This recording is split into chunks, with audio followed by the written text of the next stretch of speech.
Hello, welcome to the City Council's May 25th regular City Council meeting.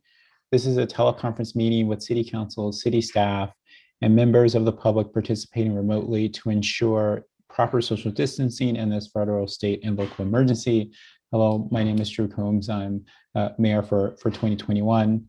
I'd like to introduce the staff and City Council members present. Vice Mayor Betsy Nash, City Council members Ray Mueller, Cecilia Taylor, and Jen Willison.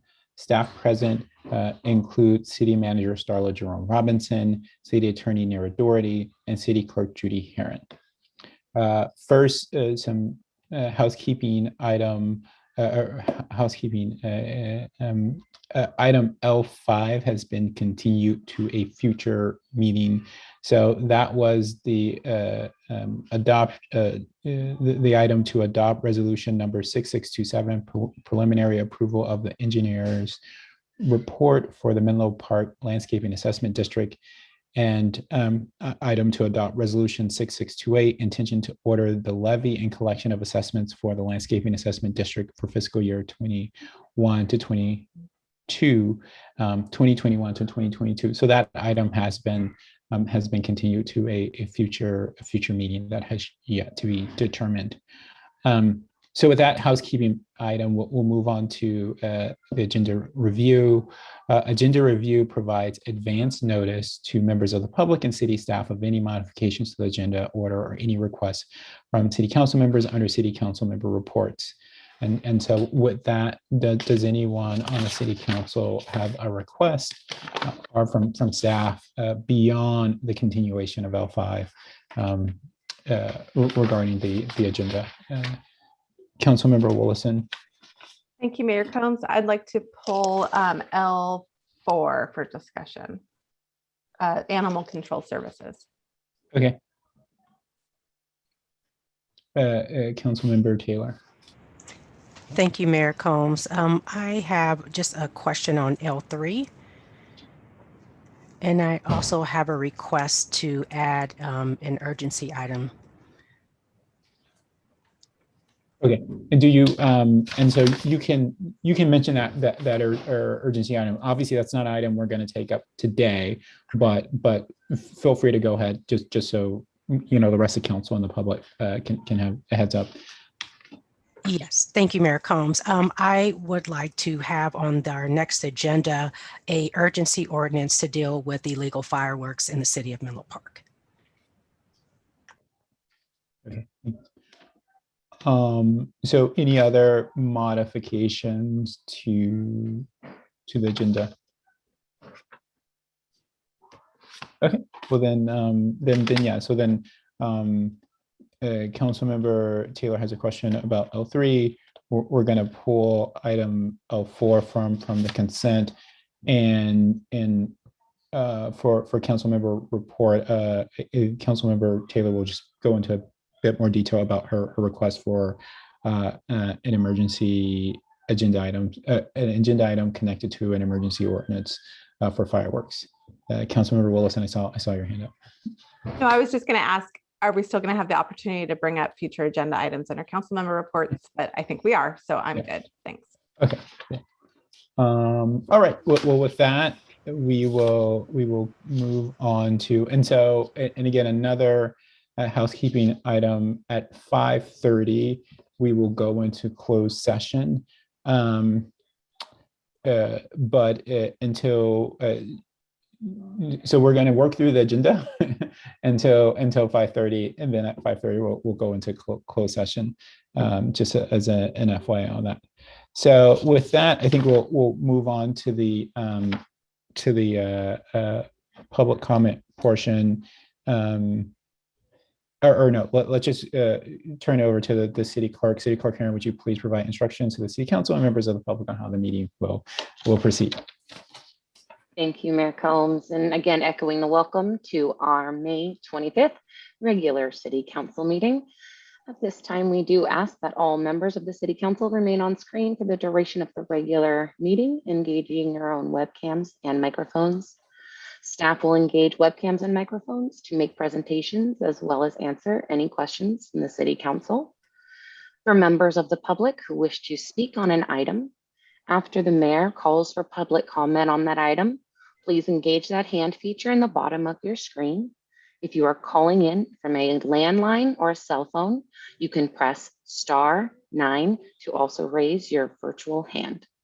That does conclude my introduction. Mayor Combs, you may continue.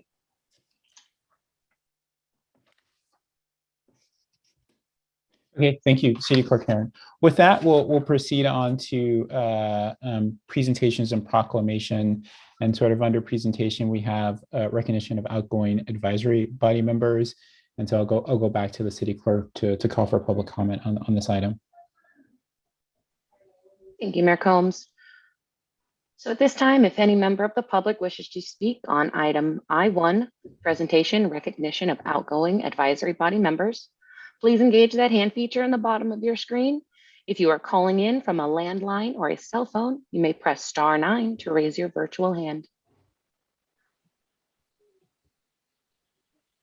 So this will be the final call for public comment on item I1.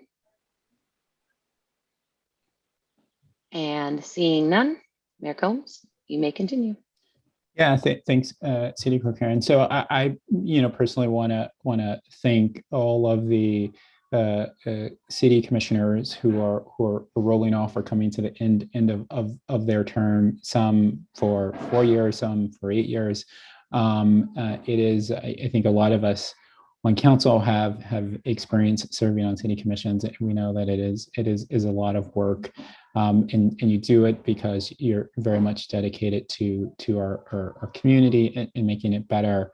And we're as mayor this year, I just like to express that I'm incredibly appreciative of everything you guys have done. Normally we have a little sort of ceremony and there's cheese and crackers and I think even wine. Of course, that's not possible this year, but as soon as it is possible, maybe we can schedule something that catches up. And I will open it up for other members of the city council to make any comments. But I did want to go through and just sort of name the commissioners who we're recognizing, many of which I think all of which are going to be rolling off. And so Bill Kirsch on the Complete Streets Commission, Mike Meyer also on the Complete Streets Commission, Deborah Martin on the Environmental Quality Commission, Brian Westcott on the Finance and Audit Commission, Ron Shepard on the Finance and Audit Commission, Sean McGuire on the Finance and Audit Commission, Kurt Conroy on the Housing Commission, Nevada Merriman, whose first term is coming to a close on the Housing Commission, Rachel Horst, who's also first term is coming on the Housing Commission, Wendy McPherson on the Housing Commission, Mayren Bunjid, who's on the Library Commission, Larry Kell on the Planning Commission, Chris Harris on the Parks and Rec Commission, and Sarah Shank on the Parks and Recs Commission. And so I know that for a few of those names, there have at least applied to re-up, and so we're not possibly saying goodbye to them. But I think but I know for the bulk of those names, they are at least concluding this portion of their service to the city, and so we're indebted to them and grateful for their service. And my apologies to any names I butchered.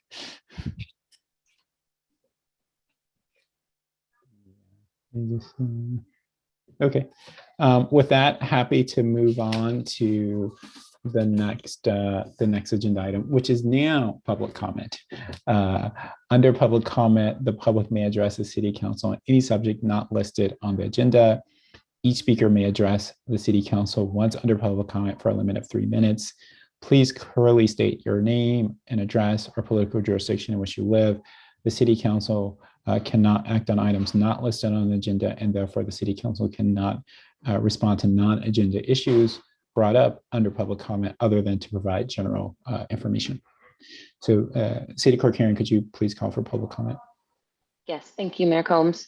So at this time, if any member of the public wishes to speak on an item that is not on tonight's agenda, so for general public comment, please engage that hand feature in the bottom of your screen.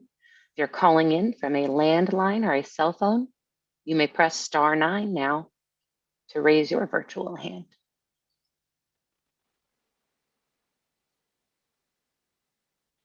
And our first public speaker will be Anders Frisk. Good evening. My name is Anders Frisk, and I'm a resident of Menlo Park. I'm taking the opportunity to give the City Council some public feedback on your discussion and vote on water rates. First of all, I would like to thank Councilmember Mueller for voting against the water rates. You almost managed to summarize the concerns I voiced earlier, but unfortunately, you missed my overarching point about the hidden discrimination in the language in the water rate study.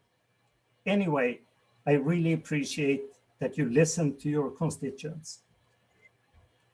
Councilmember Taylor, thank you for your no vote, even if your reasons were different. I really respect you for forcefully standing up for your constituents. No, Mayor Combs, I did not gamble to get lower water costs when I purchased my condo in 1991. It was simply the only house I could afford for my young family. I can also assure you that the developer that built the complex in 1967 didn't gamble by using a shared water meter. It is simply the standard way of multifamily construction since forever.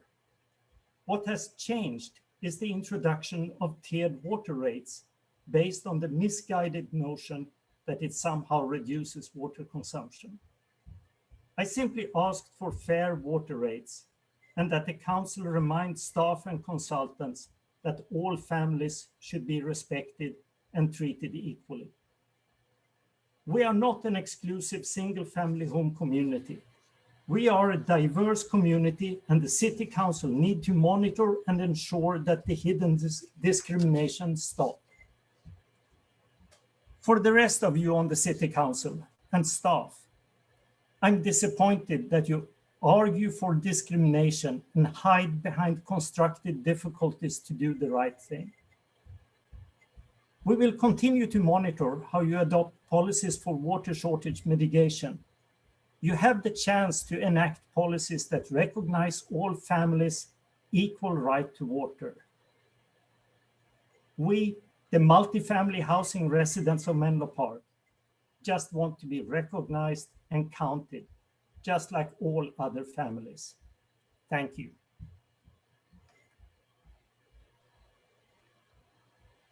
Thank you for your comment.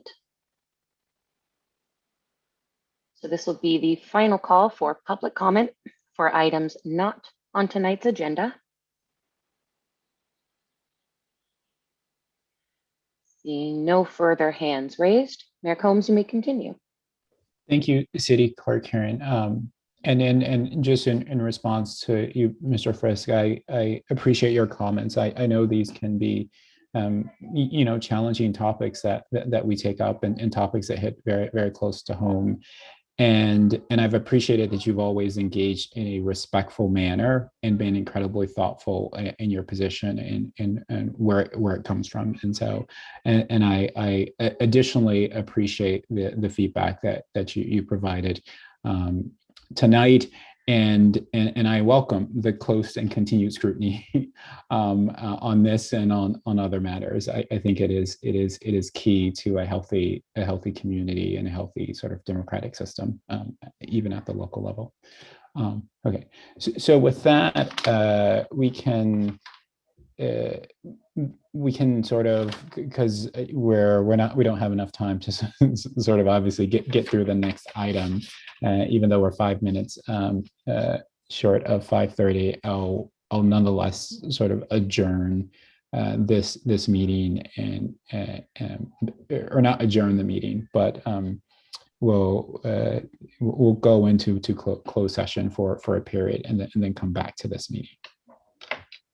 Mayor Combs, through the mayor, may I take public comment on our closed session Yeah. item? I'm sorry. Yeah. Please do, Judy. Thank you, sir. So at this time, if any member of the public wishes to speak on item D1, closed session conference with labor negotiators, please engage that hand feature in the bottom of your screen. If you're calling in from a landline or a cell phone, please press *9 now. And seeing no hands raised, Mayor Combs, we can adjourn to our closed session. We will be reconvening in the Zoom platform. So for members of the City Council, if you can please disengage your Zooms and please call to order your closed session at this time. Upon you returning, please only engage your webcams in the Zoom platform. Thank you.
Welcome back, members of the City Council.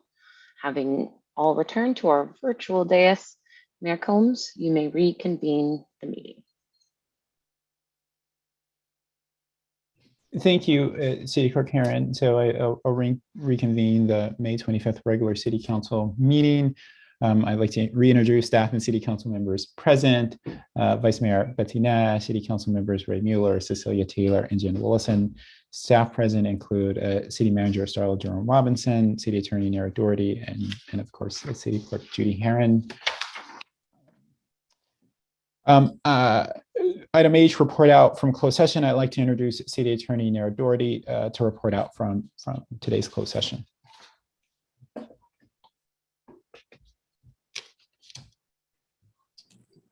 Thank you, Mayor Combs. There's no reportable action from closed session.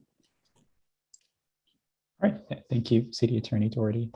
With that, we'll go to K1, consider applicants and appointments, and make appointments to fill vacancies on various City Council advisory committees.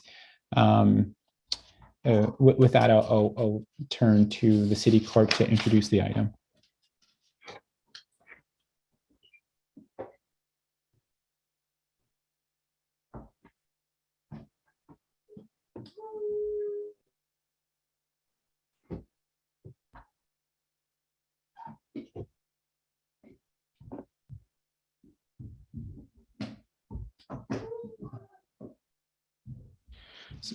Mr.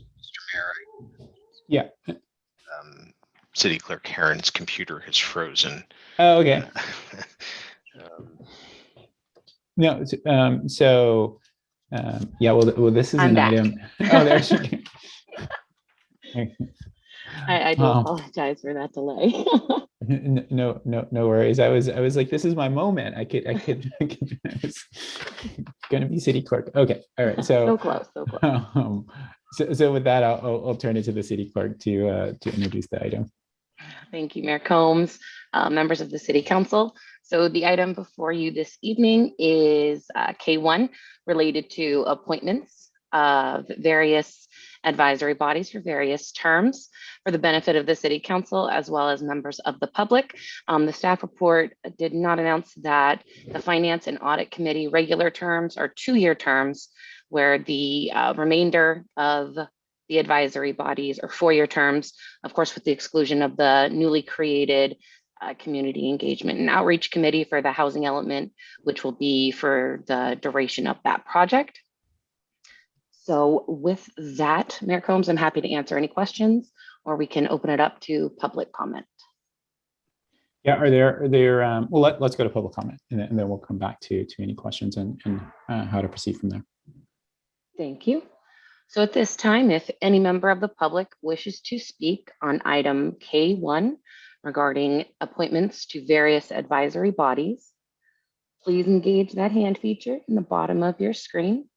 If you are calling in from a landline or a cell phone, please press *9 now. And our first public commenter will be Cynthia Harris.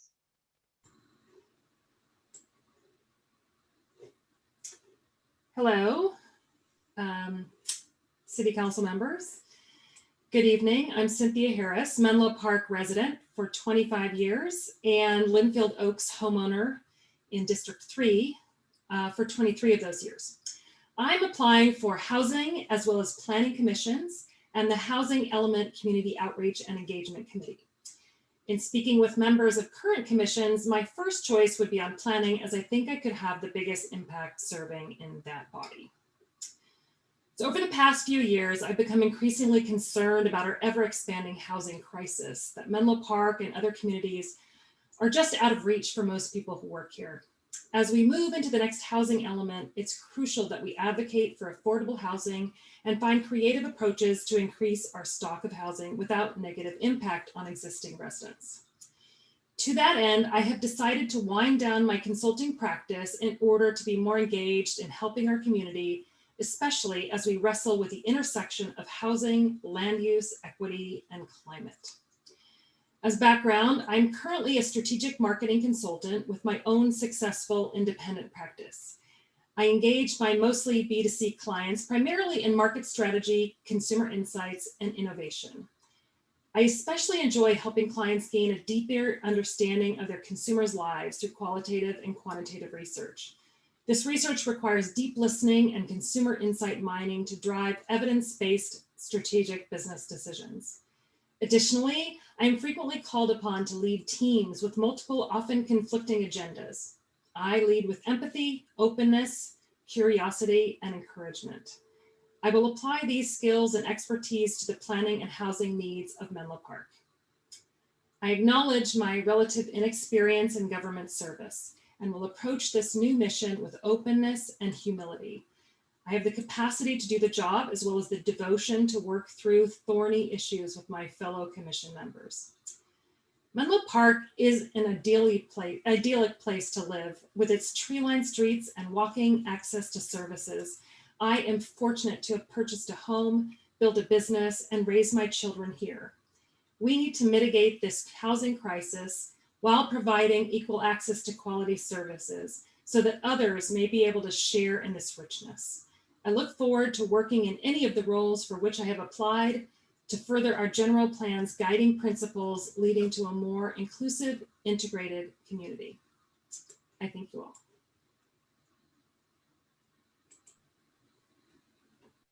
Thank you for your comment. Our next public speaker will be Angela Evans. Here we go. Thank you. Everyone can hear me? Yes, thank you. Okay, thank you. Thank you for considering my application to the Environmental Quality Commission. I'm actually going to try to distill my deep commitment to this role in 5 brief points. So number 1, though I do reside in District 5, I have a deep commitment to our Belhaven community through my work with All Students Matter in the Ravenswood District. And I know many of these students, families, and teachers who live and work there personally, and I am committed to ensuring that any environmental policy passed in our city give Belhaven significant priority consideration.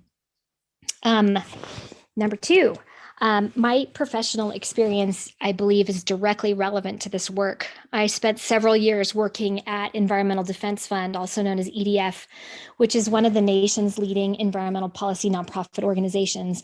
And while I was in that role, I represented our organization on the state's committee to the Department of Water Resources for the development of the state's California Water Plan. So while I was at EDF, I lived and breathed the process of working through conflicting interests to achieve cost-effective and productive outcomes.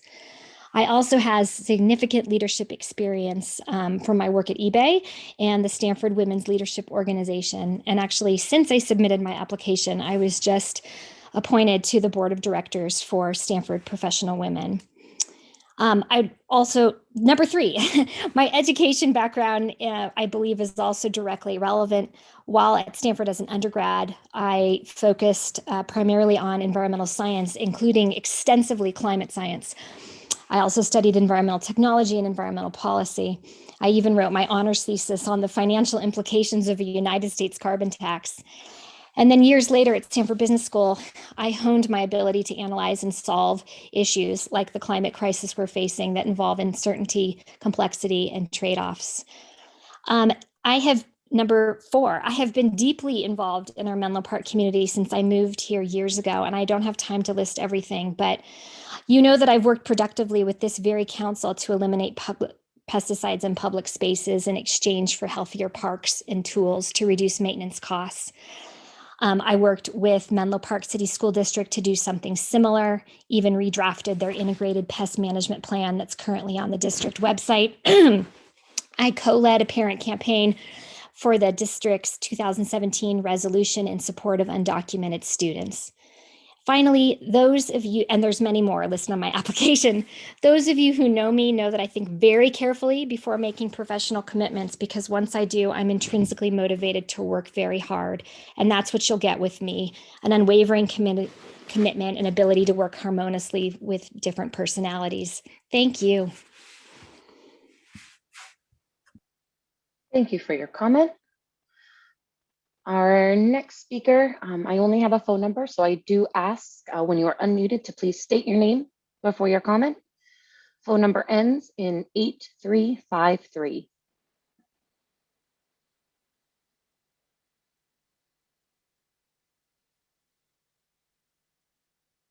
Hello. Yes, thank Hi. you so much. Can you hear me? Yes, we can. Thank you.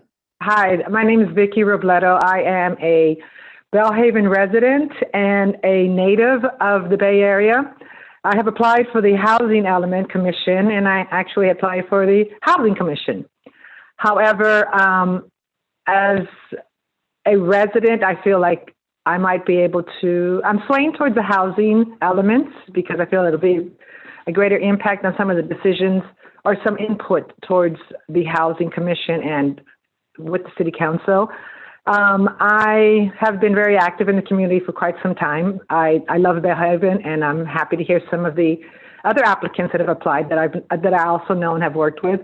I'm interested in this for the fact that I feel like we need to have representation, continued representation from Belhaven, which I feel has been the most greatest impact has had. Much of has things I've had on this community affect Belhaven. And I feel like I'm really concerned about the distribution evenly throughout Menlo Park in regards to housing. I have worked quite a bit with affordable housing as well as housing the displaced. And I feel like there definitely is the need for continuous housing, but I also feel like it has to be distributed evenly throughout the city of Menlo Park, and I feel that I see that it's not, and I'm hoping that I can have some input on that. I also believe that as wonderful as I've seen the housing element, what the work that's been done thus far, I agree with a lot of it. I'm curious to see how we move forward on the outreach component, because I know that as a resident, I see some of the outreach that is done, and sometimes I believe that it has to be face-to-face in order to encourage the residents to participate and get actively involved. Many are a little intimidated by the process, but I think that's due to lack of understanding of the importance of their voice. And I think that's what has been, that we have been lacking that. I do recognize the efforts, some flyers and different approaches, but I don't know that that's been completely effective or as effective as we need it to be. And I think the face-to-face is critical, and doing events where we can encourage them to come and participate and hear what we're hoping to and how we're hoping to get them involved in the process. And so that is some of the reasons that I want to be involved. I'm very committed to my community. I'm very committed to the process. Some of it is foreign to me, but what is not foreign to me is the fact that I want what's best for our communities here, and that is throughout the city of Menlo Park, and specifically for me, Belhaven, because I've seen the impact of traffic, of pollution, of people, of congestion, and I think that really lends to the fact that we'll keep adding more and more people to Belhaven. When it takes me 20 minutes to come to one exit 2 blocks from my house, I'm seeing the impact. And again, I appreciate the work that's gone for the housing element thus far, and that's pretty much it. And I thank you for your time. Thank you for your comment.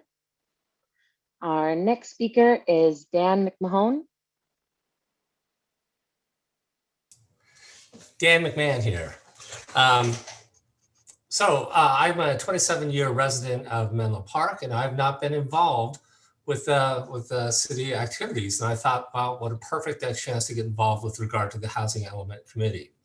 Specifically, I've spent the last couple of years working on a new company that in fact focuses on housing and housing trends in the United States, with a special emphasis on rental stock, rental trends, and changes that we see happening in that market, in that environment. So I thought, what a perfect intersection and synergy with the call for input and effort from community members.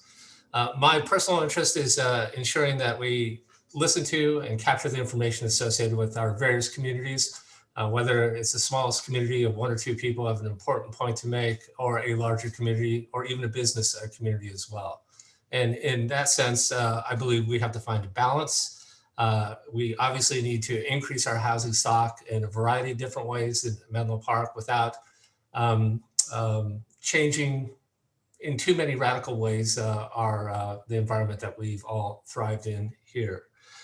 Finally, I would say that any efforts I would undertake would look to ensure that there's continuity with our previous reports and previous trends that we see, while identifying the important new trends and the important new things that we will need to do. And that is it. Thank you for your consideration. Thank you for your comment.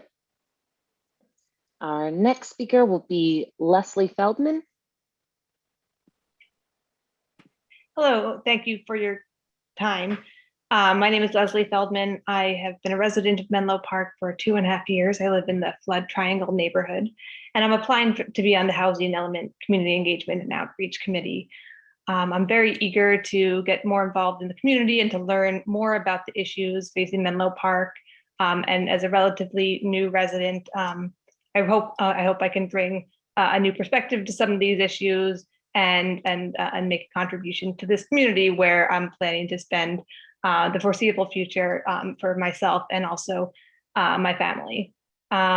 As professionally, I've worked in my professional career in environment and climate policy, mostly at the national and international level, but I'm very eager to apply some of those same public policy skills to my local community.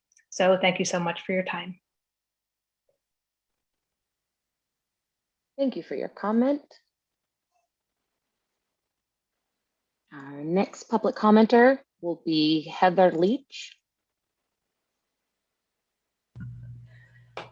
Hello, my name is Heather Leach, and I've been a resident of the Willows for 23 years. And I want to start off by saying I love that there's so many people interested in helping in with the commissions and the committees. It's really warms my heart. So I've applied for both the Housing Commission and the Housing Element and Community Engagement Committee. I've just been very concerned about the cost of living. Everyone is around here. I mean, any lunch conversation, any cocktail party you go to, it's the first thing people talk about. And so given that the housing element is up for renew, it seems like a perfect opportunity to throw my hat in the ring. I've been involved in the community and mainly in political organizing through Indivisible, through the Democratic Party. Before that, when my kids were in school, which wasn't that long ago, I was very involved in the school organization and served as the Parent Association Chair for Summit Prep, which gave me a really unique opportunity to see the dichotomy in the different levels of income that we see in the area. I think that there's a lot of very creative solutions that we can find. I've been looking into it myself, and there, you just see things, just a lot of, I think that we're gonna have to look into some higher density housing. I think that, you know, just throw stuff at the wall and see what sticks, you know, maybe.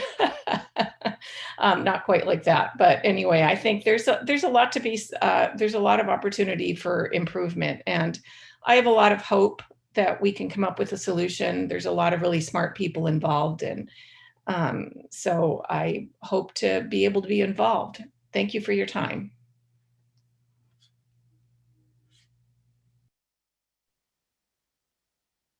Thank you for your comment. So this will be the final call for public comment on item K1.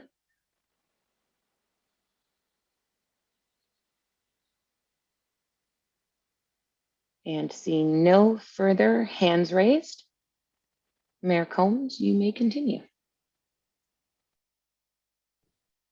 Thank you, City Clerk Karen. So the way I was thinking of approaching this is first with regards to the Finance and Audit Committee and the Library, the Finance and Audit Committee and the Library Commission, the number of vacancies fit the number of applicants. And so could we fill those by acclamation? And then we would go through and the appointments in this order: planning, housing, EQC, complete streets, Parks and Rec, and then the community engagement and outreach committee being last. So that was the Can way you I was repeat thinking. that? So do finance and audit and library by acclamation, and then planning, housing, EQC, complete streets, Parks and Rec, and then the community engagement and outreach committee connected to the housing element as the last.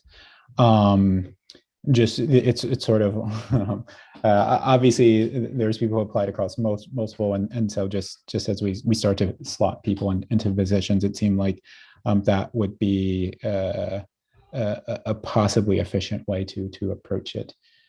So does that work for the city clerk? So then let's do the two. Oh, I see the city attorney coming on. So okay. No, so she totally fair. So let's do the finance and audit and library by acclamation, and then we can go on to planning. So quick note, Mayor Combs, for finance and audit, that is correct. We have 3 vacancies with 3 applicants: Matt Norrington, Brian Westcott, and Carol Wong. So by acclamation, we can appoint those. For the library commission, we do have 1 regular term and 1 unexpired term. So we would have to select 1 applicant to serve the regular and 1 to serve the unexpired. Okay, then that's fair. So okay, so then let's so finance and audit by acclamation, is that go with you? Okay, so then and then so the library commission, I'll open it. So then you can sort of take nominations for the full term, I guess, first, right? Thank you, Mayor Combs. So at this time, I will take nominations. We'll start with the full term here.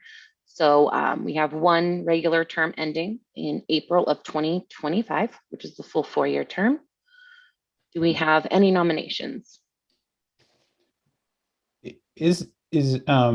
Okay, I was gonna okay, let's go to, since I was in, unless there is a specific desire to appoint, I was wondering, could we do this by some sort of random selection? So I can do like name out of a hat if you'd like. Okay, then that's totally fair. Okay. As long as there's sort of no specific desire from my colleagues that someone be appointed to the regular term versus the other the term where they're fulfilling part of a term, then I think that would be the best way to approach it. Okay, so yeah, we can do it that way, not a problem. So congratulations to our 2 applicants. I will send you an email later this evening letting you know which terms you were appointed for. Okay. All right. Thank you, City Clerk Karen, for that. And so then moving on to Planning Commission, are there any comments or questions regarding this before we go into asking for nominations? No. Okay. So then, Judy, I'll turn it over to you, or City Clerk Karen, I'll turn it over to you. Thank you, Mayor Combs. So at this time, I will take nominations for our 1 regular term for Planning Commission expiring April 2025.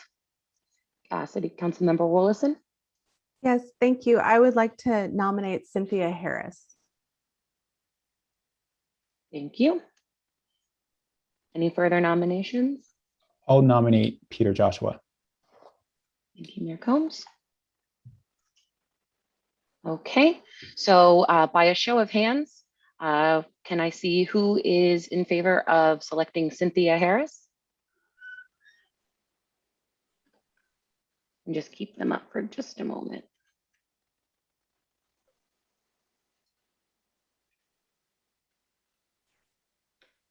Thank you. So having 4 votes, that does conclude our Planning Commission appointment. We will be appointing by acclamation Cynthia Harris.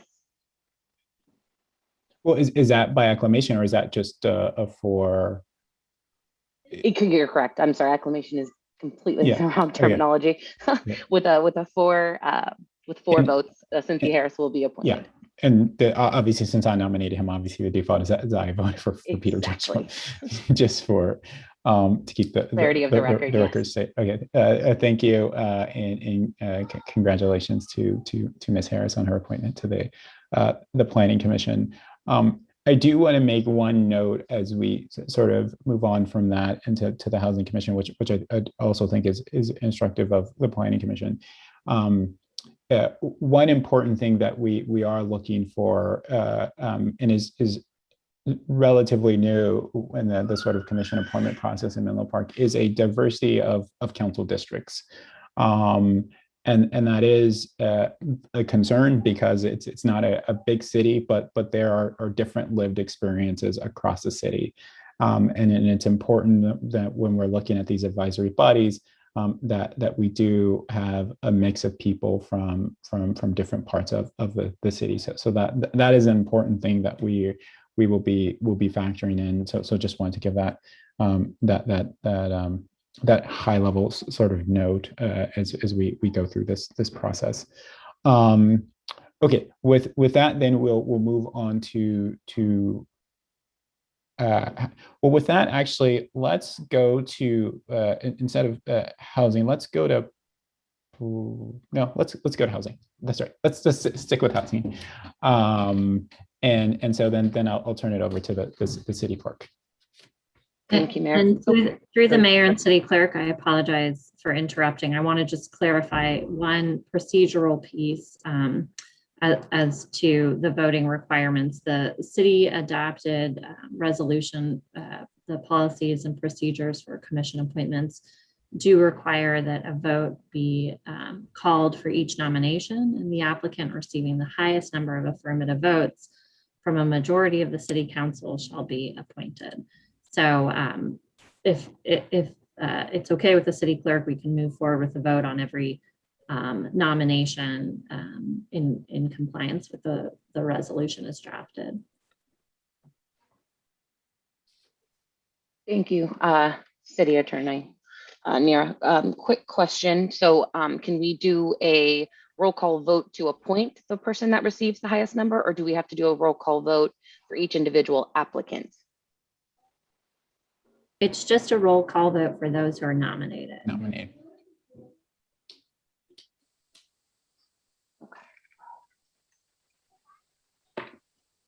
So even just a city attorney, so even if it's a scenario where all of the positions have been filled already and they're still nominees, in theory, we should do a vote on those names. Or is it all nominees until all vacancies have been filled?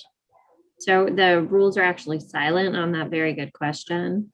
And so you will have to decide internally how you want the order of voting to occur, whether it's based on the first nomination or you decide how, if a particular vote on the nomination should be done in a different order, that would be up to the council.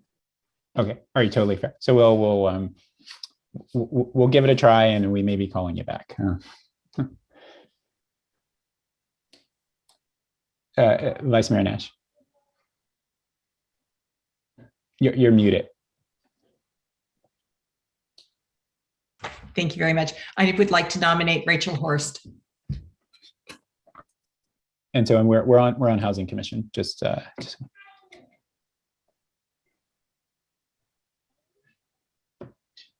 And so if I'm understanding correctly, we can continue with the nominations before the vote. Is that correct? Yeah, awesome. That's my understanding too. Okay.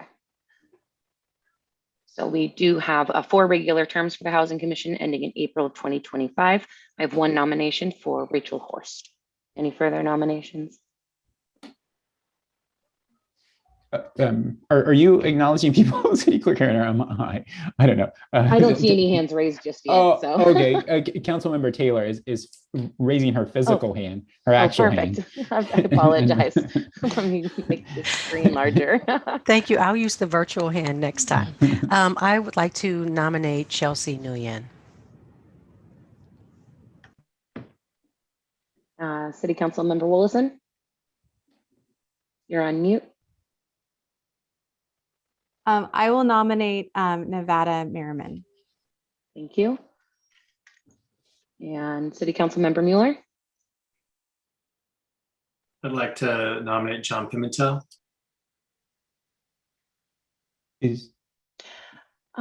I think that's an error.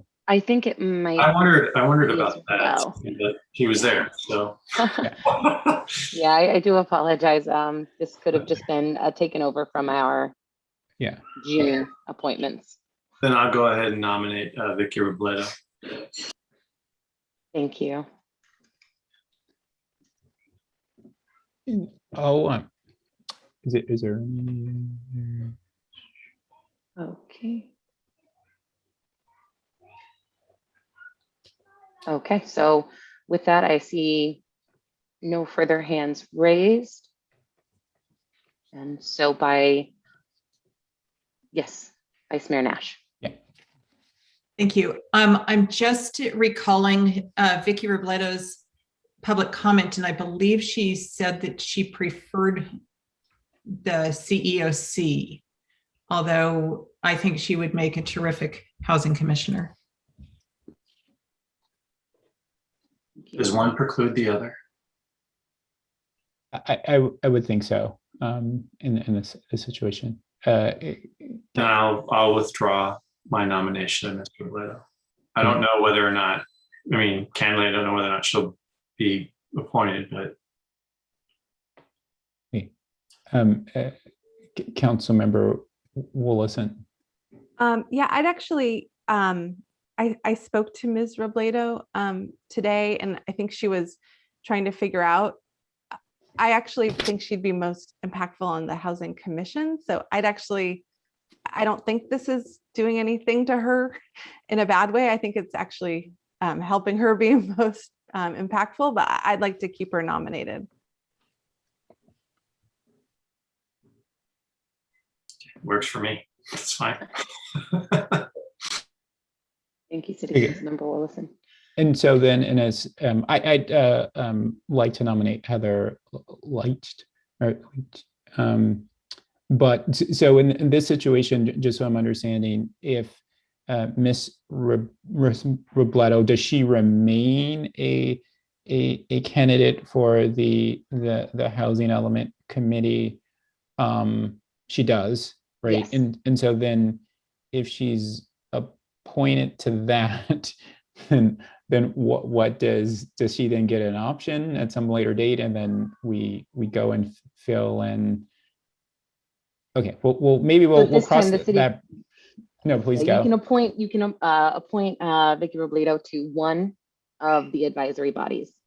So we don't have the option of appointing her to both Housing Commission and the CEOC. Okay. So if she gets this appointment, then by default her name is removed. I guess in the same way that, right, like Cynthia Harris, who was in Housing Commission applicant, since she was appointed to planning, her name is sort of okay. That makes complete sense. Councilmember Willison. Yeah, is the spreadsheet not updated? Because I see John Pimentel still marked, but not Vicky Robledo marked as a nomination. Let me resume share. That always helps.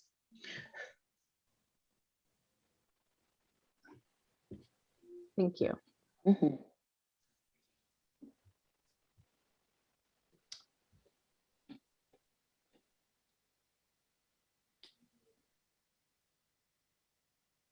Okay, so then I think are there any other nominations?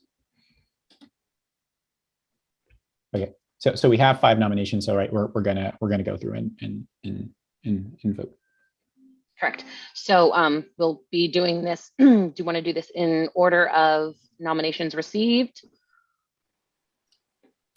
Yeah, sure. I mean, whatever is easiest for you. Okay. So if I'm recalling correctly, our first Oh, wait, nominee was Vice Mayor Vice Nash. Mayor Nash.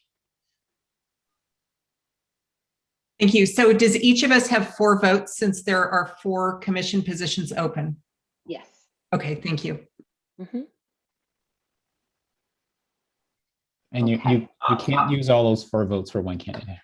Councilmember Mueller. Yeah, I'm just gonna let you all know in advance that I'm gonna vote for Miss Leach, given Miss Robledo's stated preference. Okay. Okay, totally fair. Okay, so City Clerk Karen, you can proceed. Okay. So our first nominee, if I do recall, was Rachel Horst. So by roll call vote, City Council Member Mueller, Yes. City Council Member Taylor, Yes. City Council Member Willison,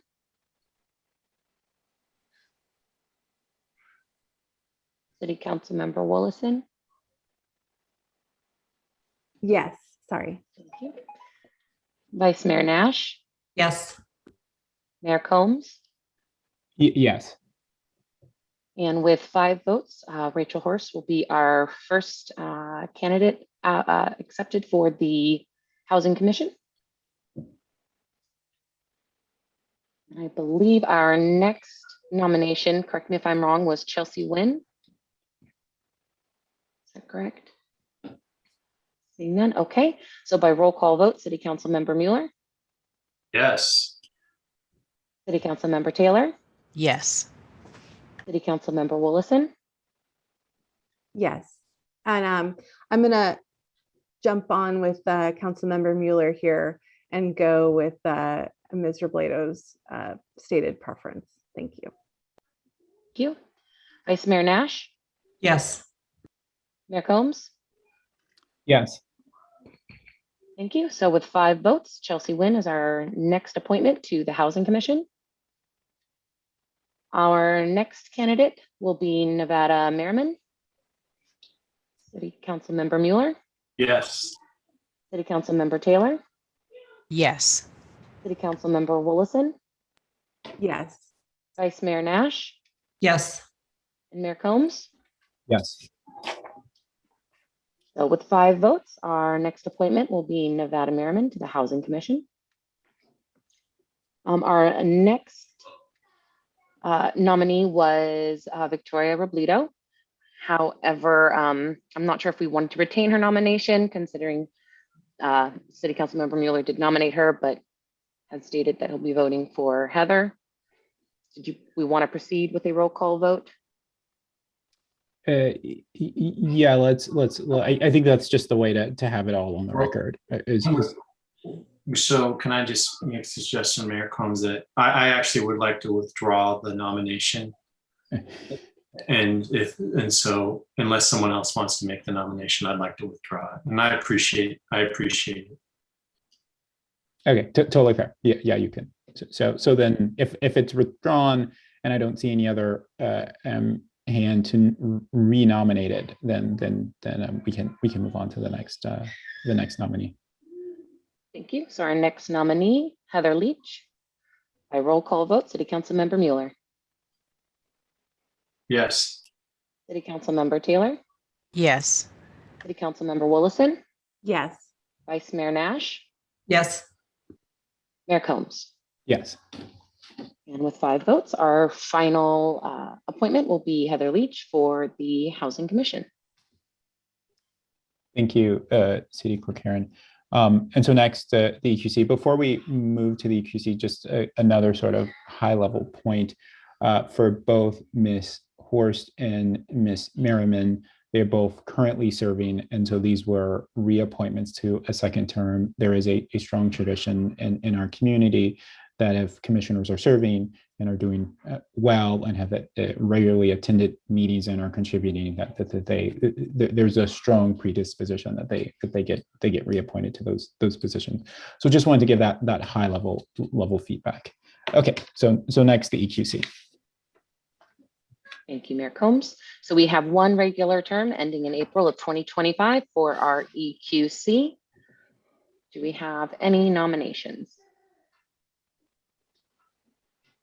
City Council Member Taylor? Thank you. I want to nominate Angela Evans. Thank you. Do we have any further nominations for the EQC? I'll nominate Daryl Bullock. Thank you. City Council Member Willison? I would just like to comment that every one of these applicants was, I mean, we are just blessed with so many qualified and extraordinary applicants. I'm going to be voting for Angela Evans, but I just wanted to encourage everyone to continue to apply and get involved and reach out. And I just wanted to thank everybody. City Council Member Mueller? I'll nominate Michael Meyer. Thank you. Any further nominations? Seeing none, we will do a roll call vote. We will start with our first nominee. City Council members can vote for one candidate as there is one vacancy. So our first roll call vote will be for Angela Evans. City Council Member Mueller. Yes. City Council Member Taylor. Yes. City Council Member Willison. Yes. Vice Mayor Nash. Yes. Mayor Combs. No, and it's really hard to vote no on a person. We may have to update our procedure. It is. Think of a better language. Okay, yeah. but obviously my vote is for the person I nominated, Mr. Bullock. But piggybacking on what Councilmember Willison said, there was an abundance of insanely overqualified people, and it was really exciting to be able to see those applications and actually to talk to a number of them on the phone. Thank you. So at this time, we will be appointing Angela Evans to the EQC. Okay, so now we can move on to Complete Streets. So with Complete Streets, again, it's kind of similar to what we had with the library. We have 2 regular terms ending in April of 2025. We have 1 term ending in April of 2024 and 1 term ending in April of 2022. So we will have to appoint to each of those vacancies at this time. Could we not, City Clerk, just make the 4 appointments and by like sort of random out of the hat selection? Please let me know if there is a desire on the council to make specific appointments, and that's totally fine. We can go that way. But if not, I just like to focus on doing the 4 nominations and how it gets who ends up with what specific term. I think is probably not very important. So if I could just point out that our applicant Sally Cole did request the term ending in April of 2022. So if she is appointed, that her appointment be made for the 2022. But other than that, we can make the 4 appointments, and I can again put names and hats, compared them to the vacancies that we have.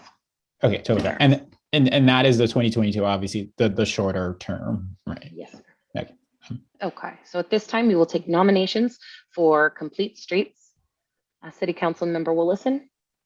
Thank you. I will nominate J.K. Jensen. Thank you. Vice Mayor Nash. Sally Cole.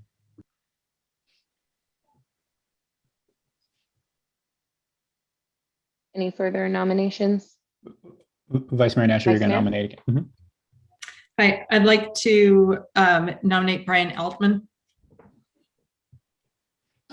And City Council Member Willison. And I'll nominate Elizabeth King.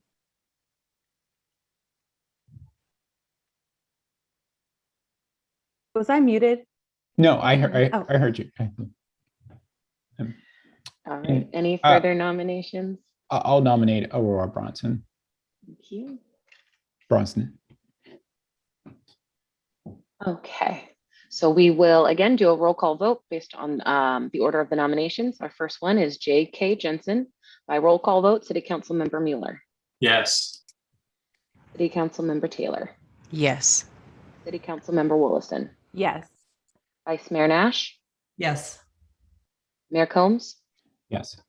Thank you.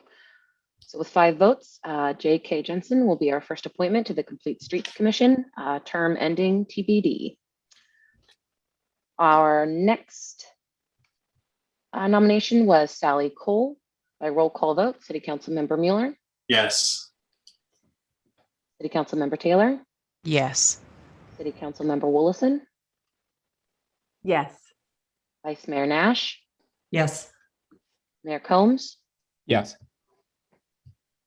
And with that, we will be appointing Sally Cole to the Complete Streets Commission with the preference of expiration April 2022.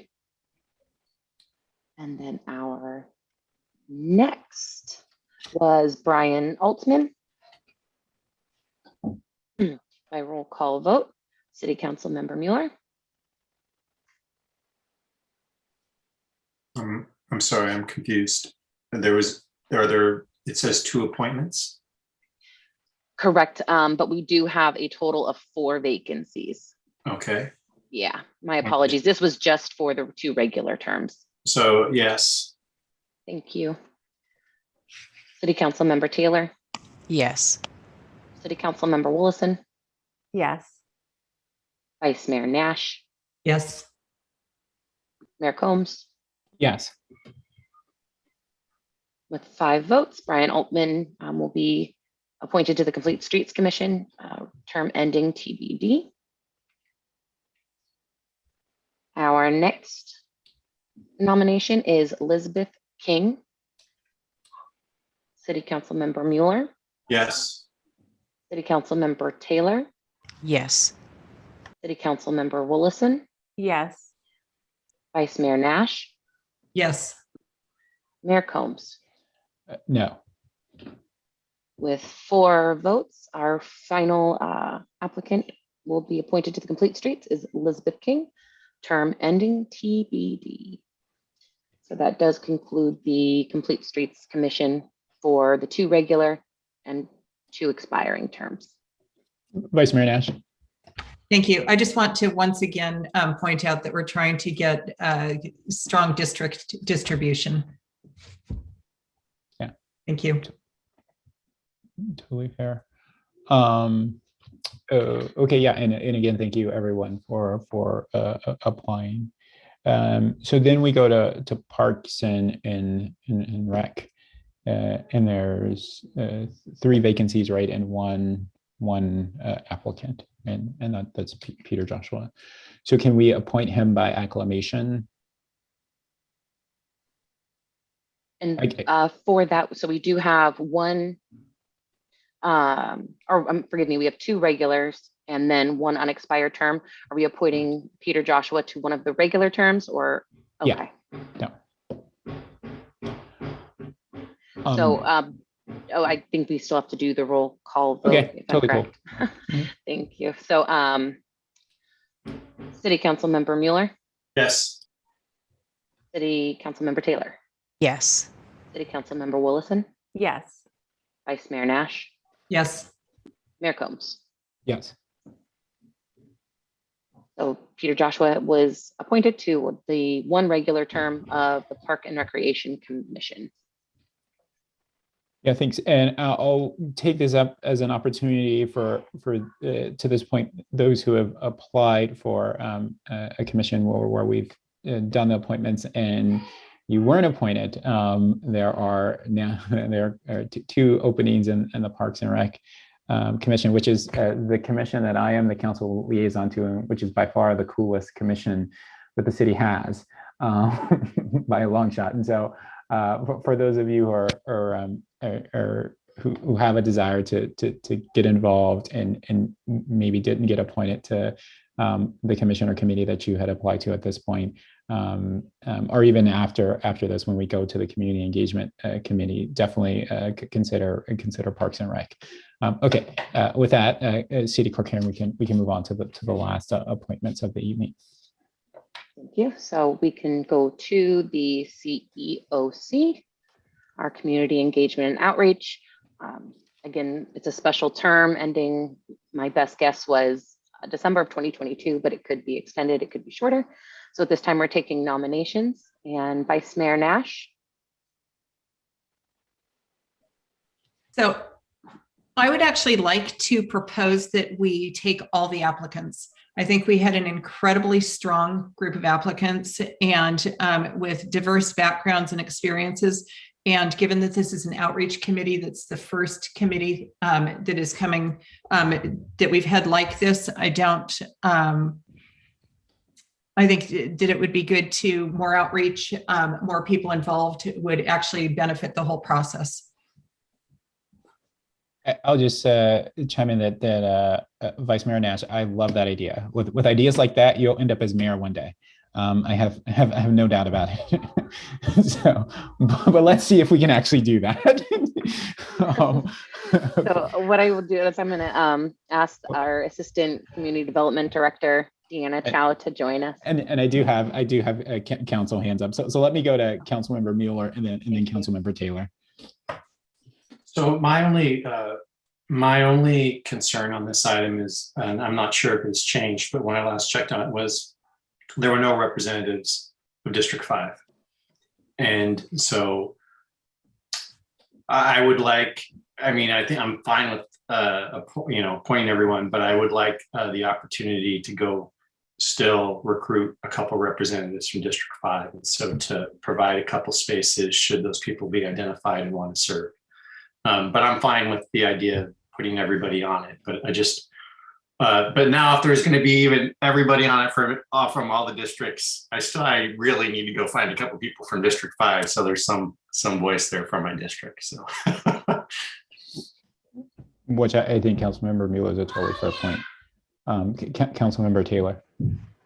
Thank you, Mayor Combs. And on that note, Councilmember Mueller, I was actually going to recommend that we keep the 10 seats on this committee, and because the staff is recommending that we have 8, and that's because there weren't any from District 5.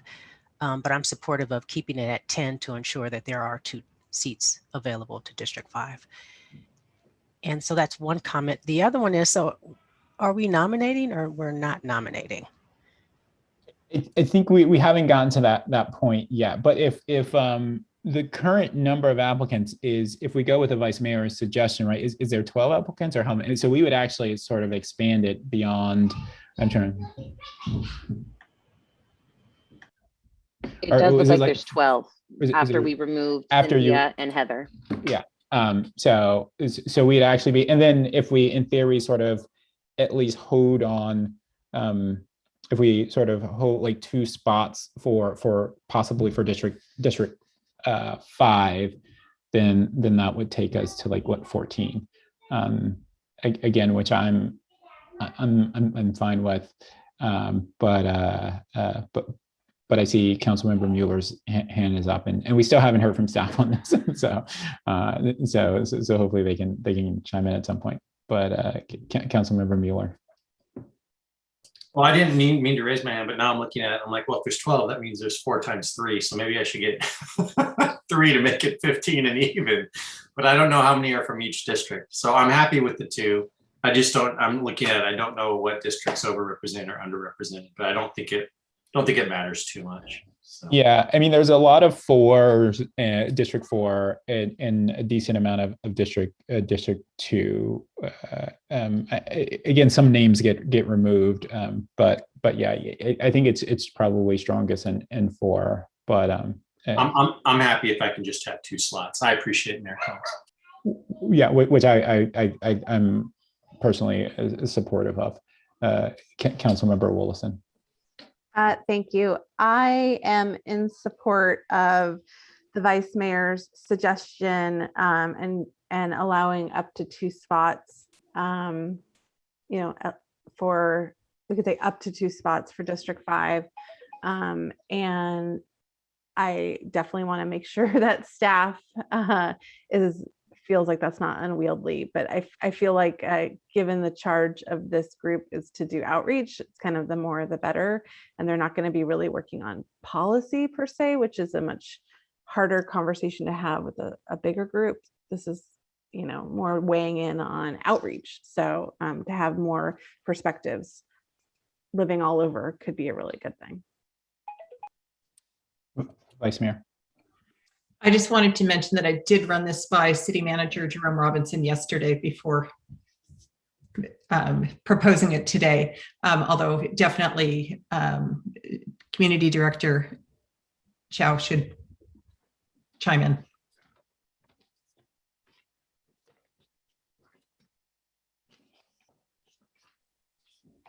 Good evening, Mayor and members of the City Council. Deanna Chow, Assistant Community Development Director. So I'm pleased to see so many nominations or so many candidates, and excited to have a larger group. So the City Council did form the committee. So I think if you are looking to have 14, that is something that the City Council can do. I think some of the challenges is, potentially having a quorum or, coming to consensus with a larger group. But, as Council Member Willison mentioned, much of this is about engagement. And so I think having the diverse representation that we see here will help with that effort. I think one of the things that we thought with the 8, given the number of applications, was trying to balance the membership. I think as was discussed, there would be 5 from District 4, 1 from District 1. I'm sorry, that would be 2 from District 2, and then 3 from District 2 and 2 from District 3. And then it sounds like we would add 2 from District 5. So we would have representation then from all, but some districts would have more representation, but that's certainly geographic diversity if all are present. And then I think one logistic question is that we were hoping to have our first meeting this Thursday. And so just looking at the timing with the additional members from District 5 and trying to get some clarity on that timing. Totally fair. So let's go to Councilmember Willison and then Councilmember Taylor.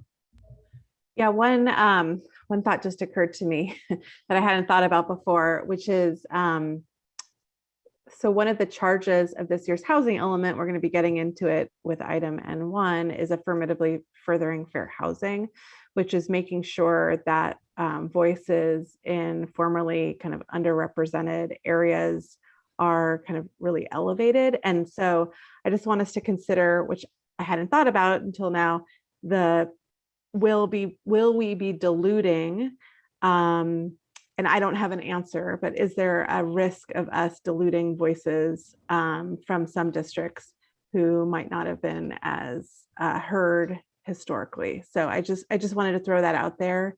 So that's kind of the other side to having a larger committee that's not quite as balanced. And I'd be curious to hear what you all think about that. Totally fair. Thank you for that comment, Councilmember Willison. Councilmember Taylor. Thank you, Mayor Combs, and Councilmember Willison. I'm glad that you brought that up. Just for me, for things to be simple, is that we have 2 from each district, which makes sense. And so 2 from District 1, 2, 3, 4, and 5. The District 5 is the only district that doesn't have anyone on the list currently. But we could move forward with 2 from the remaining districts this evening. And so when I originally put my hand up, it was actually to nominate folks. Since only 2 from my district applied, then they would automatically have those 2 seats. And so I was actually prepared to nominate someone to another district, from another district. So that was my understanding of how we would move forward. I'm hoping we can keep this simple. Okay, thanks for that comment. So we do have the Vice Mayor's proposal on the table. So if we do have to structure that as a specific sort of motion and approval, then that's fine. But I do want that idea to be voted on. And then if it's the case that there's not support from three, from that approach of like nominating everyone who has applied and adding 2 spots for District 5, if there's not majority support for that approach, then we can take up other approaches, which could be 2 representatives from each district, or it could be what the staff report laid out, which was 8 people in total, if I'm correct, right? I could be missing that. But, and again, so I understand, Councilmember Willison, where you're coming from. My response was that we cannot let the perfect be the enemy of the good, and that there are lots of sort of moving parts, whether it's sort of looking at people's districts and their lived experiences, and other sort of characteristics, which I think are important to consider, and just the value of sort of engaging people who want to be engaged in the community, and so for me, and if there was anything like the Heritage Tree Commission or Committee, and this is something I want to go back to Ms. Chow about, and where there can be some flexibility as far as meeting quorums and things of that nature. With the Heritage Tree Committee, I think there were like 2 or 3 people who at some point early on just sort of kind of fell out. They just it just wasn't something that they were going to do, and then we had to do a sort of kind of a restructuring without those people. And I have no doubt that there's probably going to be a little bit of that in this situation. And so I do want to make sure that staff has some flexibility to deal with that if we go with the vice mayor's approach, which again is not guaranteed. But I do know that that's going to be one of the complications of a larger group, is that you will have some attrition that you might not have seen with a smaller group. Vice Mayor Nash. So I totally understand the points and the idea of having a smaller group.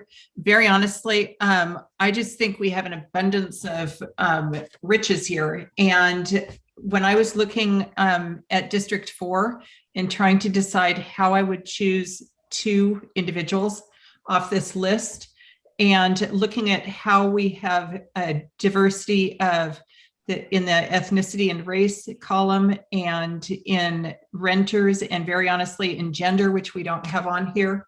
It was something where it's really, and age. As soon as we start selecting, we really lose some of the richness of this pool of applicants that we have. And also not just looking at how the diversity is, but also reading the experiences that people bring and their passion for it. I really would strongly encourage us to go with the entire group, because I think we have just an incredibly rich group here. Okay, Vice Mayor Nash, I'm going to ask you to make that a motion, just so again, so we can see whether that's something that is support in, and so again, I don't want to spend a lot of time talking about it if there's not support for it. So that was the again, and sort of appointing everyone who has applied, who has not been appointed to another commission, and reserving 2 spots for District 5. And so let's say that is the motion. And I will second it. And so do we now bring on the city clerk, or if the city attorney also wants to jump on to make sure that this is all an appropriate way to approach this? And I will get to okay. So then let's go to council. Okay, let's hear from the city attorney, and then I'll go to the dais, to the hands raised on the dais. I think a motion to vote in the manner that you just described, Mayor, would be acceptable, given the resolution establishing the policies and procedures for appointing commissioners. Thank you. Councilmember Taylor, and then Councilmember Willison.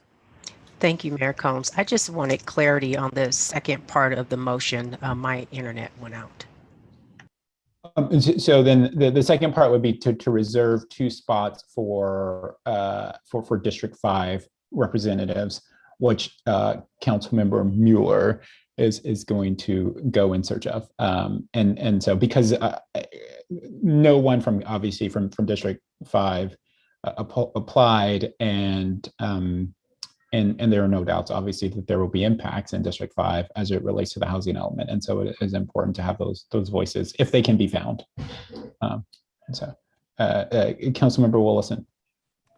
Yeah, I just wanted to state that I'm actually not going to be supporting the motion. I've totally had the awakening about I understand the perfect and the enemy of the good, but given how central the affirmatively furthering fair housing piece is to the housing element, and how outreach to those communities is such a key part, I just feel like I would feel more comfortable going with either an 8 or a 10 person, more balanced committee. So but I understand I get both sides, but that's kind of where I'm going to fall off on. Okay, totally fair. Vice Mayor Nash, and then let's go to the vote on this. Thank you. 2 comments. One is the District 5, just that we do not delay the Thursday meeting to get those people identified. And then I would just state that looking at the diversity, and obviously diversity does not mean the affirmatively furthering fair housing. However, neither does living in the Bayfront area, for example. We have people in all areas who are living in rental situations. And I think that just people can represent all different communities. So Councilmember Willison, is that a new hand up? Yeah, it's a new hand. Okay, totally go. Yeah, so I know there's a motion on the table, but I would actually propose that we do a round of each of it. Well, I don't know what to do about District 5, but each district picks one, and then we see where we're at in terms of kind of the spreadsheet of age, gender, district, and then kind of have another conversation about a second round if we're going to go that route. So no, that's how we're going to do this. Is we're going to there's a motion in a second, and we're going to have a vote on that motion. I may be back to you if that motion fails, but I'm not going to entertain a different approach until it's clear to me that motion has failed. Councilmember Mueller. I just have a question for professional staff, and that's that while the Community Engagement Outreach Committee is going to be doing community engagement outreach, is there any policy decision-making upon which they're going to be engaged in?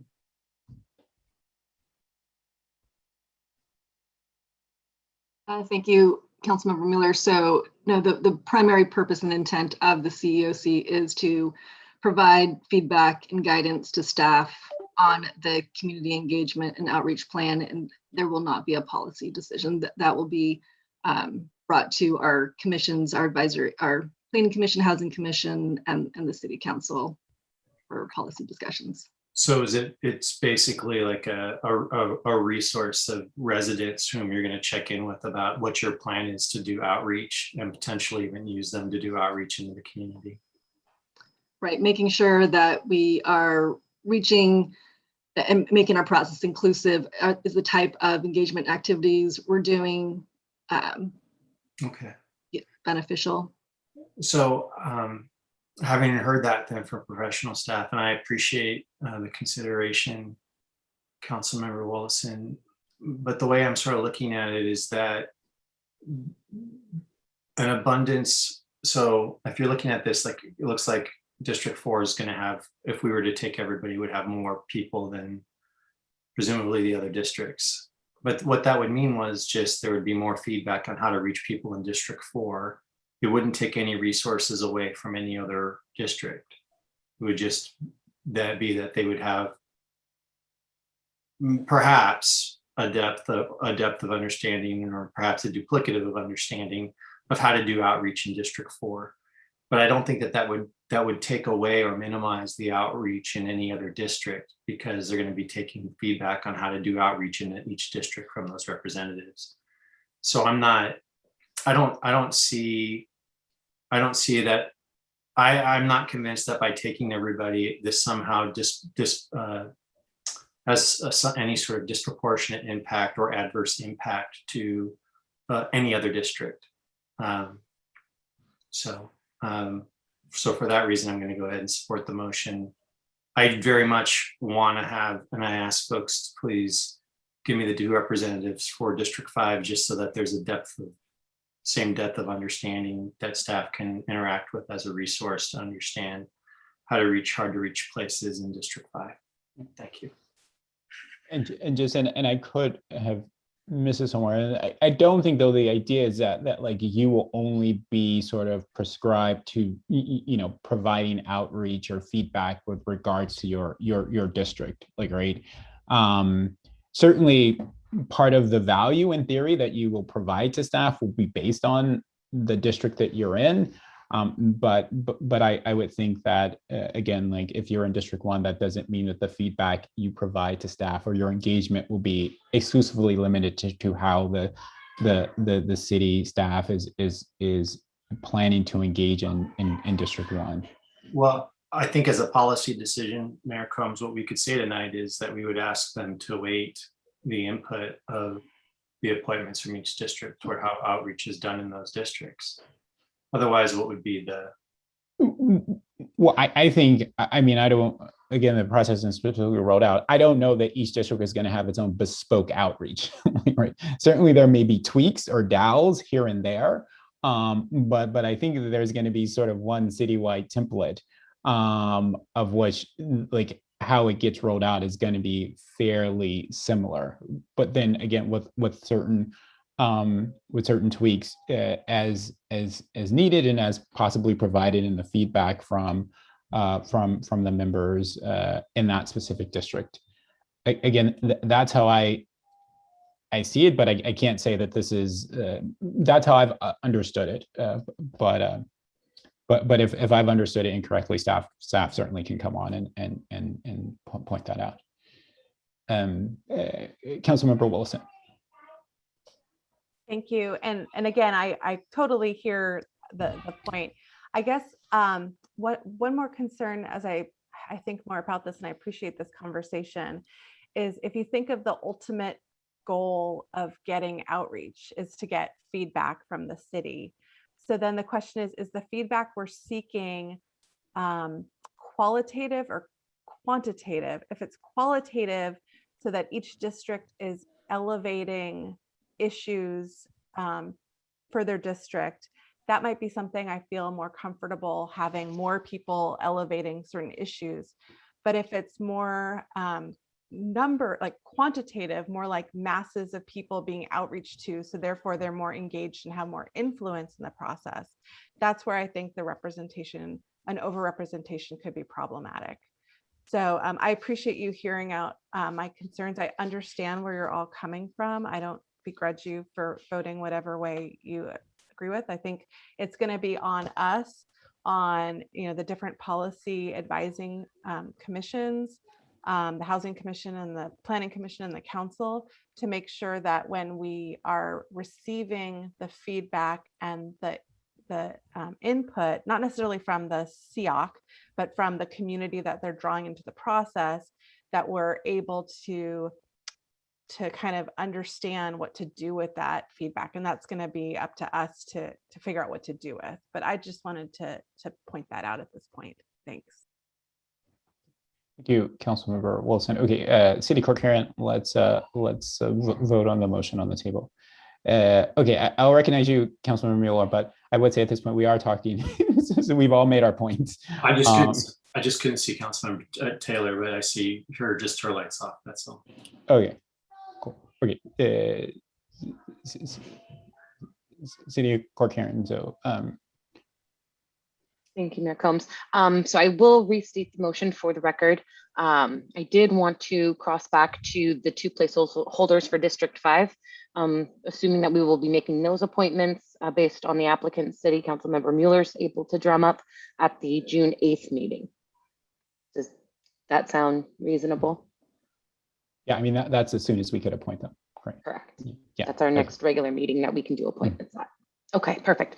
So the motion on the floor is made by Vice Mayor Nash and seconded by Mayor Combs to appoint all applicants that have not yet been appointed to other bodies and add 2 placeholders for District 5 members.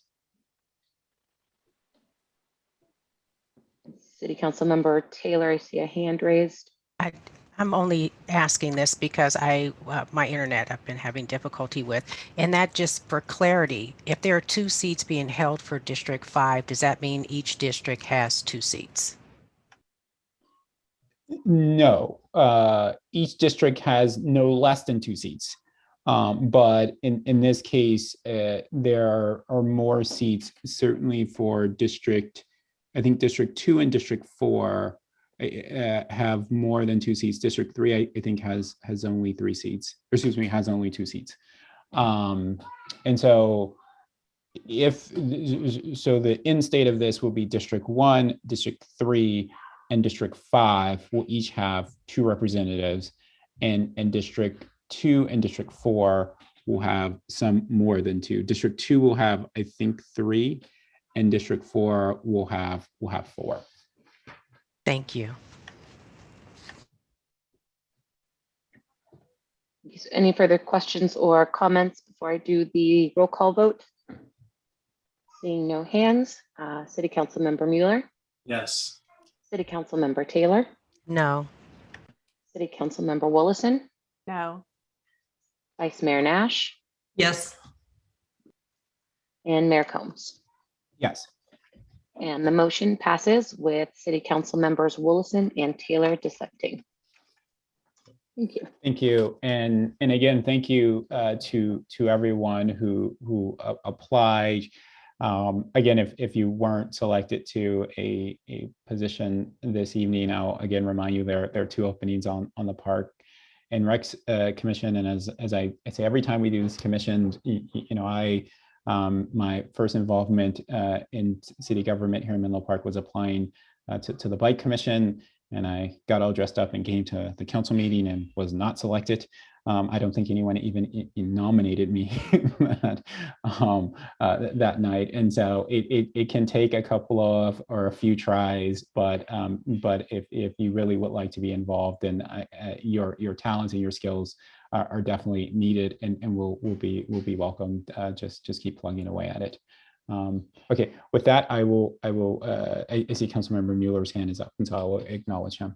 I just didn't want the moment to pass without acknowledging and thanking former Mayor Rich Klein for volunteering for service again. After 12 years, he's back on the EEOC. That is, he thought he was out and we pulled him back in. So welcome back, Rich. No, totally fair point. And I'll just point out that I think it was a couple of months ago, the Vice Mayor and I were having a conversation, and she was concerned about the dearth of applicants. And it was just people were just a little slow. They were still in that pandemic fog, but ultimately those applications definitely rolled in. So cool. Okay, with that, I have been asked to go consent item. Where is it? Consent item L4 was pulled by Councilmember Willison, and because of timing constraints for I think someone at the county to speak on this issue, I've asked to pull that forward. So we're going to go to L4, which is authorize the city manager to execute an agreement with the county of San Mateo for continued provision of animal control services for a 5-year term beginning July 1, 2021. So I'm going to ask Judy that you call for public comment on this, and then we can bring it back to the dais and then allow staff and possibly also county staff to provide additional comments. Thank you, Mayor Combs.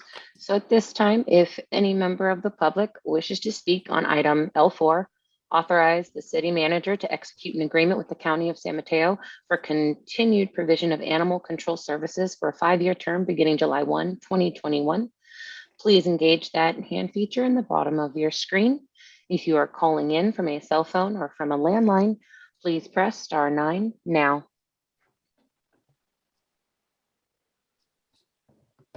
Okay, and our first public commenter will be Aurora Brosnan.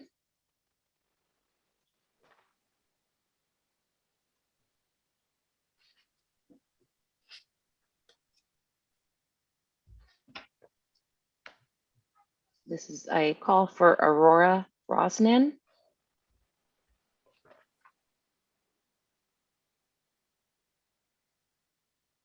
Okay, Aurora, I will come right back to you. Our next public speaker will be Preeti.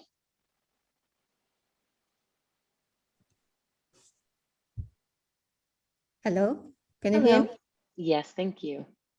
Hello, council members. I am Preeti Sharma, District 2, and I would like to narrate a little bit of my experience recently with animal control and propose what my thoughts are that the city should do regarding animal control right now. So without getting into the specific of the cases, which I have already detailed to you many, many times now, I would like to say that we've had 3 cases with one animal on just one street that we know of. And after the hearing, we've had a case where this animal was found roaming on the streets, yet again, unleashed and unattended. So now, without getting into the specific and the details, this clearly is a systemic failure. An animal who's attacked multiple times on one street should not be allowed to roam free, unattended, and unleashed. And so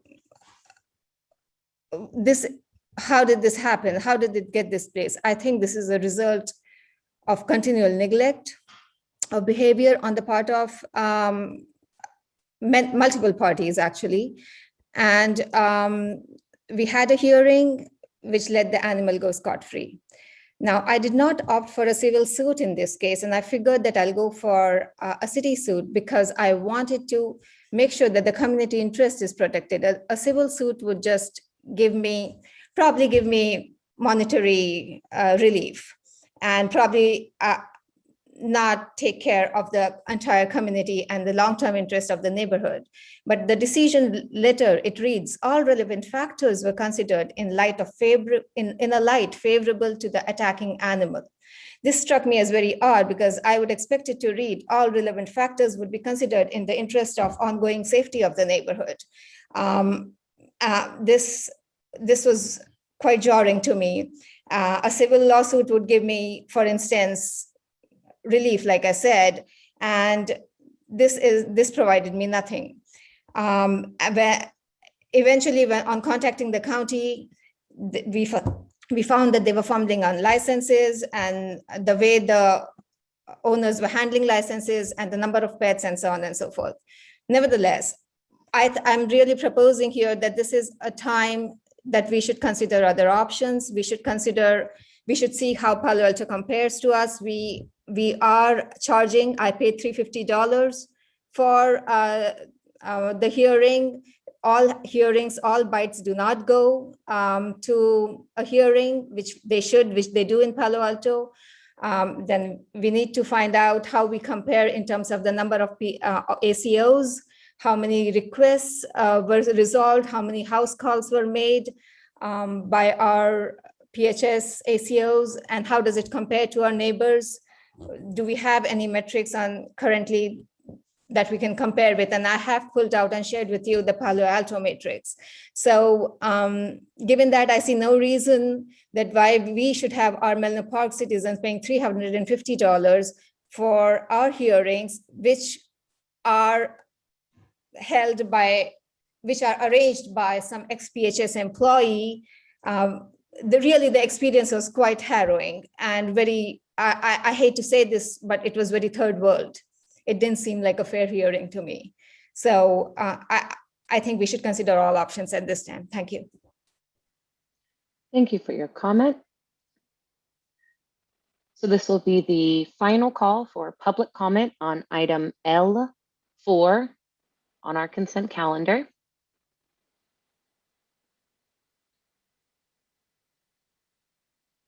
And seeing no further hands raised, Mayor Combs, you may continue. Thank you, City Clerk Karen. So, Councilmember Wallison. Thank you, Mayor Combs, and thank you, Ms. Sharma, for really caring about not just your own family and your own neighbors, but really the larger community. I think that shows a true dedication to the betterment of all. And I just wanted to thank you for elevating this issue. I was introduced to Ms. Sharma through a friend. So I've been talking to her over the last few months about her harrowing experience and that of her neighbors. And I first just want to express my sympathy, and I think all of our sympathy, and just acknowledging that what you went through sounds really traumatic. And again, thank you for raising this issue. I've been talking to the city manager over the last few months about this issue, about what our options are. And it sounds like at this point, we don't really have the ability or the capacity, the timing to do a request for proposal and go out and seek an alternative vendor to do animal control. That if we chose to do that, we'd basically be without, if we didn't join the contract with the county, we would basically be completely without animal control services for a time being, because our staff right now doesn't have the capacity to take on this project because it's not a designated council priority. What I have been thinking about this issue is, what can we influence in the city of Menlo Park, given the fact that we'll probably be, I don't know where my council colleagues are with this, moving forward for this contract, at least for the time being. And I would like to ask staff, it sounds like the hearing is a big issue that Ms. Sharma raised, and that the county is doing the hearing on our behalf. So I'd be interested in hearing from our staff what it would look like if we took on this role of a hearing, in terms of where that would live in the city, what that would take. And then my other questions have to do with the fine that residents have to pay for these types of things. Is that something, a requirement at the county level, or is that something our city could waive? And also, in addition to the bites, how all bites don't go to a hearing, again, is that a city thing or a county thing? And I do understand that the county is implementing some new accountability and oversight metrics. And if there's a overview of kind of what some of those are, I think the response time is going to be improving, but what assurances do we have that some of the issues raised by Ms. Sharma are not going to be repeated or are going to be addressed? So I know I threw out a lot, but Mayor Combs, if we could get the staff to maybe discuss some of these issues, that would be greatly appreciated. Of course, yeah. I don't know who is appropriate to go first, Miss Morton, with I'll actually start with the city manager and allow her to introduce and lead the discussion. Thank you, Mayor Combs. I just really wanted to introduce Lori Morton-Feisel from the county, and I think she's probably the best suited to start the responses to Councilmember Wallison, but we can follow up with more detailed information as needed. Absolutely. Can you all hear me? Yeah. Okay.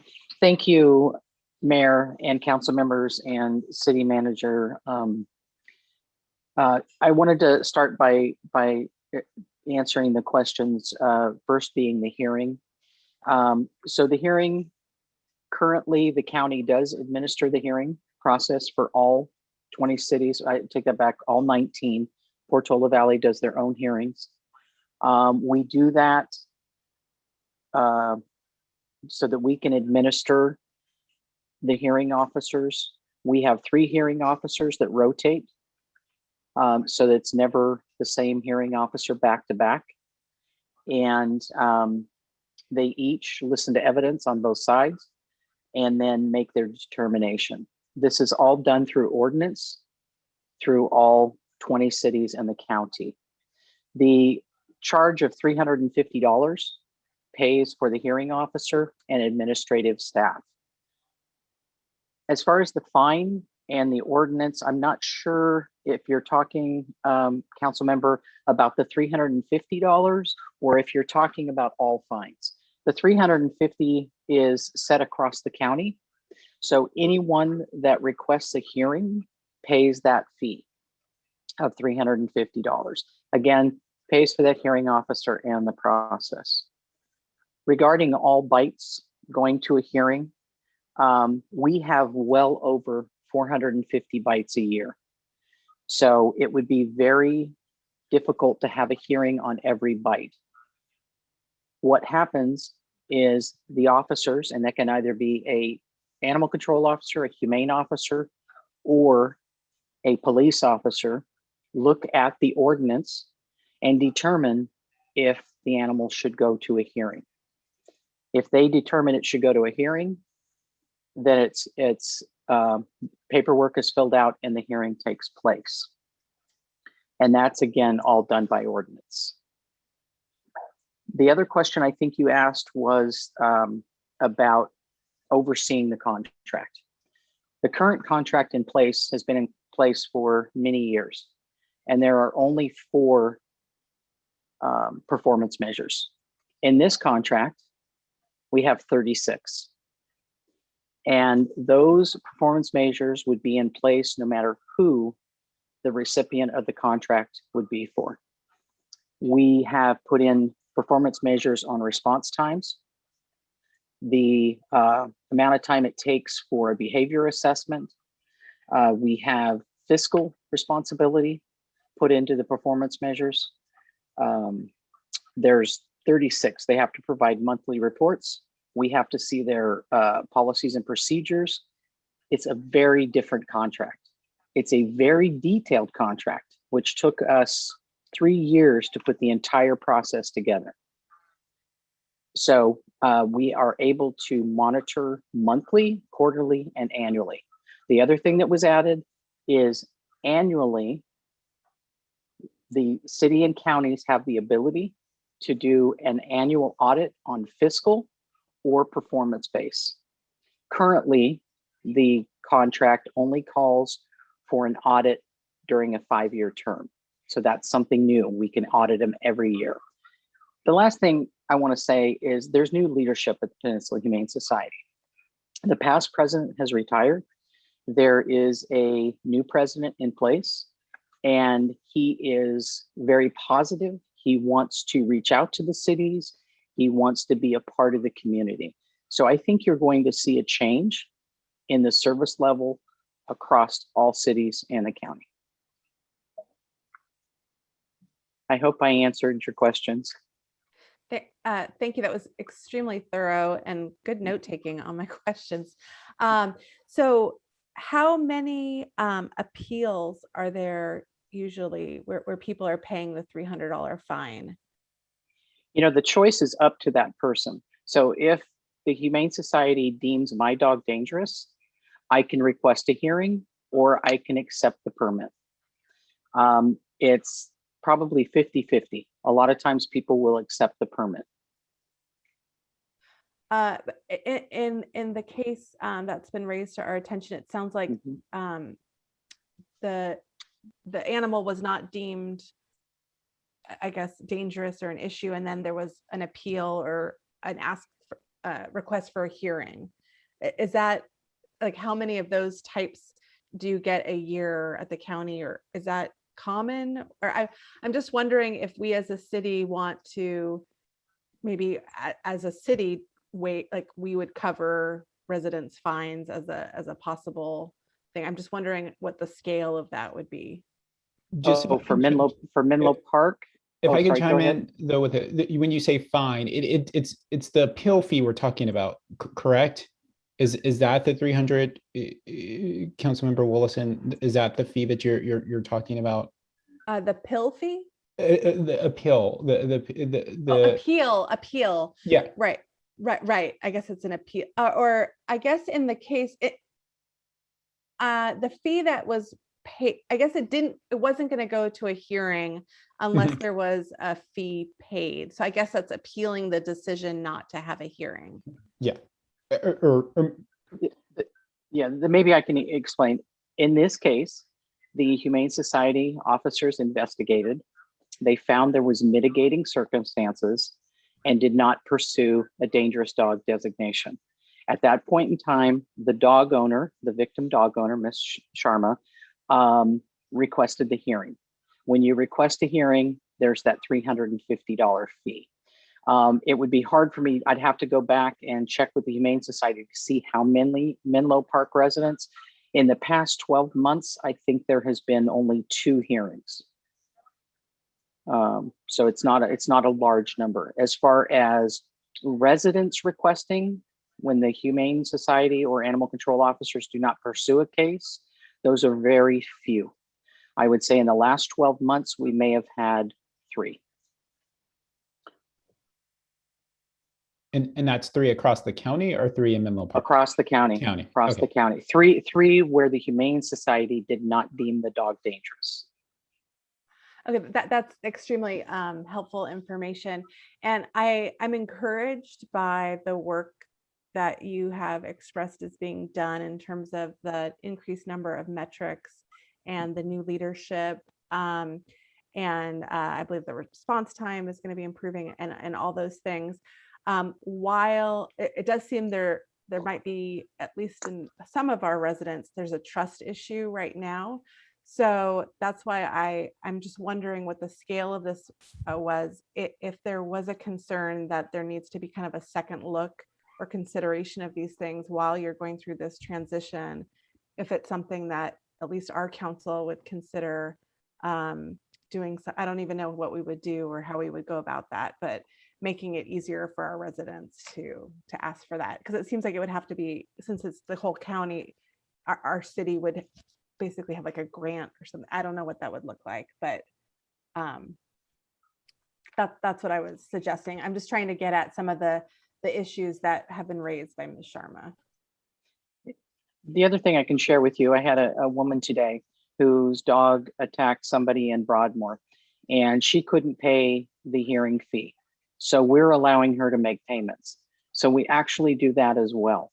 So we work with the resident on that fee. The other thing we are doing is we're rewriting the ordinance. And in that ordinance, one of the things that we're going to be writing in is that if the hearing is found, if the animal is not deemed dangerous or vicious, then the fee is not paid. So that's one thing we are looking at for the future. But then just so would that sort of go both ways? And so like, let's say if there's the original designation is that the animal is not dangerous and I or my animal was the victim, and then I pay the hearing fee, like, right? Mm-hmm. And then if during the hearing it is determined that the dog or animal was dangerous, then do I get a refund? It is in your ordinance or potential ordinance, the idea that I would also get the refund. So I'm obviously looking for some equity depending on, because currently both sides would have to pay the fee if they want to challenge that initial hearing or that initial ruling, right? Correct. And that's something we could consider. Again, we're right in the beginning stages of redrafting the ordinance, and each city will be involved with that. Each city attorney will send out drafts. So that's something that we can consider putting in. Absolutely. Councilmember Wallace. Can you just help me understand how, I understand there's mitigating circumstances, but how, because it sounds like in the case that we're describing, the animal was deemed dangerous, but there were mitigating circumstances that kind of overrode that. But in terms of community safety, how do we kind of reconcile having kind of a dangerous animal out there without any consequences? Sure. In this case, the Humane Society did not make a designation on this dog because there was mitigating circumstances. The victim dog was not being controlled by a leash and ran up to the aggressive dog. So the Humane Society did not bring this case forward to hearing. At that point in time, Ms. Sharma brought the case to the hearing. The hearing officer, not ever hearing the case, heard all of the testimony from both sides, reviewed the audio, and made the decision that there was mitigating circumstances. When that happens, and the dog was not deemed dangerous, the party that brought the hearing forward has the right to file a writ of mandate in Superior Court, which means that a superior judge would then listen to the case to determine if the hearing officer made the correct ruling. In this case, that was not done. So the dog was released back to the owner, and instructions in the letter that if there were any follow-up violations, that there would be enforcement. This dog, I followed up. The dog has moved to North Carolina. Prior to the dog moving to North Carolina, the Humane Society conducted patrols 10 days before it left. As far as how to protect the city residents, the Humane Society responds 24 hours a day, 7 days a week, 365 days a year to any aggressive dog. So if a resident calls in, even after hours, and there's an aggressive animal, an officer will respond to that animal. So we take this serious, and they have to respond within 1 hour. And most times it's much quicker. They take complaints on aggressive behavior. We handle bite quarantines. As I said, there's a very large number of bite quarantines that happen in our county, but the Humane Society acts on every bite quarantine. And just, Ms. Martin, if there is a decision made to take it to that writ of mandate, the Superior Court level, is there a fee attached to that too? No. No. Okay. So you can, so the one fee is connected with that initial, like if the initial designation goes against you and you have a hearing, then there is that, but that next level, there isn't an additional fee to have. Yeah, right. The party would just have to let us know within 5 days that they're going to request that writ, and then they have to file the writ within 90 days. Okay. Okay, thanks. If so we are if there are no other questions, I will entertain a motion or if there is a desire for additional comments on this.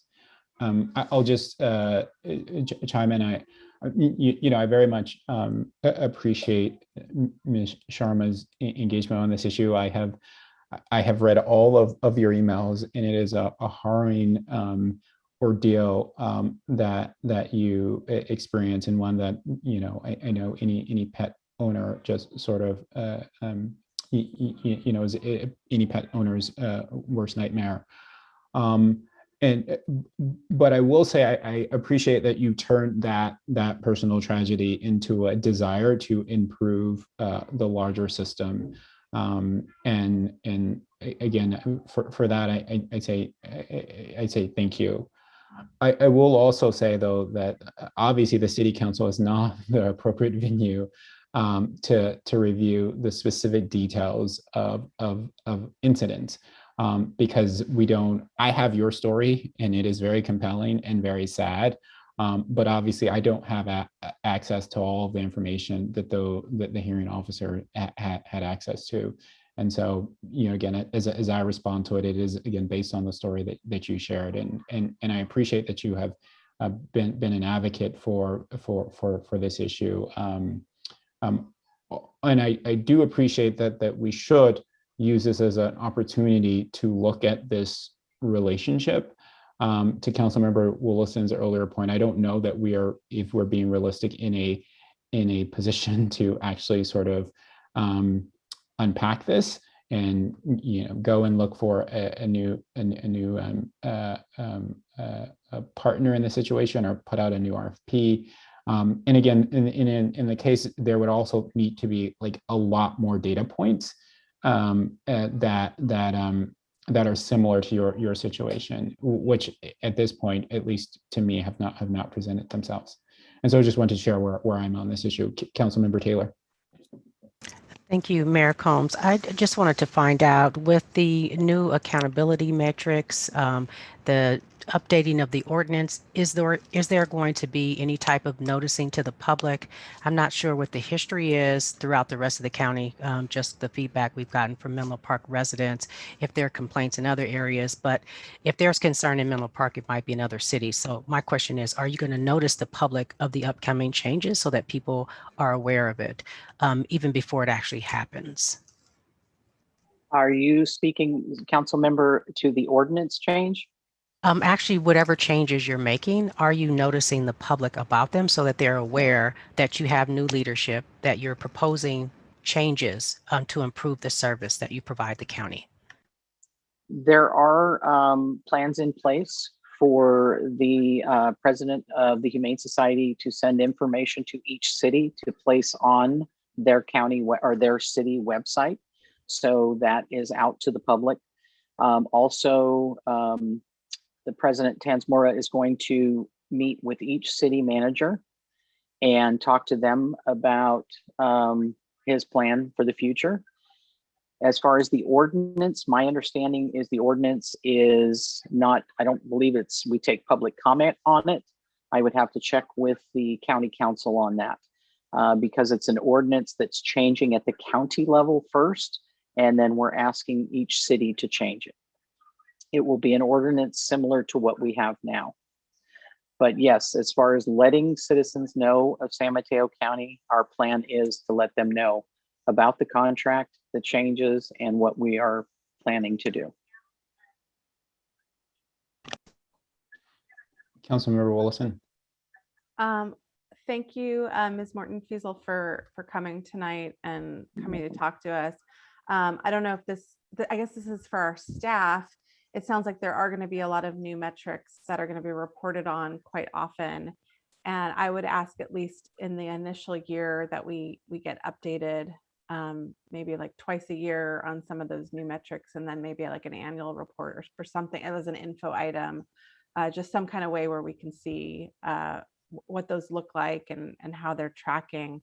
And then in the future, I just want us to consider this idea of, I'm curious about what Portola Valley is doing in terms of their hearing. I mean, I would like to get more information about that. And then this issue of fines, if we have situations where, especially during this period of transition, if folks want to appeal it, if we want to consider covering that as a city to build that trust. So those are my final comments about this. Yeah, I think so. I'll just say, like, as I stand here and the information I received would not be in support of it. Again, like the actual dollar figure is, again, based on the volume is really like not a great deal. But we are dealing with a situation where there has been a sort of initial finding by an expert. And so in that sense, it just seems like to me, if it is not as if someone is being charged a fee to actually access and have some adjudication of the issue. There is this base sort of hearing or analysis that takes place. And if you disagree with that, then you are charged. And so I don't, again, if we were talking about an initial hearing and there a fee connected with some initial analysis, I would be, yeah, let's look into this. But this is about like sort of someone essentially, kind of not appealing, but appealing to some degree that decision. And I don't know if that's a best in the sense of a policy that we then say, well, the city will cover that cost. But again, we're certainly not. We're talking about like a few $100s a year, and so open to how other people feel or think on that. Or Miss Morton-Fiesel. Yes, I would also like to offer that if any council member has questions in the future, please contact me. My phone is always open. You can come to the new shelter, take a tour. I like to, explain and educate to as many people as possible about the contract and the services provided. So I just wanted to make that offer. Thank you. We really appreciate it. You're welcome. Well, in an effort to move this along, I'll actually make a motion to authorize the city manager to execute an agreement with the county of San Mateo for continued provision of animal control services for a 5-year term beginning July 1, 2021. Is there a second? Councilmember Mueller, are you commenting or seconding? Seconding. Seconding. Okay. Yeah.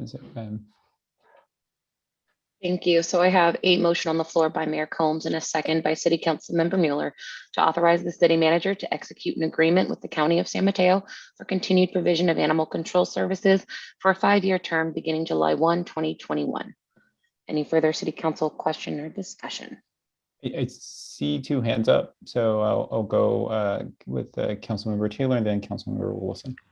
Thank you, Mayor Combs. I just wanted to say, I didn't get a chance to address this earlier, that I'm supportive of having the updates. And I don't know if that needed to be a part of the motion.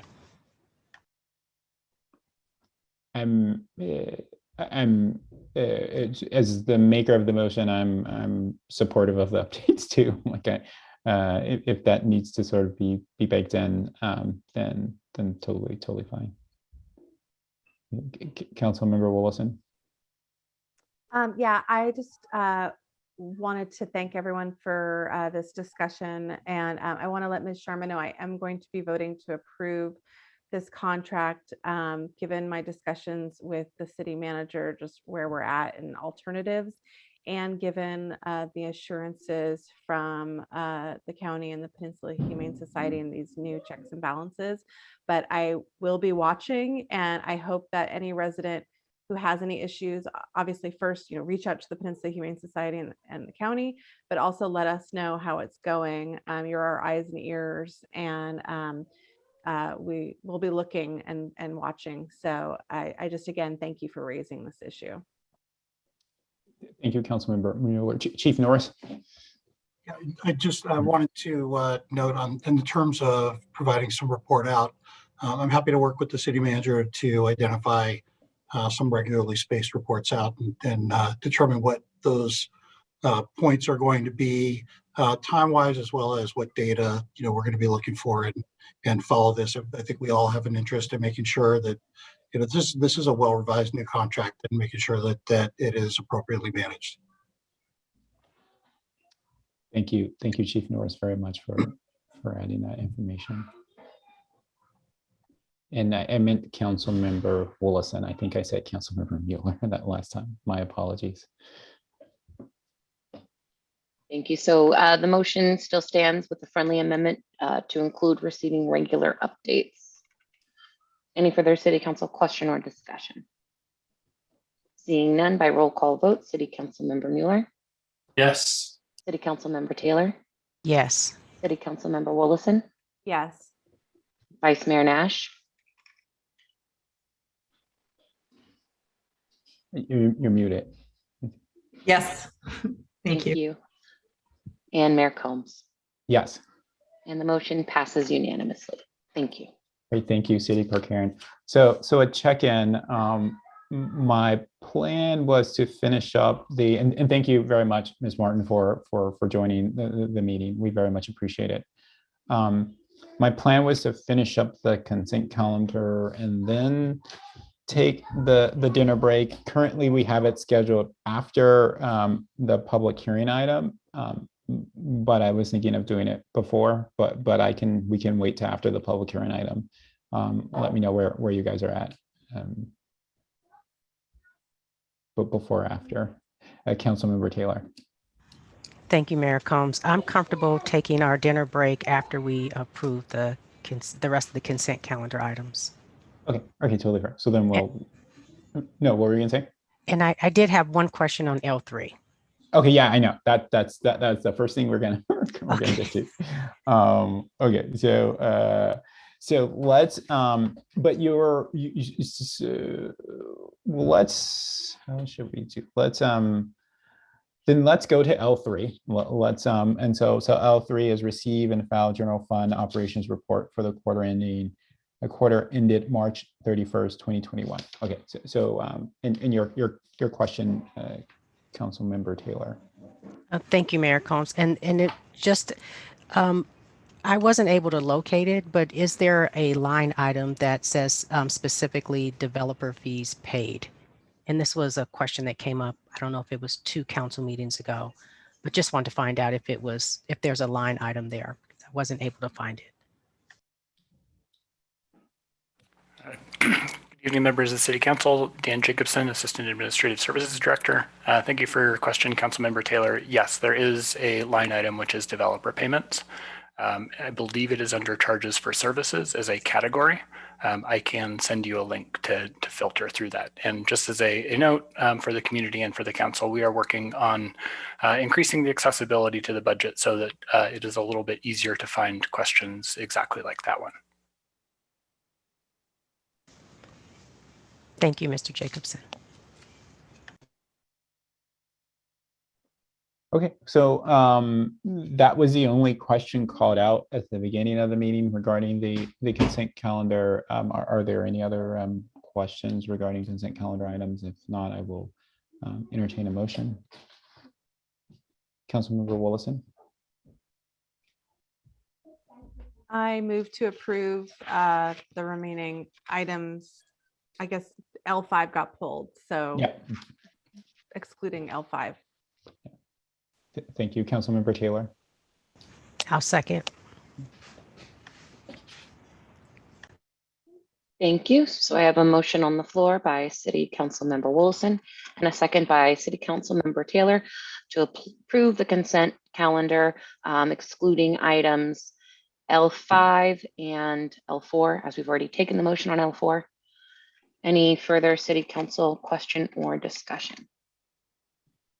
Seeing no hands, by roll call vote, City Council Member Mueller. Yes. City Council Member Taylor. Yes.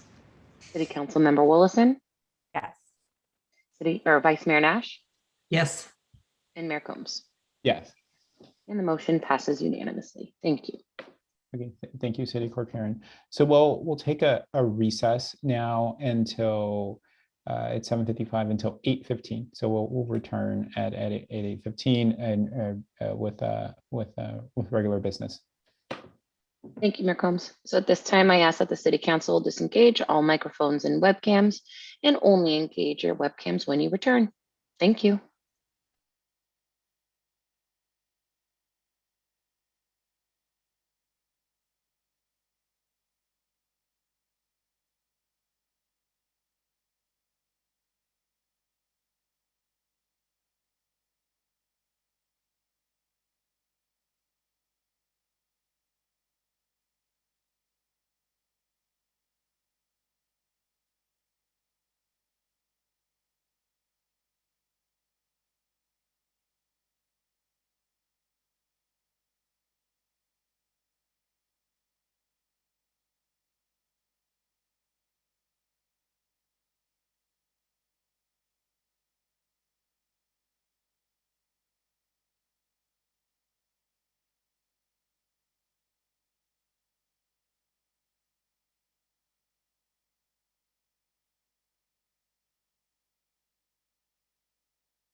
Welcome back, Mayor, Vice Mayor, members of the City Council. Having all City Council members return to our virtual dais, Mayor Combs, you may reconvene the meeting. Thank you, City Clerk Karen. So we'll go into the public hearing portion of the meeting. This public hearing is a formal proceeding held in order to receive testimony from all interested parties on a proposed issue or action. M1, adopt resolution number 6630, adopting the 2020 Urban Water Management Plan and Water Shortage Contingency Plan. Here to introduce the item is Assistant Public Works Director, Chris Lamb.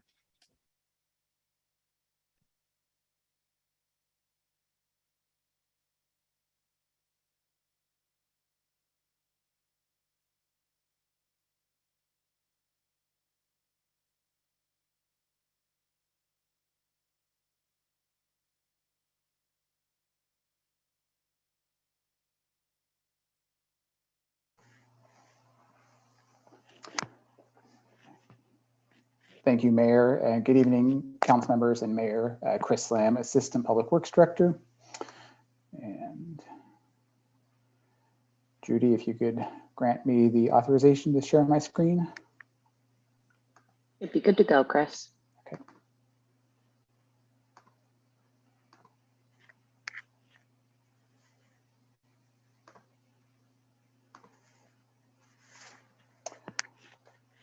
Okay. As the Mayor mentioned, we're here tonight to talk about the Urban Water Management Plan and host a public hearing prior to its adoption. So the action that we're requesting tonight is to adopt resolution number 6630, adopting the 2020 Urban Water Management Plan and Water Shortage Contingency Plan. A couple of things that we'll talk about within the Urban Water Management Plan are water supply reliability and water service reliability and the drought risk assessment. The Water Shortage Contingency Plan itself proposes city actions and corresponding regulations and prohibitions for each of the 6 required drought stages. So you all have probably seen this a number of times now over the course of this spring. Menlo Park purchases 100% of its water from the San Francisco Public Utilities Commission. We have approximately 4,400 service connections and serve roughly half the city. Our supply guarantee from San Francisco Public Utilities Commission is 4.456 million gallons per day during non-drought periods. So a little timeline update of how we got to where we are tonight. In April of 2020, the city hired EKI to develop the 2020 Urban Water Management Plan and Water Shortage Contingency Plan. The state released draft Urban Water Management Plan guidelines in August of 2020. This was, I think, a little bit delayed from when we originally thought they were going to come out due to COVID. And the state finalized those guidelines in March of 21. We hosted a city council study session on April 13th to get some of the information out to the public and get input from the council. And on May 3rd, the draft plans were made available on the city's website. Staff notified municipal customers and local agencies through water bills, emails, weekly digest, and newspaper notices. We're here tonight to adopt to host a public hearing to adopt the plans, and with the intent that we will submit those plans to the state by July 1st, which is the deadline to do so. And then the final plans will be made available on the city's website. And we'll notify our customers and other local agencies that we've done so. So one of the primary topics of the Urban Water Management Plan is to look at supply reliability and a 20-year planning horizon. So our plan identifies that there are sufficient supplies during normal non-drought years through 2040. The projected demands as we plan for growth through the city's general plan are less than Menlo Park's supply guarantee from SFPUC. And we have included population and employment growth from the city's general plan. It accounts for recycled water partnership with West Bay Sanitary District.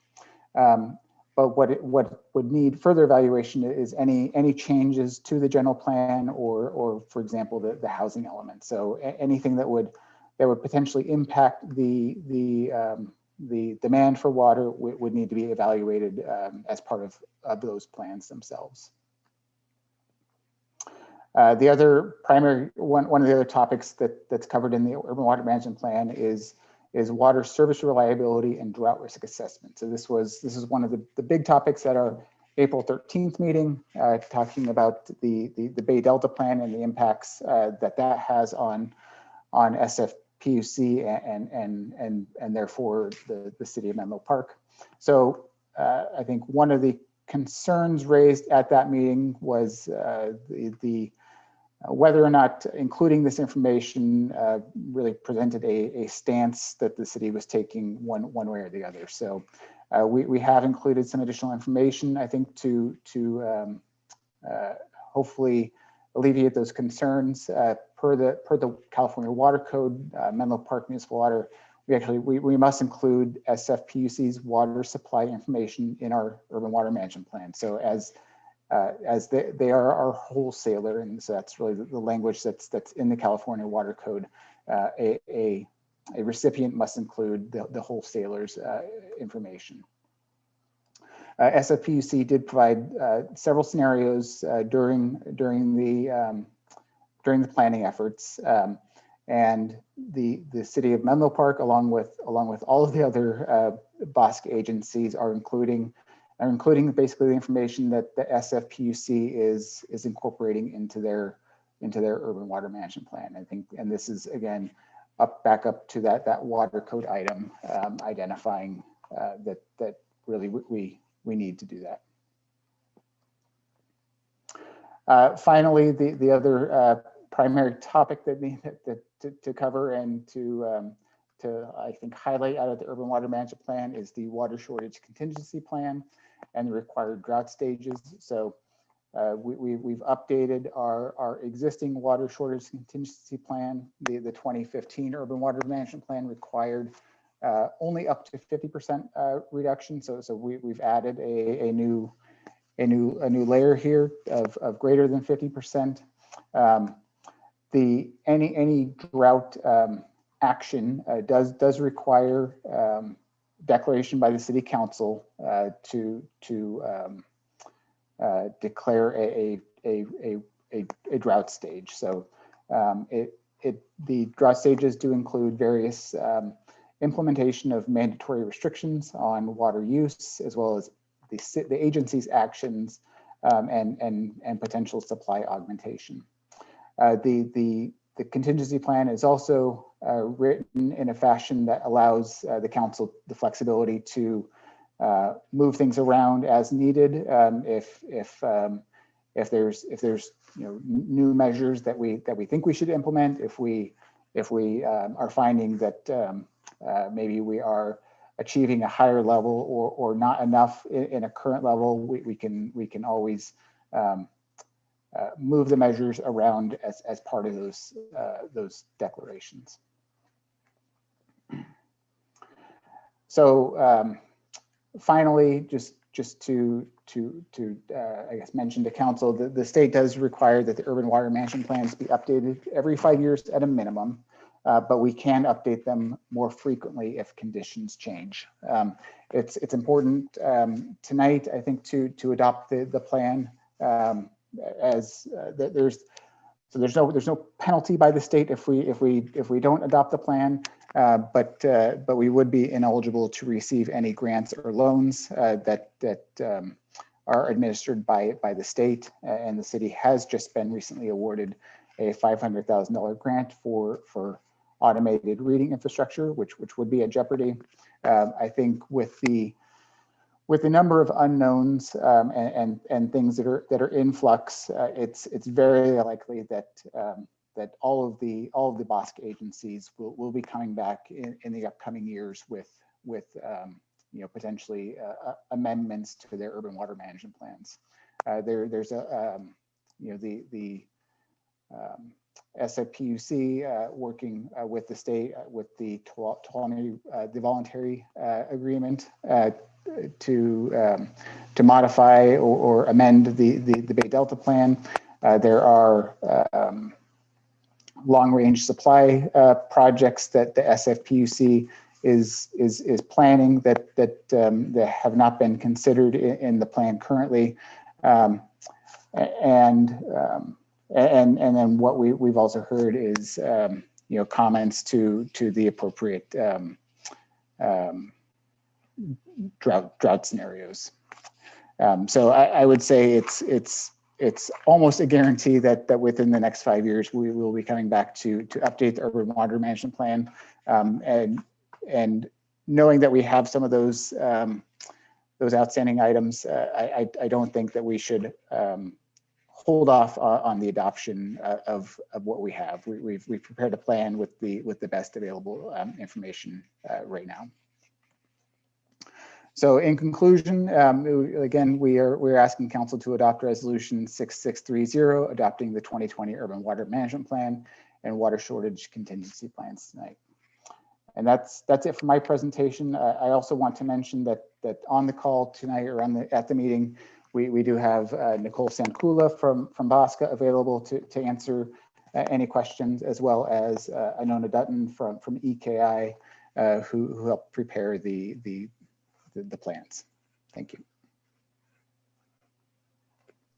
Thank you, Mr. Lamb. So we're going to open the public hearing and have the city clerk call for public comment, and then we'll come back to the dais.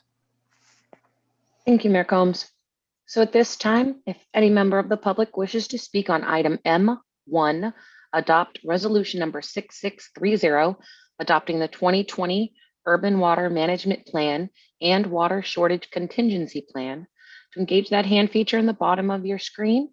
If you are calling in from a landline or a cell phone, please press *9 now. And our first speaker is call-in. So I will ask for your name, and then you may provide your public comment. Phone number ending in 8025.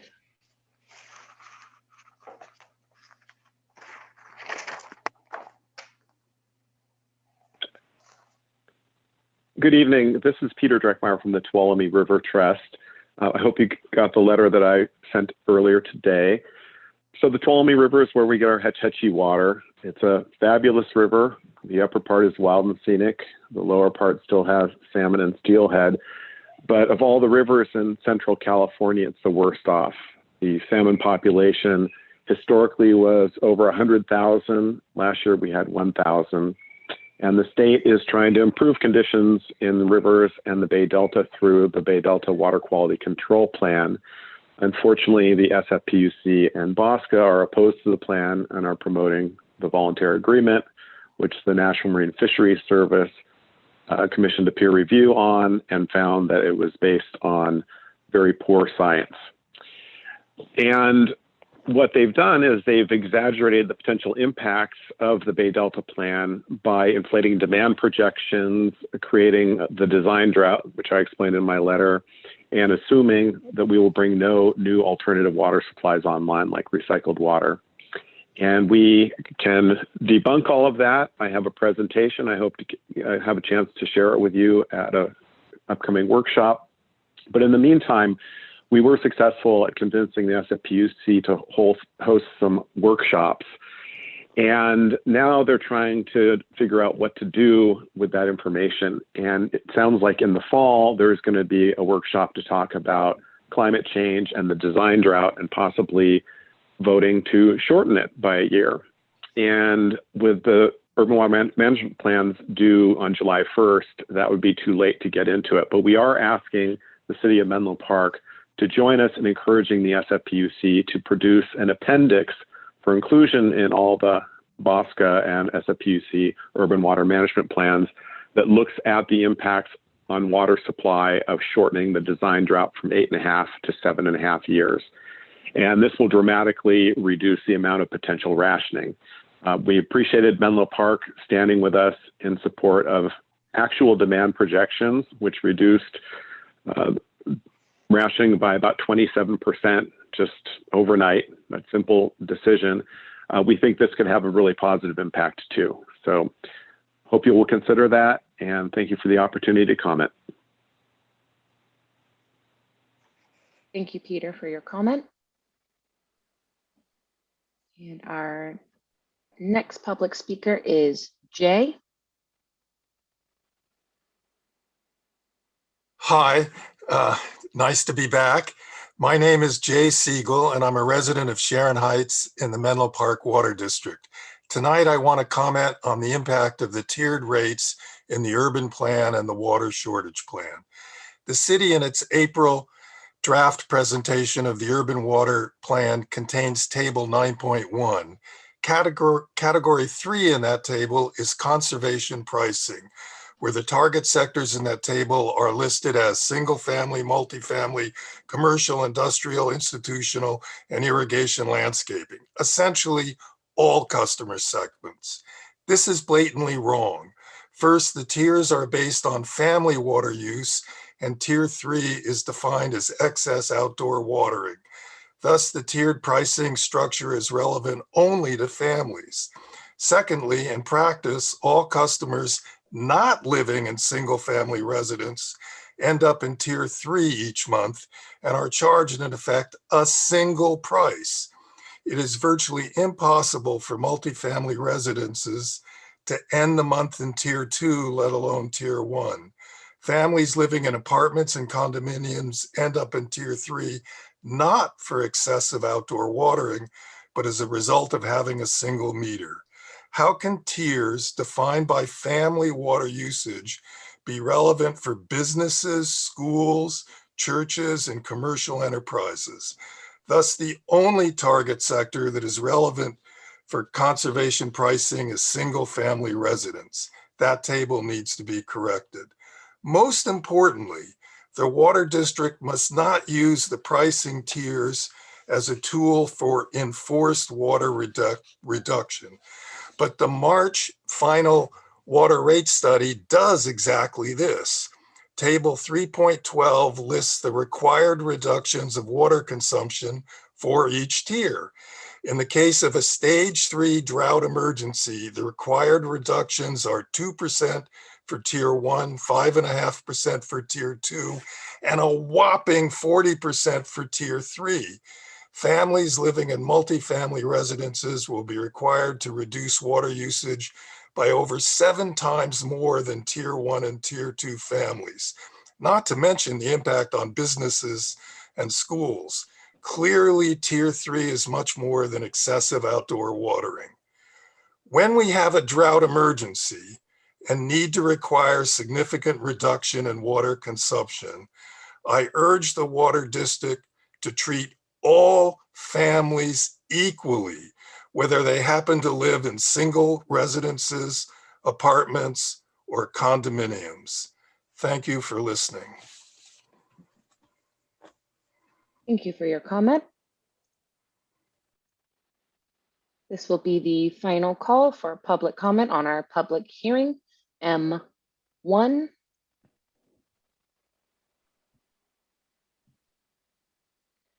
And seeing no further hands raised, Mayor Combs may close the public hearing. Thank you, City Clerk Heron, and I will officially close the public hearing and open the item for council discussion. And I'll go to Councilmember Mueller.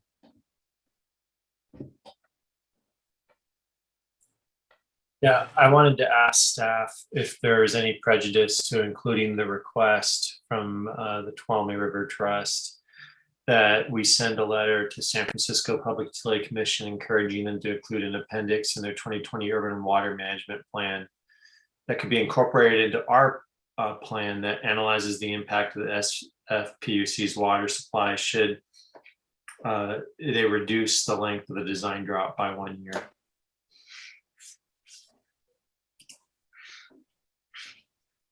Thank you, ma'am. Thank you, Councilmember Mueller. I think my I guess opinion on the matter, or my would be that I think a letter to the SFPUC to request the analysis to be done would be one thing. I think it'd be premature to include an appendix in our urban water management plan with no data in it. Essentially, if SFPUC was willing to do that analysis, then we can, like I mentioned, we can amend our urban water management plan to incorporate that information. But I don't think there's a guarantee that they're going to accommodate that request.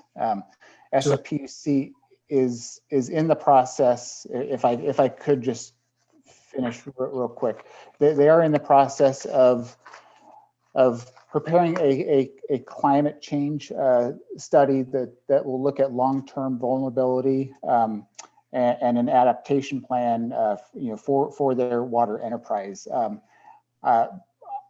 If I would imagine that any long-term drought planning is going to be a result of the findings of that study, rather than a request that's made by the city of Menlo Park. So I understand that you're saying it's premature for us to go ahead and say that we'd include it as an appendix. So what I would say is if we change the wording of it to say, because I think this is the intent anyway, a letter to San Francisco Public Utility Commission encourage them to include an appendix in their 2020 water plan that could be incorporated, that could be considered for incorporation into ours, should they decide on the future to reduce the length of the design drought by 1 year. That would be, that would analyze the impact of theirs. That certainly would leave us the opportunity, should they do it, to go ahead and do it. And we're asking them to do it, but they, and if they don't want to, they don't want to, but we've asked for it. And we're saying if they do it, then we're going to consider to incorporate it in ours. Is there any prejudice in us making that request? I don't think so. I'd like to defer to maybe our consultant Anona if there would be anything that I'm not considering with that request. No, it's just a timing thing, and a second adoption and resubmittal. It's just time and dollars to do it. But if the results are significantly favorable, and San Francisco decides to adopt that as its updated reliability numbers for purposes of water supply assessments and other planning, I think it would be in the city's best interest to have a more favorable reliability scenario in its urban plan. Great. All right. So then I'm just going to make that. I'd ask whoever makes the motion at the time they make it to include that in the motion, or I can make a friendly amendment at that time that language be included. That there would be a request for a letter to the San Francisco Public Utility Commissions, encouraging them to include an appendix in their 2020 urban water management plan that can be considered for incorporation into the Menlo Park plan that analyze the impact of the SFPUC water supply, should they decide to reduce the length of the design drought by 1 year. Thank you. Thank you, Councilmember Mueller. Any other questions or comments on this item? Councilmember Willison. Yeah, I'm new to the water, this whole thing. So I'm trying to understand, it sounds like if the SFPUC decides to do that and does some new analysis and comes up with something favorable, everybody's going to be redoing it and making the change anyway. So I'm just trying to understand what the benefit is. It seems like it's going to have the same outcome. I'm just trying to understand. Yeah, the crux of the letter is we're asking them to do it. The crux of it is that we're asking the SFPUC to please consider this alternative where they just make the drought 1 year shorter than they have. If they make an alternative scenario that the drought is 1 year shorter, that's going to be positive to everybody. And I think the reason why Tuolumne River Trust is asking that is because if that's the case, the amount of water necessary to meet demand is lessened such that that there may not be a significant impacts requiring a shift from the Bay Delta plan or a flow from the Tuolumne River should the sharing agreement be put into place. But won't the SFPUC be making that determination based on the science in the study, or they'll be making it based on kind of political pressure from cities to include it? I'm just trying to, how do they determine whether or not to do that? I think that I think it's both. I think there's policymakers on the SFPUC that make a decision what different alternatives that they're going to look at, and then they look at a recommendation as what's the one to adopt. But this isn't even asking, this is saying to include it in the appendix as an alternative. So.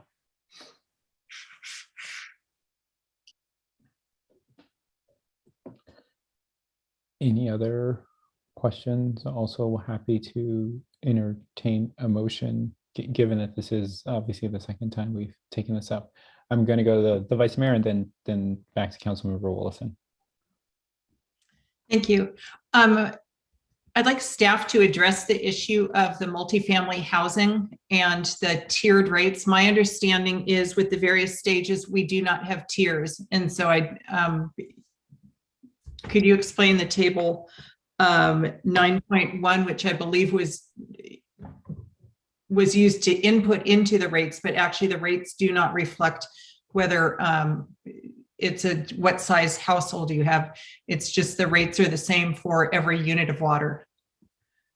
Right. So I don't have the rate study pulled up in front of me, but I believe I do know the table that's being referred to, and that was in development of the drought surcharge. So in the call for drought reductions, every customer is going to be called to conserve equally. So every class of customer is going to be requested to reduce consumption by 10, 20, 30, whatever the call for reduction is. In order for us to develop the correct drought surcharge to apply in those various drought scenarios, we need to understand where the revenue is going to be reduced, and in pretty much any drought scenario, most of the reduction that we're going to see in revenue is going to come from the volume that's sold in the tier 3 bracket. And so that's why for the scenario that Mr. Siegel mentioned, I think it was the 30% had 40% reduction in tier 3 and only 2% in tier 1. That's really it's revenue reduction in those brackets, and that helps us to determine what the appropriate drought surcharge would have to get then reapplied to make sure that the water fund is whole.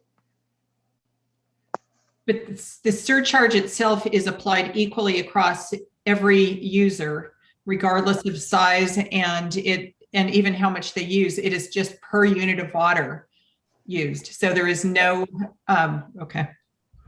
So I think it's primarily a misunderstanding of where we are predicting the water to be reduced versus mandating the water to be reduced by tier.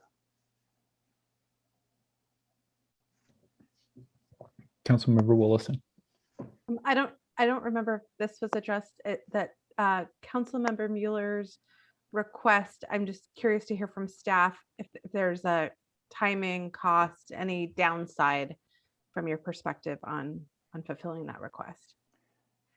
So I think the letter should be simple enough to craft and to send to the SFPUC. I think at that point we would be, I think, really just waiting to see if they will accommodate the request and do those do those revised analysis and incorporate that information. If it is, then we would need to amend our urban water management plan and reissue via a public hearing so that we can reissue it to the state. But as Anona mentioned, I think if they are willing to do that, then it is worth it in the long run to have that included. Great, but for this original submission, it won't delay it or no. Or okay, wonderful. Thank you very much.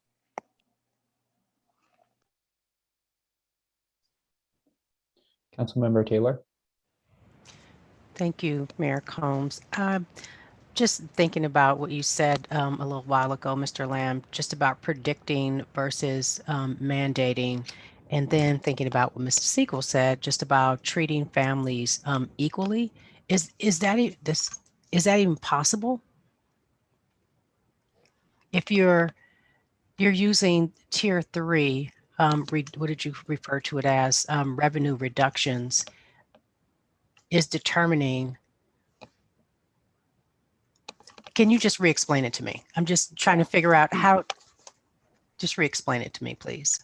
Right. So I mean, I think the best way I can probably try to explain it is to think of it. The city, the Menlo Park Water has revenue coming in that for water that it sells in the different tiers, right? So we have tier 1 water at a certain rate, and we collect so much revenue out of tier 1. We have tier 2 water at a certain rate, and we collect so much water out of tier 2, and the same for tier 3. If we call for a 30% reduction in all water use for every customer, some of those customers are only in tier 1, but not very, not that many, so there's gonna be some reduction for a customer that's only in tier 1. If they reduce by 30%, they're gonna reduce, 3 units of water a month, and that accounts for a certain amount of money.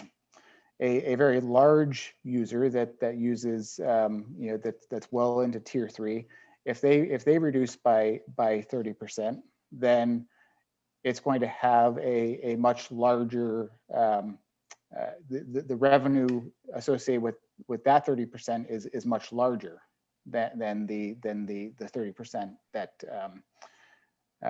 that was sold from the tier 1 customer. So we need to understand when we have all these different customers that are using different amounts of water, but we want to try to apply a kind of a flat percentage reduction across all of them. The revenue reduction is going to vary greatly, and so this was all an analysis that was done to make sure that when we again apply a drought surcharge to kind of make up for the lost revenue associated with the droughts, that we're identifying the right number.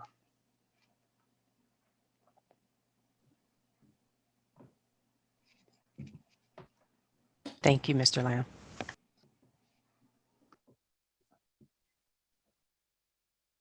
Are there any other questions or comments?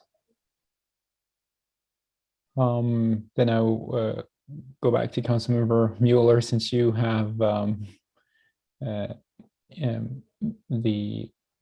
sort of expressed an addendum to any motion. I'll just go to you to make the motion with the added language about the letter.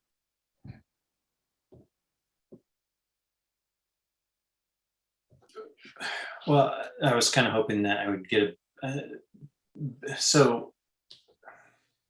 Or not.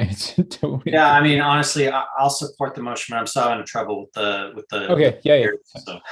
No. That's totally fair. I mean, I'm again, not to certainly feel anyone can chime in. I'm happy to make the motion to adopt resolution number 6630, adopting the 2020 Urban Water Management Plan and Water Shortage Contingency Plan. So again, I'll make that motion, and again, I'm open to the language. I could add the language, but then someone's going to have to go back and clarify it, and so I'll just leave it to someone else to add the language regarding the letter to the SFPUC. Councilmember Mueller. Yeah, so I'll make a friendly amendment to add that a letter will be sent to San Francisco Public Utility Commission, encouraging them to include an appendix in their 2020 Urban Water Management Plan that can be incorporated, that can be for consideration for incorporation into the Menlo Park plan that analyzes the impact on the SFPUC's water supply that would reduce the length of their design drought by 1 year.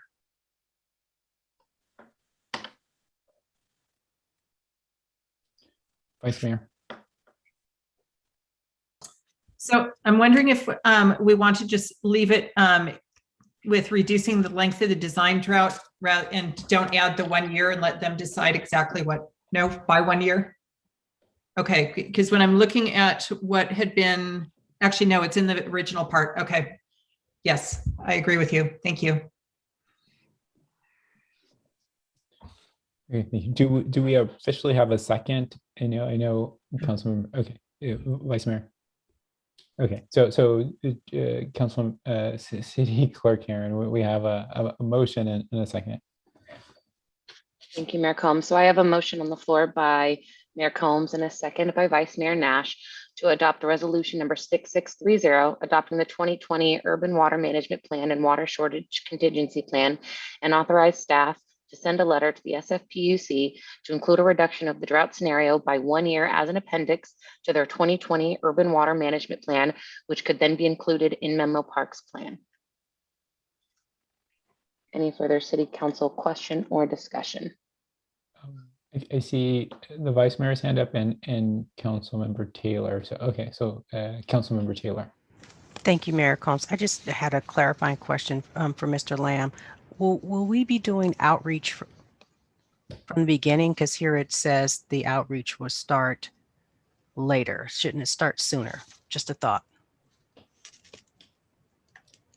So we've done a number of outreach efforts for to make customers and other agencies aware that the plan is available for review, and that was leading up to this public hearing. And then there will be another round of outreach to let those same folks know that the plan has been adopted, and once we finalize it and post it on the city website, then we'll provide information on how to view that. Thank you. Any further question or discussion? Seeing none, by roll call vote, City Council Member Mueller. Just want to express the time I make the vote, I still have reservations about the tiered plan adopted for pricing, but but that issue is not before us tonight, and we need to we need to move forward and adopt this. So with respect to the council's prior decision, my vote's yes. Thank you. City Council Member Taylor. Yes. City Council Member Willison. Yes. Vice Mayor Nash. Yes. Mayor Combs. Yes. And the motion passes unanimously. Thank you. Thank you, City Clerk Karen. With that, we'll move to the regular business portion of the meeting. Under regular business, the City Council considers recommendations from city staff on policy matters or administrative actions that require City Council approval. The first regular item is in 1, receive an overview of the housing element update project and provide feedback on the goals and objectives, roles and responsibilities of various reviewing and decision-making bodies in a community engagement and outreach plan. Here to introduce the item is Assistant Community Development Director, Deanna Chow.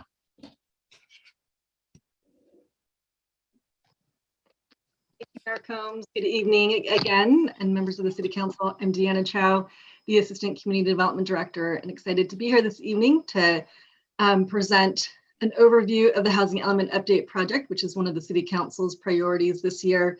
And we'll be reviewing a few items that the mayor discussed, so the goals and objectives, the roles and responsibilities, as well as the community engagement and outreach plan, which earlier this evening, the council appointed our 14-member body. So here with me this evening is Jeff Bradley from the M Group, who will be walking us through the presentation this evening. Thank you.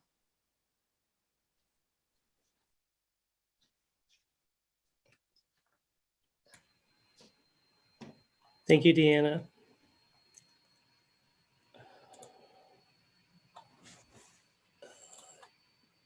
paused my screen sharing somehow. Oh, there we go.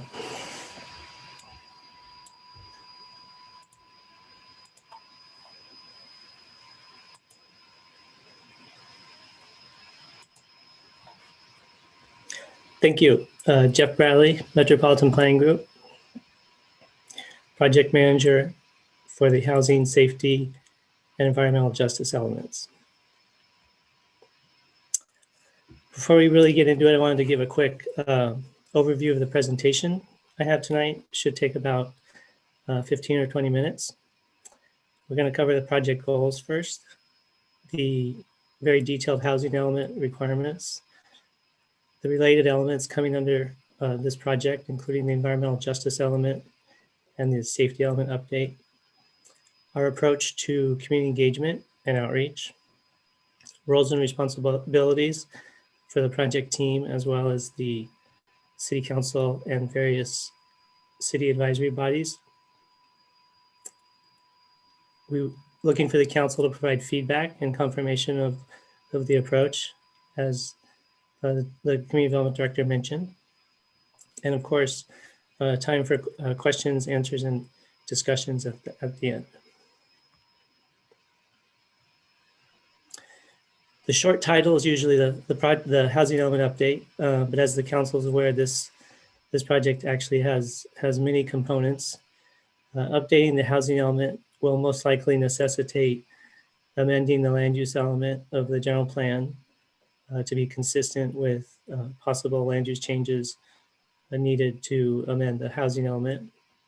That could lead to zoning ordinance and/or the need to rezone specific properties. Thirdly, the environmental justice element will be created for the first time as part of this effort. We will be updating the safety element to address climate adaptation, a new requirement under California state law. And there will also be the preparation of very detailed fiscal impact analysis, as well as the environmental impact report.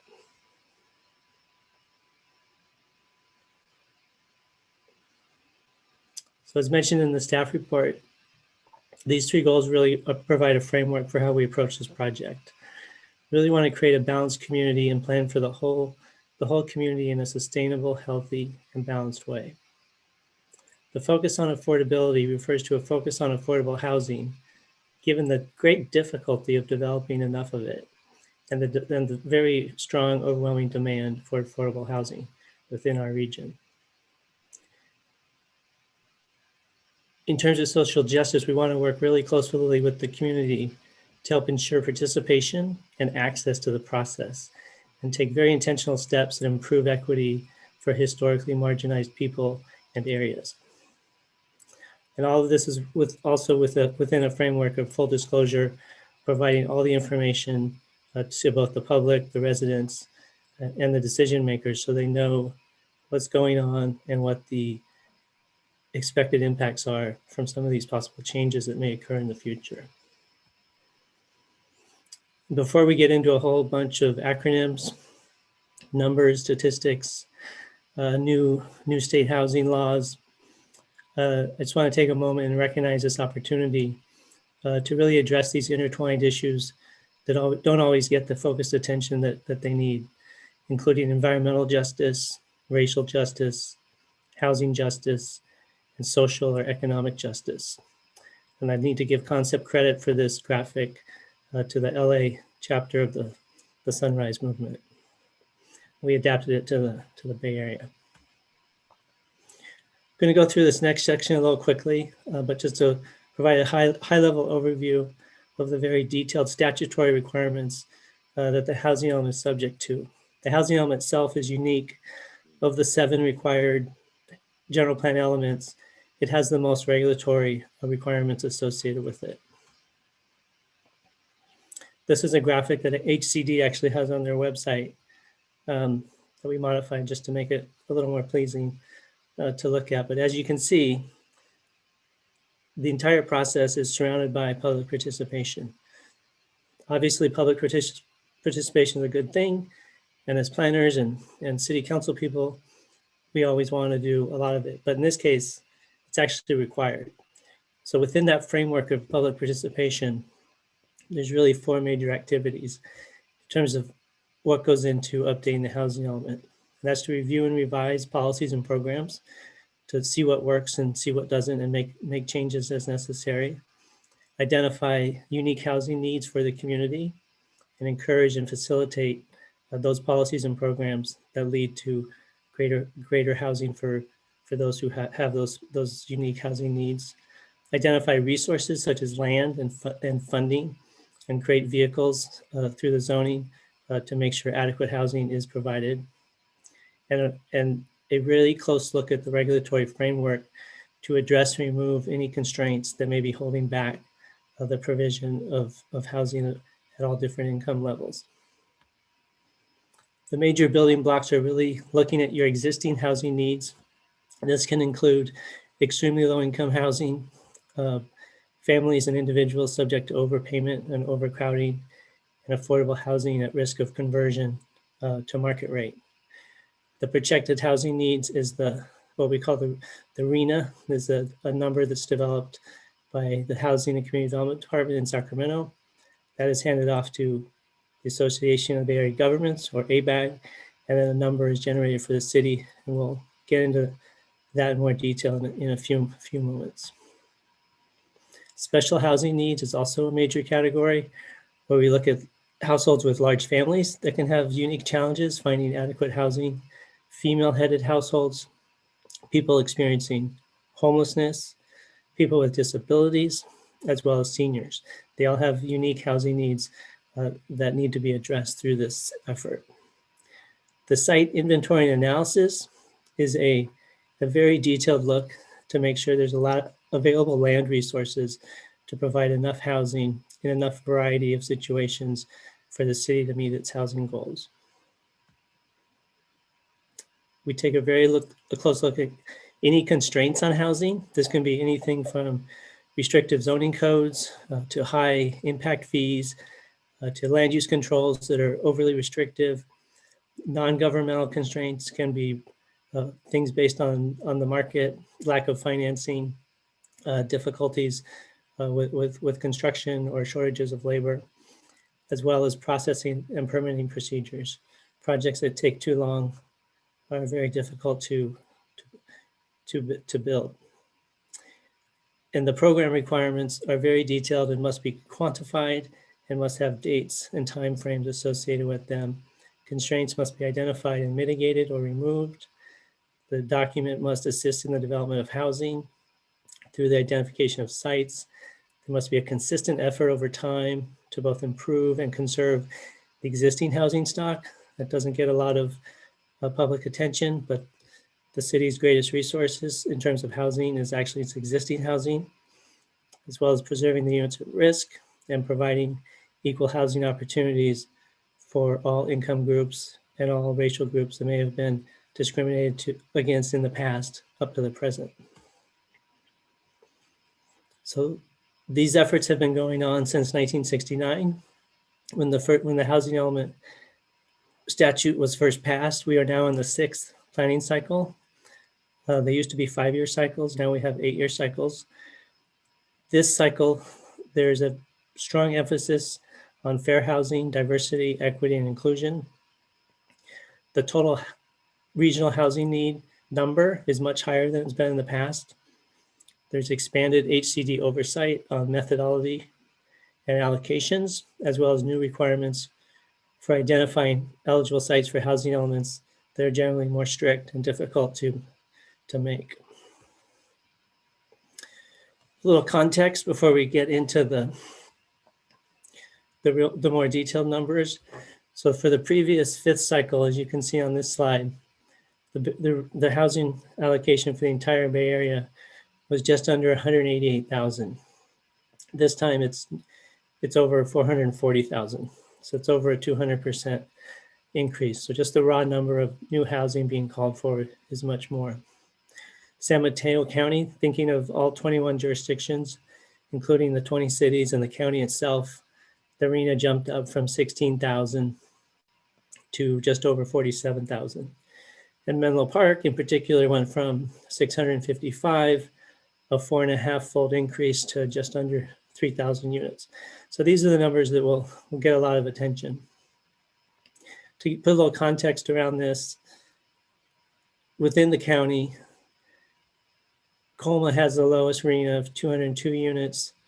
San Mateo, the city of, has the most at just over 7,000. The average of all the jurisdictions is just over 2,200. So you can sort of think about where the city lands in that spectrum. The RENA objectives are important because it's really the formula for how that larger number gets broken down into the smaller number. And these are statutory objectives that ABAG had to follow in order to assign the units to the communities. And there's 5 of them. And I'm going to just go through this quickly. The first one is increasing the housing supply and mix of housing types. The second one is promote infill development and socioeconomic equity. The third one is to promote improved intra-regional jobs, that's within the region, housing relationship, so that there's a balance between low-wage jobs and affordable housing as opposed to a mismatch. And 4 is balance disproportionate household income distributions, meaning more high-income housing to lower income areas and vice versa to encourage a more diverse settlement pattern in terms of income and racial characteristics of the people living there. And finally, and significantly new for this cycle, is affirmatively further fair housing.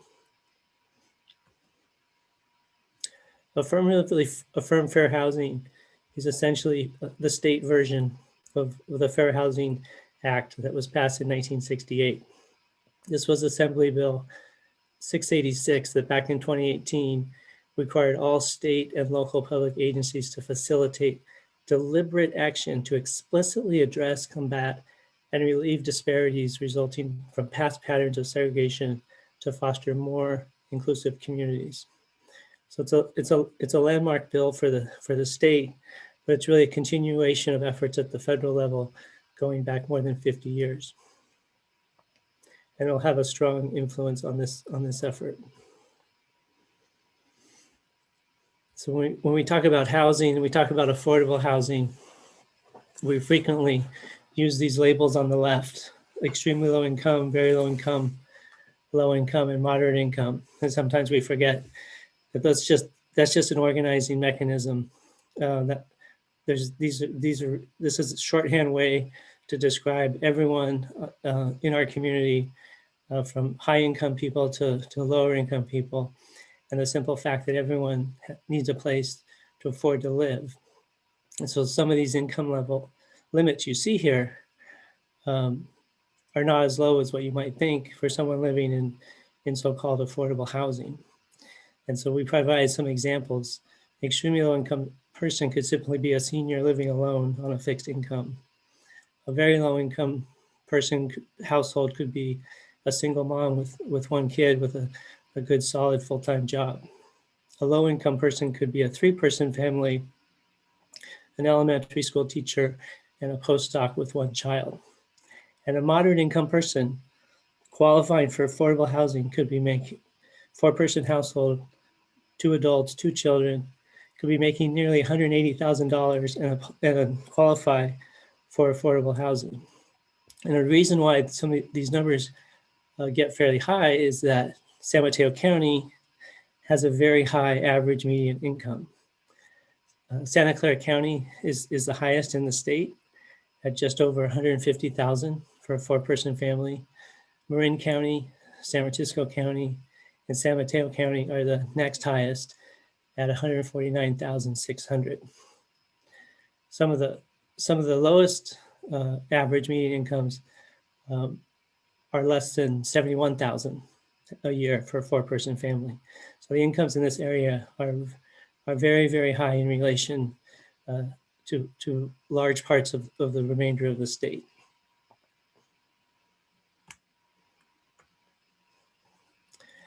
So the 6th cycle RENA that we're talking about, where the city received the allocation of almost 3,000 units, breaks down like this into these different income categories. And again, this is just everyone who is in our community already, living, working, looking for reasonable, safe places to live.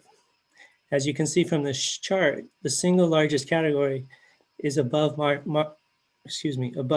income units, which is the 44%, the large yellow slice of the pie you see on the left. That's the other name for that is market rate housing. So this is housing that's affordable to people above those income categories that we just looked at.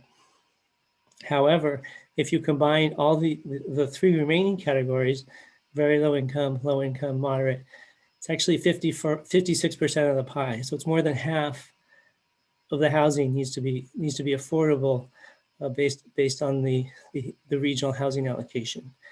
And it's an important thing to note because historically within the Bay Area, almost every city and almost every county and the Bay Area as a whole generally meets its market rate or above moderate income housing allocations, but woefully underproduces on the affordable units.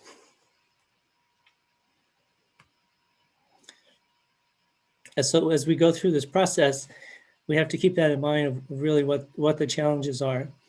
And in terms of making the numbers work, the single biggest factor, as represented by the gray shape in the middle, will be simply looking at the sites that were developed for the fifth cycle housing element, which is the current housing element that is currently in effect and is adopted by the city, and that this effort will be updating. The document can take credit for sites that are still available under certain conditions, and as long as changes are made to them to make it more feasible that they redevelop in this next 8 years, even though they didn't redevelop in the previous 8 years. In addition to that, there's pipeline projects, most of which occur in the North Bay Shore area, that can be counted towards the next RENA cycle in terms of credit. And so that's to not penalize cities that develop housing outside of the previous housing element. And based on when the projects are approved and built, they can be counted towards the upcoming housing cycle.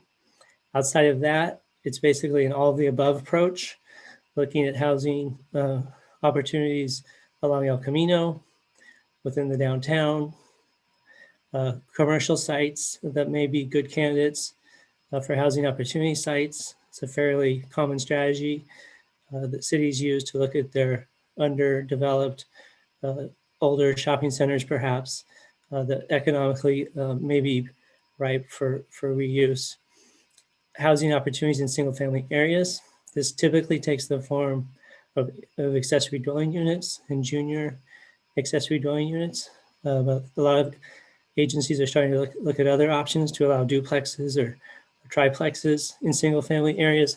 And we're also hearing a lot about potential new state laws that would mandate that. So it's a good time to evaluate that from a policy perspective and see what the city's response is.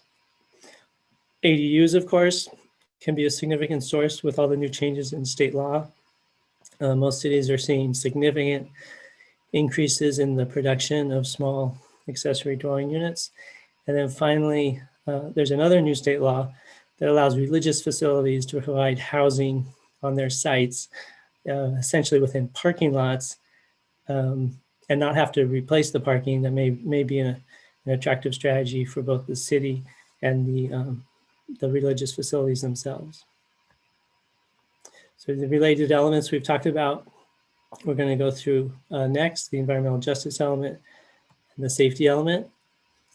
But before I get into the particulars on this slide, I want to kind of give a textbook definition of environmental justice, and I'm taking this mostly from the Environmental Protection Agency, and they state that the environmental justice is the fair treatment and meaningful involvement of all people, regardless of race, color, national origin, or income, with respect to the development, implementation, and enforcement of environmental laws, regulations, and policies.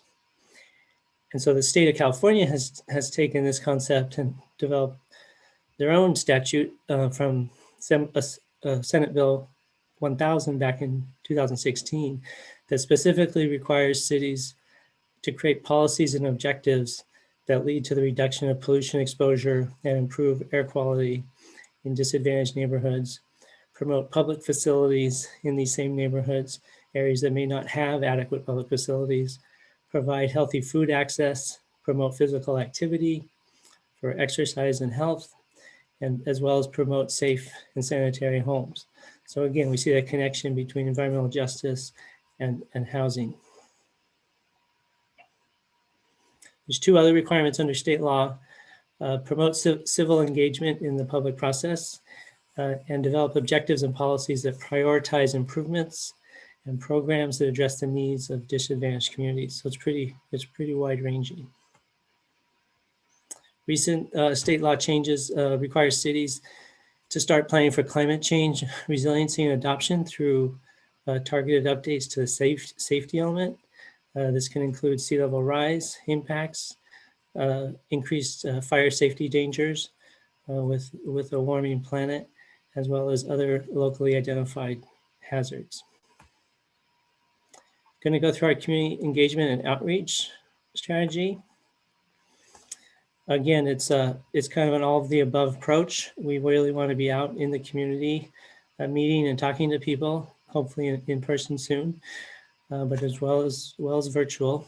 That would include traditional format community meetings, large community meetings, smaller focus groups, taking full advantage of social media, print media, as well as good old-fashioned email, partnering with local nonprofits to help get the word out and spread the word, and have people explain to their peers what the process is about and what some of the opportunities are, and how some of these issues touch on issues that the community groups are working on. Pop-up events at farmers markets or in popular parks, a community-wide survey to generate a large baseline of information from a very large cross-section of the community, a project gallery with maps and poster boards and information that can be accessed without the need for any technology or internet connection, a housing seminar to provide a housing 101 update for folks that are interested in learning more about it, small group interviews with stakeholders, as well as videos to allow for things to be used more than once and people can view it at their leisure rather than at a set time and place. And all of this, we will be receiving, the project team, the consultants, and the city staff will be receiving regular advice, encouragements, course corrections from the newly created Community Engagement and Outreach Committee, which looks like the council formed up tonight. The focus groups will include residents, with a special focus on residents of disadvantaged communities, community groups, housing organizations, folks that are in the business of providing housing solutions for people and are really familiar with the challenges and the issues and possible solutions. Other service providers, renters, as well as homeowners, local businesses that may have insights into some of the housing challenges of employees and workers, as well as business owners, and housing developers of all types, nonprofit, for-profit. Apologize for the project schedule. It's kind of hard to read. We put a blue box around all the meetings at the top. Those are all what you might consider official public meetings with the Planning Commission, the City Council, the Housing Commission, the newly created Community Engagement and Outreach Committee. Those start tonight and extend all the way to the end in November, December of next year, where this housing element will be adopted by the City Council. And then everything below that in the orange box is the universe of public meetings and major deliverables, such as the public and final drafts of these general plan elements we've been talking about, as well as the environmental impact report and the fiscal impact analysis. I know you can't read that, so I'm going to go on to the next slide and go to a more user-friendly schedule. that just covers sort of this period we're in now up until the summer and a little bit into the fall, to give you sort of a better sense of what's coming up immediately. So Thursday night, we take off the word tentative now. We have the meeting with the 14-member Engagement and Outreach Committee at 6 o'clock, virtually like this, with that committee. That's their first inaugural kickoff meeting. And then also in the month of June, there's several things going on. We will organize and hold the Housing 101 Introduction Seminar. We will hold as many individual and group interviews that we can schedule. And we'll also be doing focus groups. A little later in the summer, we'll be doing very targeted very widespread outreach, but targeted specifically on environmental justice and safety elements. We don't want that to get lost in the general focus on the housing element. So we do want to give it some dedicated attention on its own. Come back to the Engagement and Outreach Committee in June, July for the second meeting. Get some advice and consent from them. Launch a community survey. Take advantage of some time to take some very preliminary land use strategies to the Housing Commission to kind of get these ideas out in the public. Where's this housing going to go? Are we going to use the church strategy? Are we going to lean really hard on ADUs? Are we going to rezone existing commercial centers? There's preliminary concepts people need to understand before we really get into making hard recommendations. And then we bring that all together with some community visioning. We have a clear vision and understanding of where we're going based on everything we've been hearing and seeing, working with the community and the advisory groups.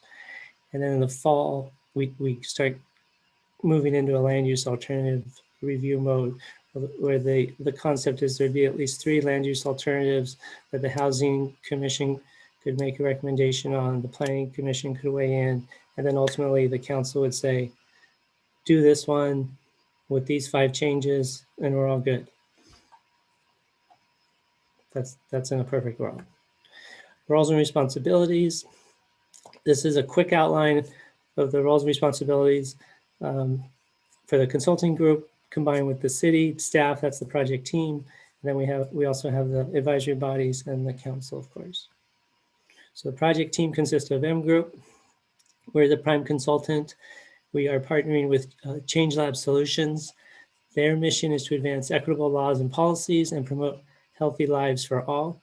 They're based in Oakland, but they work throughout the entire country, and they are a really great group, and we've enjoyed getting to know them better through this process, and we look forward to them helping us, not just from a community engagement standpoint, where they're going to review our community engagement plan and give us feedback, but they're also going to provide a policy advisement to make sure our policy structure is promoting equity and promoting a healthy environment in the city. ESA is Environmental Science Associates. They're a very well-established environmental planning firm that will be doing the EIR, the Environmental Impact Report. Hexagon is a traffic consultant we've worked with a lot throughout the South Bay and the Peninsula, and they will be doing the traffic analysis in support of the Environmental Impact Report. And finally, Bay Area Economics, or BAE, is our economist, and they will be assisting with some of the analysis around the affirmatively furthering fair housing, as well as providing a very detailed fiscal impact analysis, not just on the city itself of some of these possible land use changes, but also on some of the other governmental units, including school districts. So the city council's role and responsibility is to review, and this is very similar to what you can see in the staff report, is to review and provide guidance on the overall project and key milestones. Selection of the preferred land use alternative is necessary in order to successfully complete the project by the end of next year. prior to the deadline in January of 2023. The City Council Housing Element Update Subcommittee is 2 members of the City Council, as Mayor Combs and City Council Member Willison have stepped forward to provide guidance to the project team on key topic areas as needed.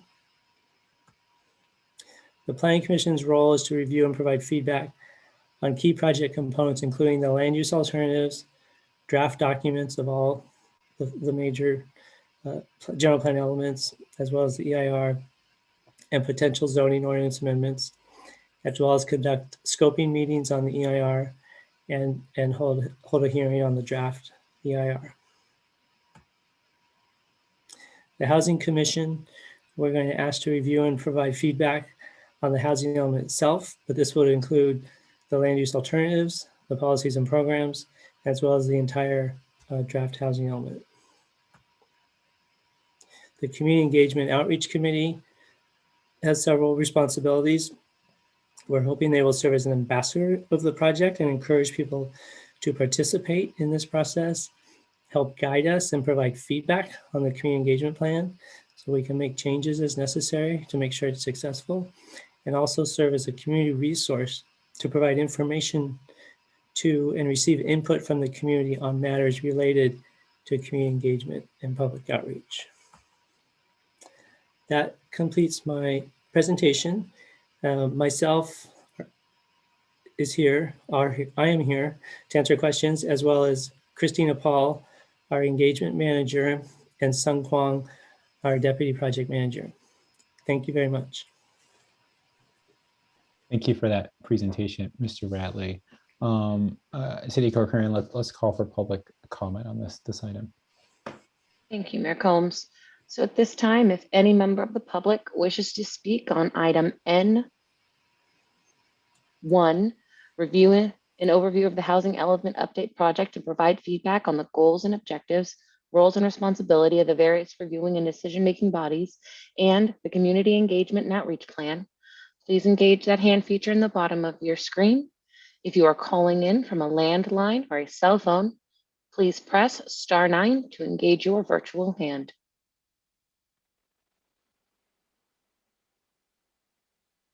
So this will be the final call for public comment on item N1. And our public commenter will be Gail Gorton. Hi, thank you for that presentation. I just wanted to be clear on the schedule. One question is, how do we stay updated on all these meetings? You had a lot of tentative dates in there, but nothing specific. And also, it looked to me like there was a lot of things that were going to happen in the month of June, and I wasn't real clear. It sounded like you were going to, by the end of this year, sometime around November or December, finalize exactly where these 3,000 units are going to go. Is that correct? Can you answer that? Well, this isn't a question and answer portion. You can make the entirety of your statement, which can include questions. And then once public comment is done with, generally the council will attempt to get those your questions answered. Okay. Then I'm done. Thank you very much. Thank you for your comments. And our next speaker will be Karen Grove. Hi, good evening. I'm Karen Grove and I'm the chair of the Housing Commission, but I'm speaking for myself. And two things. One is I just want to say 3 things. One, I'm very excited to be getting started, really glad to see the proposal for how this is all going to work and who's going to do what. Second, I want to say I really appreciate the way the past racial harms have been acknowledged in this document. And I hope that we can, keep that in the center and make sure not to repeat old patterns and move forward by affirmatively furthering fair housing. And the last thing is sort of to the point of the previous speaker. I've been thinking it would be really good to have sort of a notify me feature for the housing element. I think for people who are interested, it might be great to have a little bit of, what's coming next and, push of information. So thanks. Thank you, Karen, for your comment. So this will be the final call for public comment on item N1. Okay, Angel Chen and Peter Chow. Hi, my name is Angel Chen, and my husband and I just moved to I think the Linfield Oaks area near SRI. So this matter will impact us quite a bit. We closed on the house purchase last November. We are all for affordable housing and building, providing needs for all members of the community. However, we just want to, we would like the distribution of affordable housing to be more equitable across other, all parts of Menlo Park.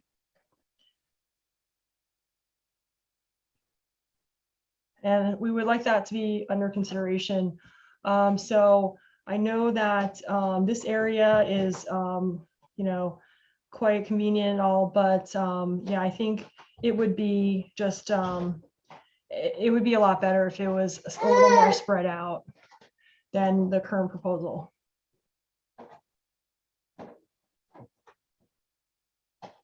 I think that's all. Thank you for your comments. So Mayor Combs, seeing no further hands raised. You may continue. Thank you. Thank you, City Clerk Heron. And first I'll start off. I know you guys have been here a few months, Ms. Chen, but an official welcome to Menlo Park. And great to see you're getting involved in commenting at council fairly quickly. And so then going back to the concerns expressed by Ms. Grove and Ms. Gordon, I saw, Mr. Bratley, that you had come on this concern about there's a lot going on and how are we looking to make sure that people are notified. I think. And Ms. Chaldix, and you guys can tag team it. Thank you, Mayor Combs. I'll take the first crack at that. There is a lot of things coming at the community right out of the gate because of the hard deadline provided at the end of 2022 by the state. But given that, we've been a little loose on exactly how it'll be structured because we really want to sit down with the Engagement Outreach Committee before we really firm up a hard schedule of activities, and we do need that input of like if it's just too much all at once, if we need to space it out a little bit, that's doable. In terms of getting people hooked into the communication flow, so they know what's going on and what's coming up, this week and next month. That's another area where we have lots of ideas about how to communicate with people electronically, through the city email newsletter, through a specialized email blast. But to make sure we're really reaching everybody, we are looking forward to getting the input from the 14 community ambassadors who've stepped forward to serve on the engagement committee. I'm going to call it for short. And so with that, I'll turn over to Ms. Chow if she wants to add to that a little bit. Thanks, Jeff. So just a few things that we already have available. So we will have, or we do have, a housing element webpage. So if you go to menlopark.org/housing element, it'll bring you directly to our housing element webpage, and we'll start to build that page with our different activities. And then also on that page under contact us, you can sign up for updates. So right now that is probably the best way to subscribe to receiving information updates regarding the housing element. So as Jeff mentioned, there are a number of activities. We know it's intense. And so we do want to make sure that we are keeping the community informed and engaged with the various activities. We will be posting our CEOC agenda tomorrow, late afternoon, evening. So stay tuned for that. That will be posted on the agendas page as well. Thank you, Michelle. And while you're on, I just want to be clear about the action that staff is looking for from the city council with regards to this agenda item. Are you looking for a motion on something on this entire sort of work project, which obviously has essentially been approved in different elements by council? Or is it that if there's some specific thing that, given this sort of broad scope that you've provided, that council wants, that you sort of want some direction on? But I just want to make it clear what's the finishing line for this specific agenda item that we're working towards. Presented a lot in front of you this evening, and so we would appreciate certainly consensus on our approach. And so whether that comes through acknowledgement from the 5 members, a vote, but certainly consensus that our approach that we presented to you this evening is we're heading in the right direction. And then more specifically providing more detailed feedback if you have at this point regarding the roles and responsibilities, the goals, and then as well as our engagement plan that we highlighted for you. Great, thank you. Okay, so who wants to sort of kick this off? I can imagine the extent to which there are questions, we can go around and ask our questions, and then after that we can sort of have comments or directions and see if there's consensus there or if there's lots that needs to be changed, and again, if there's a need for an official or formal motion. So just starting off, is there anyone with questions for staff or for the consultants? Vice Mayor. Thank you. It's really exciting to be at this place and to see the housing element starting. I thought that the plan was really well done, and agree with what it looks like out of the starting gate.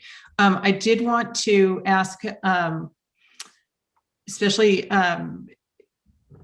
Assistant Community Development Director Chow, if you've had a chance to read the CCIN email about the housing element update from Patty Fry, and just about the fact that this really is there anything that we may be able to do as in the interim before 2023 when the plan is adopted, as far as zoning changes and being able to address the jobs housing imbalance? So I did see Ms. Fry's comment into CC, and so, and I know the jobs housing balance has been a topic of interest by the City Council. We do have a number of housing projects on file. As you are aware, we have about 3,200 on pending right now. We also have a number of non-residential projects pending as well, all within the framework of Connect Menlo, the general plan that was approved back in 2016.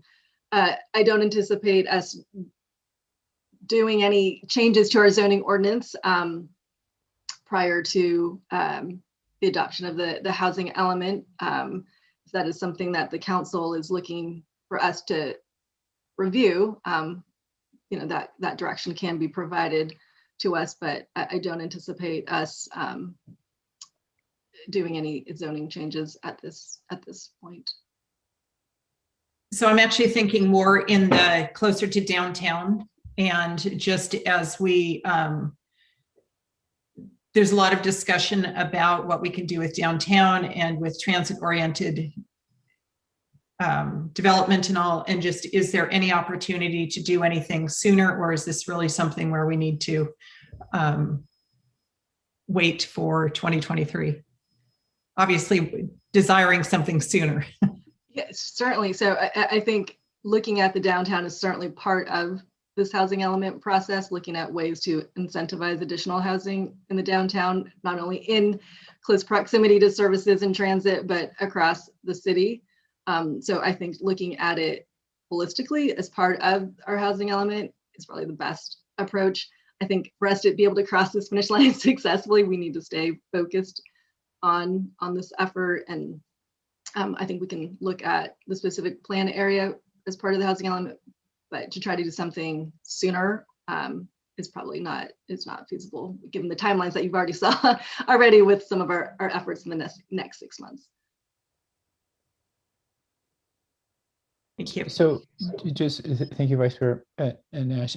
Ms. Chow, just sort of following up on that line, if some developer had come to you and said, hey, you know, I acquired a bunch of these parcels in downtown and I want to do something with them, or I want to submit plans, would our response as a city be wait? Or would it be, what would it be? So obviously whatever plans that they're submitting would be not in line with current zoning, right? And maybe they want to combine parcels and all this other stuff. So what would our response be? I know it's a theoretical. Yeah, sure. And so this could be a theoretical response too, but it would be probably, you know, if this is something that you're interested in pursuing, the timing may be just right. And it may be something that we want to consider as a housing opportunity site as part of the housing element. And so if that's something they want to consider and explore, and we evaluate a change in density or a change in land use, you know, if it's a general plan amendment or rezoning, you know, there could be an opportunity to put these in parallel tracks. So that would probably be probably the most expeditious way, is to consider it as a housing opportunity site, and then potentially do a concurrent project review. But obviously the project couldn't be approved subject to the change in the general plan or the zoning if needed. Okay, Councilmember Taylor and then Councilmember Mueller. Thank you, Mayor Combs. I just wanted to follow up, Ms. Chow, on a statement you just made. Just the housing opportunity site, would that be, if one was identified, would that be a part of the existing housing element, or would it be a part of the one we will adopt at the end of next year? So we could evaluate, Mr. Bradley identified that we could potentially reconsider housing opportunity sites that were part of RENA 5. But we would be certainly looking for new housing opportunity sites to meet our RENA allocation. And also we probably need to even identify more sites because we need to identify a buffer for our RENA allocation. Not every site may be deemed feasible. So we'll probably look to additional sites beyond the 3,000 units. Thank you. And the sites aren't necessarily city owned. I noticed that, I believe, I know that Ravenswood School District owns the land over at the park, Flood Park, inside Flood Park. And so that is will be identified as a site again. So I don't believe that was, I'd have to look at RENA 5 to see if that was a site, but that is a site that we are aware of that could be potentially for housing. So that is a housing opportunity site for RENA 6 that we will explore, amongst several others that we identified in the staff report, such as USGS, the SRI campus, and then the VA has looking to do a portion of their site along Willow Road for affordable housing, affordable veterans housing. But there will be more. Those are just ones that we are becoming aware of, and so wanted to share those with the council members of the community. But we will certainly be looking for additional opportunity sites. Okay, that makes sense. And then I have one other question. This is kind of a follow-up of Mr. Bradley, a statement that you made, and you said the greatest resource is our existing housing. And so I'm not sure. I wasn't sure what you meant, so I kind of had to interpret it on my own. I figured, well, I'll just ask you, what did you mean by that statement? Sure. Thank you, Councilmember Taylor. This is Jeff Bradley. So when we talk about the housing element, a lot of the focus, understandably, is on the new housing that's going to be built in the community. In this case, 3,000 units over 8 years. But in fact, the city has a housing stock of, I don't know, I'm going to guess close to probably 10 or 15,000 housing units. And so cities that have active programs to make sure that the existing housing stock stays viable and well-maintained and safe and usable for the people who live there can be a great benefit of this type of planning effort, because it allows the city to reevaluate those programs and policies that support retention and upkeep of existing housing stock. Thank you, Mr. Bradley. I just have one follow-up question. And I'm thinking about vacancy rates. Since RENA isn't about purchase or rental, it's just about having a unit available. So do you look at vacancy rates in the city? So if we, out of our 10,000 units, that 20% of them are vacant, do you take that into account when you're updating the housing element? Yeah, that would definitely be part of the analysis of the existing conditions and the existing housing dynamics of what's happening in the community. If a large number of houses were vacant for a larger than normal number of houses, percentage of houses were vacant for whatever reason, whether it's they were damaged and unusable, or they were being used as short-term rentals, or any other reason, that would be good to know, because the general assumption is going to be that the existing housing stock is mostly fully occupied, other than a fairly small so-called normal vacancy rate, where people move between people moving in and out, buying and selling, etc. So if there was some other dynamic happening, it wouldn't impact necessarily the need to plan for the new housing, but it might direct the policy initiative to find out what's going on and potentially do something about it, so to speak, because that's sort of like, that's inefficient and not good if there's too much vacant housing in the community. Thank you. Thank you. Councilmember Mueller.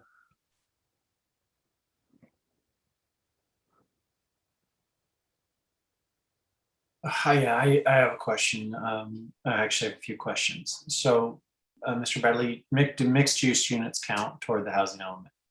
Yes. And if we were to be, through the housing element process, upzoning areas that are retail or commercial now to become mixed use, does that count if the owner of those properties does not have a project presently, or a foreseeable project?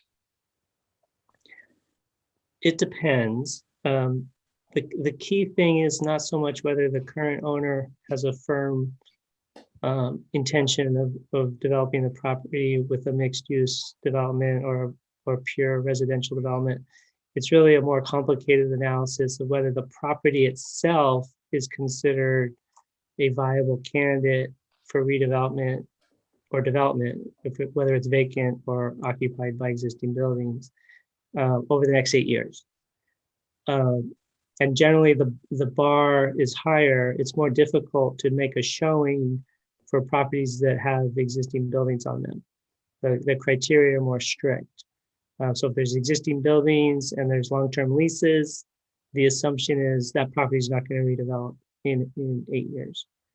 If the property has buildings, but they're all vacant and the windows are boarded up and the building's more than 50 years old, but not necessarily historic, and you can show a pattern of similar buildings being torn down and redeveloped or revitalized and converted into other uses, then generally you could include that on your list of opportunity sites. If a build, so when I understand those two scenarios, is there and they're challenging scenarios given the build out in our area, because it's not common right now for buildings in some portions of the city, well, frankly, in any portion of the city to be vacant unless it's being sold. So can you get a can you get a letter from a property owner indicating if it was upzoned that they would pursue a project like that within the 8-year time period, and that would then make that project make that shown that it's feasible? That would be helpful, but if the underlying facts didn't align with the requirements for sites, it wouldn't be enough to overcome that. Okay. That being the case, I think the one thing I'd say is that there's going to need to be in this plan, because my expectation is that I remember in prior housing elements, we got to the end and people tried to get creative, and this idea of whether or not it was actually going to qualify became an issue. And I think that there's going to need to be some component of outreach actually to property owners as a part of this in the beginning of the process and during the process, so that the wish list of the vision of council and the visioning folks, during this process actually can be fulfilled when we get to the end of it. Because typically what I remembered in the past was the end of the process felt somewhat constrained by these definitions that we had to comply with. And so I think that identifying those, the way we get around that early on in the process is going to make this whole process much more fruitful in terms of what the type of renewal that I think people are looking for. Thank you. Thank you for that comment. Thank you, Councilmember Mueller. I mean, getting into this question of what you do and don't get credit for, right? One of the things that in your presentation, and I know it's been a topic that we've discussed, is this idea of the housing element as a sort of a site identification, site selection exercise, and zoning changes related to those sites, and a more broad sort of look at zoning changes.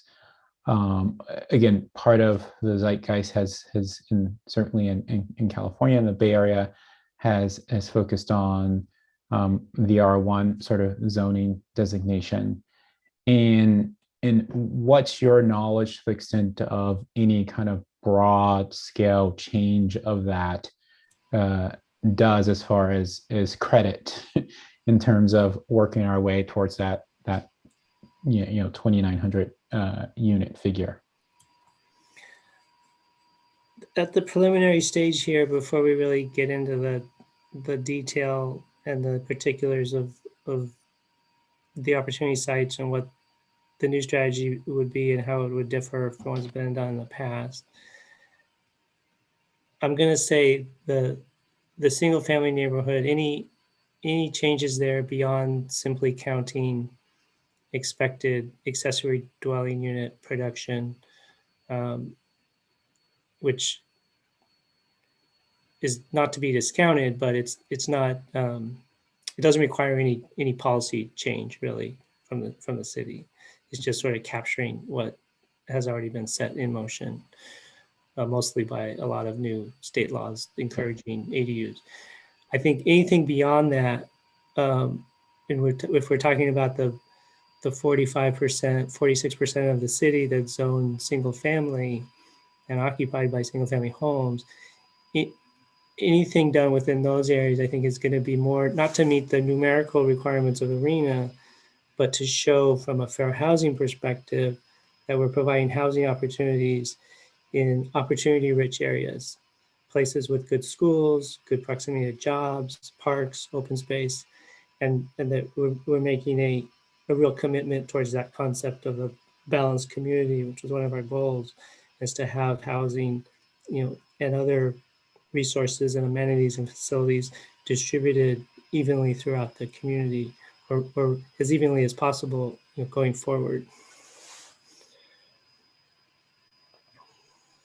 And so so again, that's more that's not a sort of a numeric exercise, right? In what actually sort of counts in that is going to be very sort of not solid, shall we say? It's going to be more qualitative and less quantitative, more subjective opinion versus, oh, we have to have 25% of our units dispersed within high opportunity areas.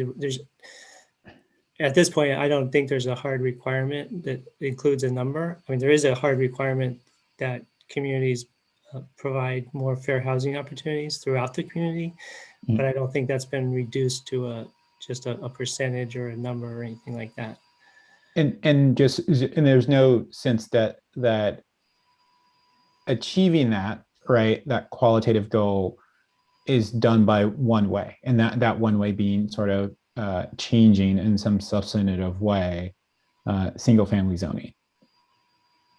Right. Correct. Okay. Councilmember Mueller, or was your hand a holdover? Yeah, no, I had it up. I was just trying to follow up on what Ms. Bradley said, because I just want to make sure I understand this. So is what you're saying that if we got stuck where we had opportunity sites and only in specific areas of the city because of constraints, we could then somehow meet the requirement of fair housing by saying, well, we switched over all of our R1 to multifamily. And so even though we didn't actually spread housing throughout the city, we did this R1 thing to meet the qualitative assessment.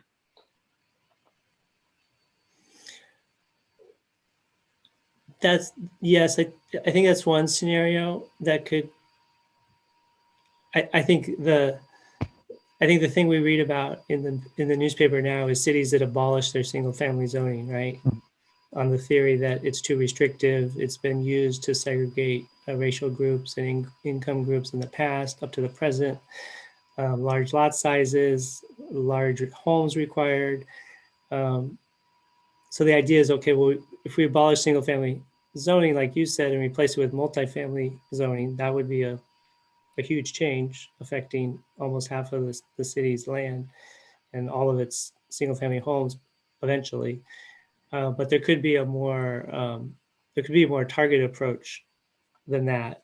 There could be a policy or program that encouraged some redevelopment around the edges of existing single family neighborhoods where there's good proximity to transit and services and parks, and more of a sort of a opportunity driven approach where it would actually make sense to maybe convert maybe a dozen parcels in one area and 10 parcels in another area to create a discrete portfolio of potential multifamily developments where more affordable housing units could be built in the areas with the really good school districts and the really good amenities, and that could, something more targeted and discrete could get the city to that same place of saying, hey, we're doing a really good job providing more housing opportunities for income groups and racial groups that previously don't have that opportunity. Right, where we actually created the housing in the different areas that were opportunity that were not only, well, that were opportunity zones, but also what was feasible. So in essence, you could go one approach and do the R1, but you might not actually end up with the units except in those very specific areas. Or you could do the other where you actually created the units in those opportunity zones throughout the city. And what we're trying to do is satisfy, obviously we're trying to satisfy our housing element. I would just say to my colleagues, I would prefer the approach where we actually create the housing units. And candidly, I think trying to create the housing units and throwing another log on the fire, which is going to be, which I think could complicate matters, might make it actually more challenging. I'm interested not in sort of trying to game the system, but actually creating housing units.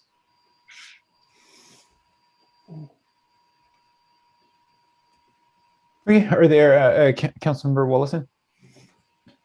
Thank you. Mr. Bradley, just following on this topic.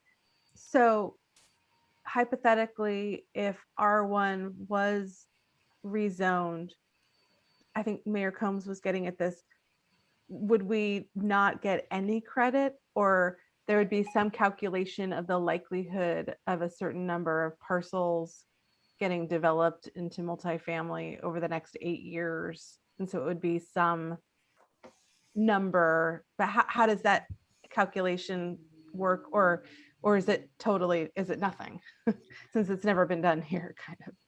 Yeah, I've done 20 housing elements now over the last 20 years, and I've never been asked anything closely resembling this series of questions. So it's kind of exciting and scary at the same time.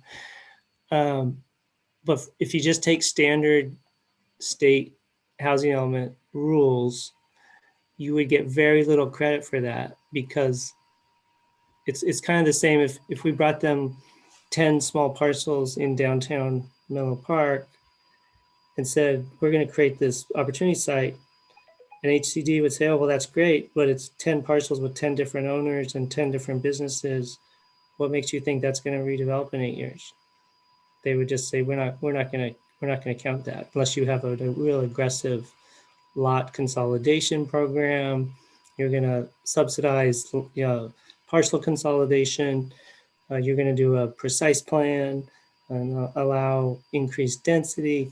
They would have to see a whole program of how this would really work, because 100 single family property owners left to their own devices are probably not going to get together to create a combined parcel of all of their individual lots to allow a larger development to go in within 8 years.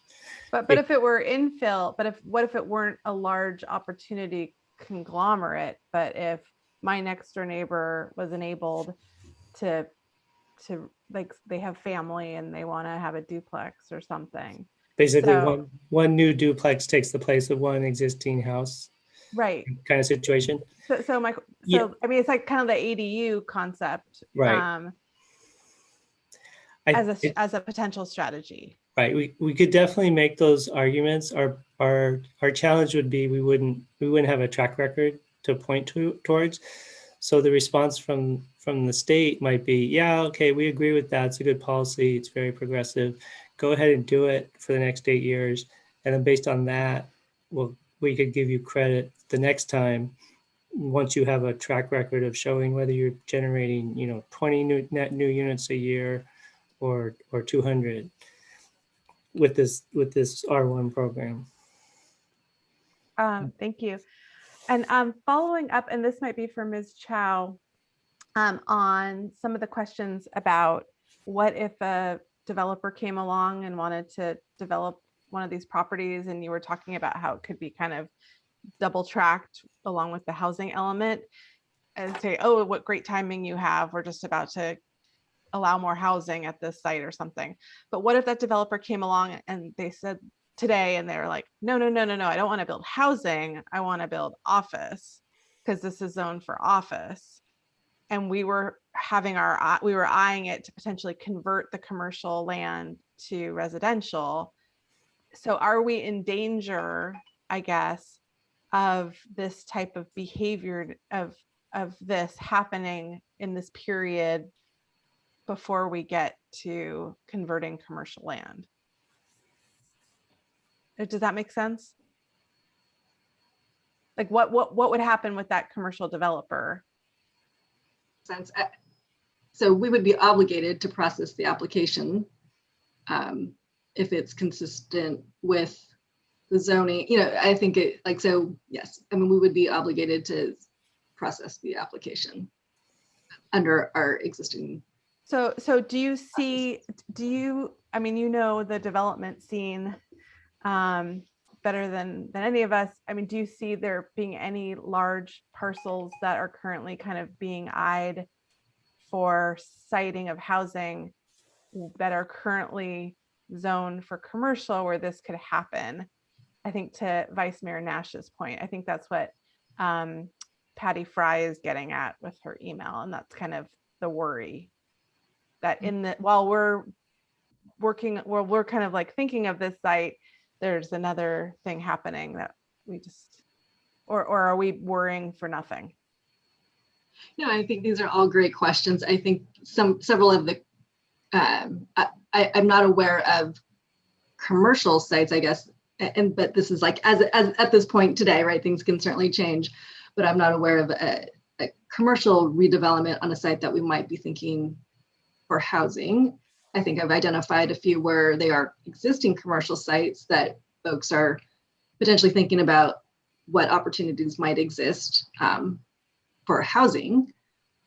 So I think it might be in the opposite direction where folks might be looking at what are some of what's potential for my property here, where I might be able to, you know, add housing, but maybe still have some viable commercial, you know, mixed use or separate uses on the same parcel. Is the market such now that it works out better for developers to wait for kind of an upzoned housing project rather than to develop commercially? Because I feel like there was a period recently where everyone was building office. And I guess one of the things about the housing element, it's not just creating, you know, it's also the relationship between the jobs and the housing. So I just wanted to bring that up and elevate kind of those concerns. And maybe Vice Mayor Nash wants to piggyback on my questions. Yeah, if I could, I would just sort of chime in that in that scenario, we are talking about a sort of, it would be a by right situation, right? That they would be maximizing the current potential of that parcel that they are entitled to by right. Or no, am I not getting? No, you're absolutely Yeah. right, which Yeah. is why I think Vice Mayor Nash is speaking about the urgent, and why Patty Fry is talking about there's an urgency to change that so there isn't a by right. But my thing is, if you look at sort of like all of the sort of office development of any significance in the city, those were never by right situations. That's a good point. So my only thing is that like whether That's they're a really sort good of point. whether Yeah. they're They're going to bonus. Yeah. merging parcels, or there's always something that that would require some approval of the planning commission or council in a lot of cases. And so that would be my only, I mean, again, someone could take and put up a small office for like a real estate company or something, you know, the local real estate agency. And then, yeah, but if we're talking about the stuff that I think we really would be concerned about, like an opportunity slipping, I don't know if there are any parcels that, again, by right, they could just sort of do that. Vice Mayor Nash. I'm sorry, Ms. Shaw. No, thank you. I just wanted to piggyback off that. So I just wanted to be clear on the term by right. So there are no by right commercial properties. Okay. You know, as you stated, it would go through a discretionary review process, you know, either through the planning commission and or city council, depending upon what the ask was. So just to be clear on that. Okay, so even more so. So they're even so the what I was giving them for, they don't even the ability that doesn't seem like in a commercial sense doesn't even exist.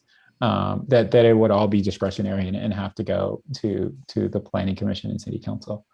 Vice Mayor Nash.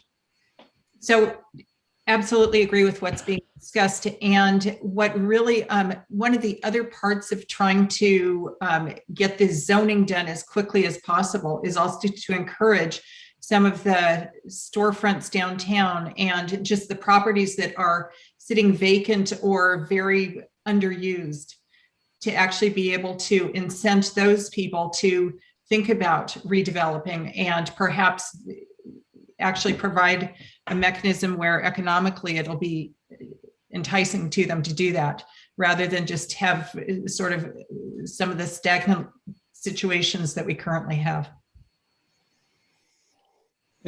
Thanks, sir. And just really quickly following on the Vice Mayor's point, an element to this, like site selection and stuff, will be looking at parking ratio requirements, correct? Right? Because if I'm thinking of downtown, I know that like that has been a real sort of limiting factor, is the parking requirements, and so that analysis and looking at that and looking if that's something we want to change or I don't know, do away with, is going to be part of this process, correct? Yes. So some of those development standards that you mentioned, looking at some of what levers can we move up and down, parking standards, setbacks, height, density. Those are things that we will be looking at, and also looking at some of the economic feasibility, right? I think there was like the question about is it more profitable to develop housing, or office versus housing, and so what is it going to take in order for housing to be viable or the preferred development type? Councilmember Willison and then Councilmember Mueller. Thanks. I just had a couple more questions. Sorry if I cut in. No, that's okay. They're good conversation. So just confirming that the engagement committee meetings, it sounds like they are agendized. Is that a Brown Act body? Like, will the public be able to attend those meetings? Yes. Okay. And there is a sign up, notify me thing about housing element on the housing element website, it sounds like. Deanna, is that what you were saying under the contact us? Yes, under the housing element webpage, which is just in its infancy. So there's not a ton of information on there, but so I would say check back frequently, and we will be building it as we move forward. Great. And then I have two more questions. One is, as the council school district liaison, I have started now that I am vaccinated and can go have coffee with people, a tour of Menlo Park cafes, meeting with different school board members. And a lot of them are like, wow, I had no idea about the housing element. So I would just strongly urge, as part of the community engagement, like, I don't know what the plan is with engaging with school districts, but it made me think kind of at the very end, when you do that fiscal impact analysis and you look at the sanitary district, the fire district, the school districts, meet with them now so that the first time they're hearing about it isn't at the end where their superintendent or their director says, what? And then my last question was the land use alternatives. So is that coming to council at the end of summer, early fall? Because that seems like one of the biggest kind of moments where we start figuring out how we're going to assemble the Lego blocks around the little town and stuff. Yes, thank you, Councilmember Wilson. The land use alternative is a big milestone, and will provide a basis for the environmental impact report to be prepared on a stable project description. So that is expected to come through the Housing and Planning Commissions, and then with the recommendations of the council towards the end of this year. Okay, thank you. I have comments I'll make, but I'll let everyone. Thanks.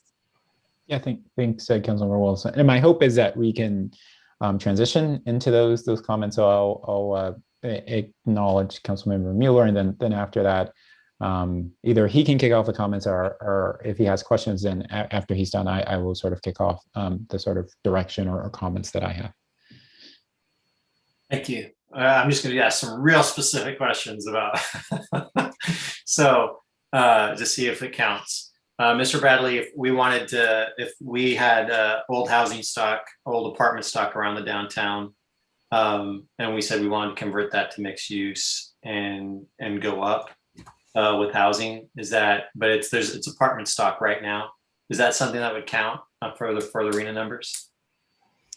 Yes, mixed use strategies are very well accepted strategies. And if we had let's say we had a big, a decent sized parking lot on the downtown, for instance, behind Flagels, and we wanted to put a movie theater in the bottom of it and a couple levels of parking, and we offset the cost of the parking with impact fees for development in the area, and then we put housing on top. Is that something that would count for our arena numbers? If we could show a viable scenario of that happening on this is a publicly owned parking lot we're talking about, right? That's right. Yeah, I mean, the fact that the city would have a program and a policy around that, and that the city controls the land resource, that would have a lot of weight. That's awesome. So basically we could expand the footprint of our downtown with mixed use, add housing, also get a movie theater downtown with the parking garage and housing on top. So I'm good. I'm happy. I have other questions, but those are the things I very, very much care about in the downtown.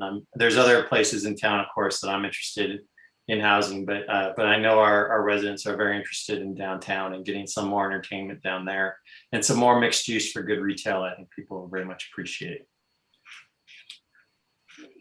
Thank you, Councilmember Mueller. Yes, great idea. We just need the $50 million from someone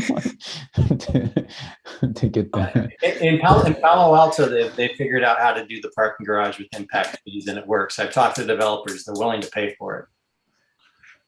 Okay. All right. So I'll just sort of hopefully transition us into comments. I generally am supportive of what's been put together as far as the plan of action. It seems like a lot, but it is a fairly short, especially when you think of the work product, short time frame. And again, like overall, I'm supportive of the direction here, and even some of the comments and feedback that's been provided by my colleagues. I will add, I do think this element of the traditional idea of the housing element as this site selection process and zoning changes related to those sites, because again, it is generally like a zoning exercise as it relates to specific sites, with the idea of units being produced later. I think that traditional sort of approach is what I think we should stick to for the most part. I think looking more sort of expansive at general zoning changes is problematic on a number of levels. One, it's not clear that we get any credit or any extensive credit for that, because again, there's not a track record of that. And again, there's a lot of work and things that already have to be produced that are regulatory requirements. and I think adding a debate on whether Menlo Park should, to be clear, abolish single-family zoning is not a debate I would want to have with the housing element. It's again a debate of which I would very clearly be on the side opposing such a change. But that aside, I don't think that that sort of intermixing that discussion with the specific sort of elements of the housing element is going to be productive. And so that's my direction. Again, overall, I think very much supportive of what's been sort of scoped out here. But I if this is being used as an effort to look at sort of widespread changes to zonings across the whole city, I would not be on board for that. Okay, so next up, Councilmember Willison. Yeah, thank you, Mayor Combs, and thanks for answering all these questions. Not surprisingly, Mayor Combs, you and I might not see it totally the same way. Yes, it's a regulatory exercise and it's a state mandate, but it is called the housing element. And as Mr. Bradley has pointed out, I think it's like 50% of our land or our residential stock is a single family. At this point, I would just want to keep all options on the table. And I see the housing element process as a moment in time where our community is engaged. I think that there are new conversations happening regionally and within our own city that if we prohibited those conversations from happening, I feel like we would, I'm not sure when they would happen. And this is when people are talking about housing. So to me, this seems like an opportunity and a natural place to have these conversations. I don't have the answer at the end of the day on what the right strategy is. I want to go along for the ride and hear the community conversations, weigh the trade-offs and the impacts to the neighborhoods, weigh what it would mean to have numbers count versus not have numbers count. Having numbers count is obviously, the regulatory side of this. But to me, that's it doesn't preclude this being a larger conversation. So I would just urge, especially, I also want to point out this idea of putting housing throughout the city. We're going to have some really interesting conversations about the existing pipeline of development that is heavily concentrated in the Bayfront and how that fits in with a balanced community and affirmatively furthering fair housing. We're going to have conversations about transit-oriented development and how it's highly concentrated, in one district. So we're going to need to approach this in an open-minded way that looks at the city with possibility, and that's where I'm coming from, and I look forward to the journey. It's going to be interesting, and I think as long as we invite as many people to be part of this experience and are respectful with one another and our neighbors, it could be a really huge growth opportunity for all of us. So those are my thoughts. Thank you, Councilmember Willison. I'll acknowledge Councilmember Mueller just to give Mr. Bradley and Ms. Chow a heads up. I am going to come back to you on that topic and look and be very, and not on a discussion on the topic, but want to be very clear about what direction you want and what level of formality you want to that direction, because there is a difference between how Councilmember Willison is approaching it and how I'm approaching it, which is again totally fair. But I also want you to have the direction you need and have a sense that you are operating with a majority support of the council, right? So, but just wanted to give you a heads up on that. But I'm going to go to Councilmember Mueller. Yeah, I just want to be clear. I understand this. So, and just really frankly, so there's the housing element process, and then there's a separate discussion taking place right now where, Drew, you're saying you don't want us to consider abolishing R1 housing at this time. And Jen, you're saying you do want us to consider abolishing R1 housing at this time. Is that what I'm hearing? I can only speak for my part of that, and is that I don't want, as part of this process or project, to be any time to be wasted on looking at single family zoning. Right. So essentially, yeah, I'm saying obviously I don't want to abolish, but I don't want that to be integrated in this process in any way, any look at any changes to single family zoning.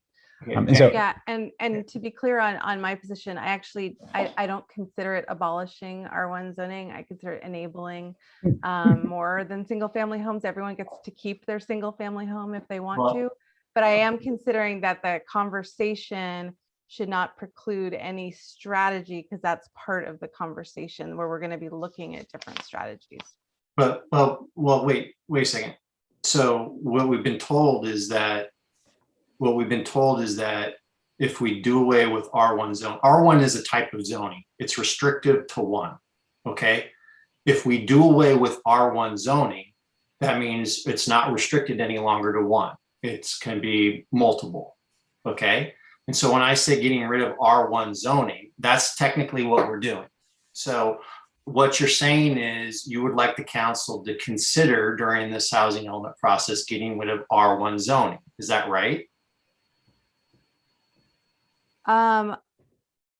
Mr. Bradley sounded like it's probable that modifying R1 zoning would not yield us a great number of units. But Mr. Bradley, is that a definitive thing, or it's possibly it could? And I also think that it seems a little disingenuous to talk about how we're adding and having housing in our city and not considering all the ways to add and have housing in our city. So this is where I think the difference of Mayor Combs and I is he's looking at this as a regulatory process, and I'm looking at this as an opportunity to explore more than just the regulatory process. I think that's the crux of our difference. Yeah, but what I understand that, so I understand those are the philosophical discussions. What I'm trying to understand is what's the actual meat of it? And is the meat of it, Drew, you're saying that right now you don't think it's worth because we're trying to get the housing element done, looking at getting rid of R1 zoning. And Jen, you believe we should consider getting rid of R1 zoning.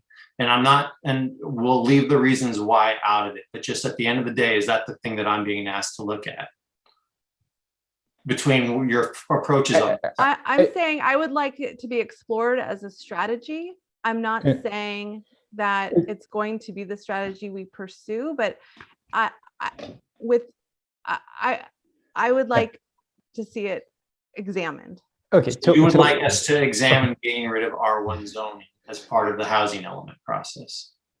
Okay, I feel like I've answered this question. All right, so and it may be the case that and I'll just sort of step in because I want to acknowledge Council Member Taylor, and also be I have follow-up questions. But I haven't even been able to ask them. I don't. Well, follow-up questions to staff and the consultant, or follow-up questions to Council Member Willis? Well, I don't know. Well, I don't know. This is confusing me because I don't understand why it's not easy to say what the debate is. Like, is that the debate or not? Like, I don't know what I'm supposed to weigh in on direction-wise. Okay. Right? Okay. That's totally fair. And the thing is that it may, at the end of the day, this may end up in a motion, and then we will have all the clarity and the direction around that motion. And especially given this back and forth, it may 100% be where we're headed towards. But right now I want and I do hear where you're coming from, Councilman Mueller. But it may be the case that clarity is like I say is going to be coming and is going to be necessary before this discussion ends. Well, hopefully, I'll reserve my comment and let other people talk, and I'll wait for it to be better clarity around what we're talking about. Councilmember Taylor. Thank you, Mayor Combs. I wanted to go back, and I know that we're in the give direction stage, but I just wanted a clarifying question. I'm not sure if this is for Mr. Bradley or Ms. Chow, but that is looking at our 6-cycle RENA numbers at 2,946 units with the allocation of very low, and moderate income. Is it going to be lumped in and spread throughout multiple districts? Is it going to be moderate income goes in District 3, low income goes in District 5? How will that work? Can I go on that one? Yes, please. Thank you. Thank you, Councilmember Taylor. Great question.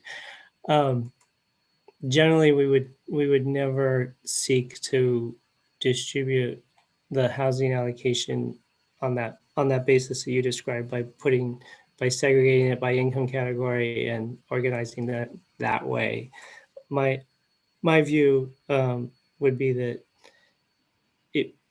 it would all be planned throughout the community, regardless of income category. So if in a perfect world it were distributed equally through all 5 council districts, it would be the same.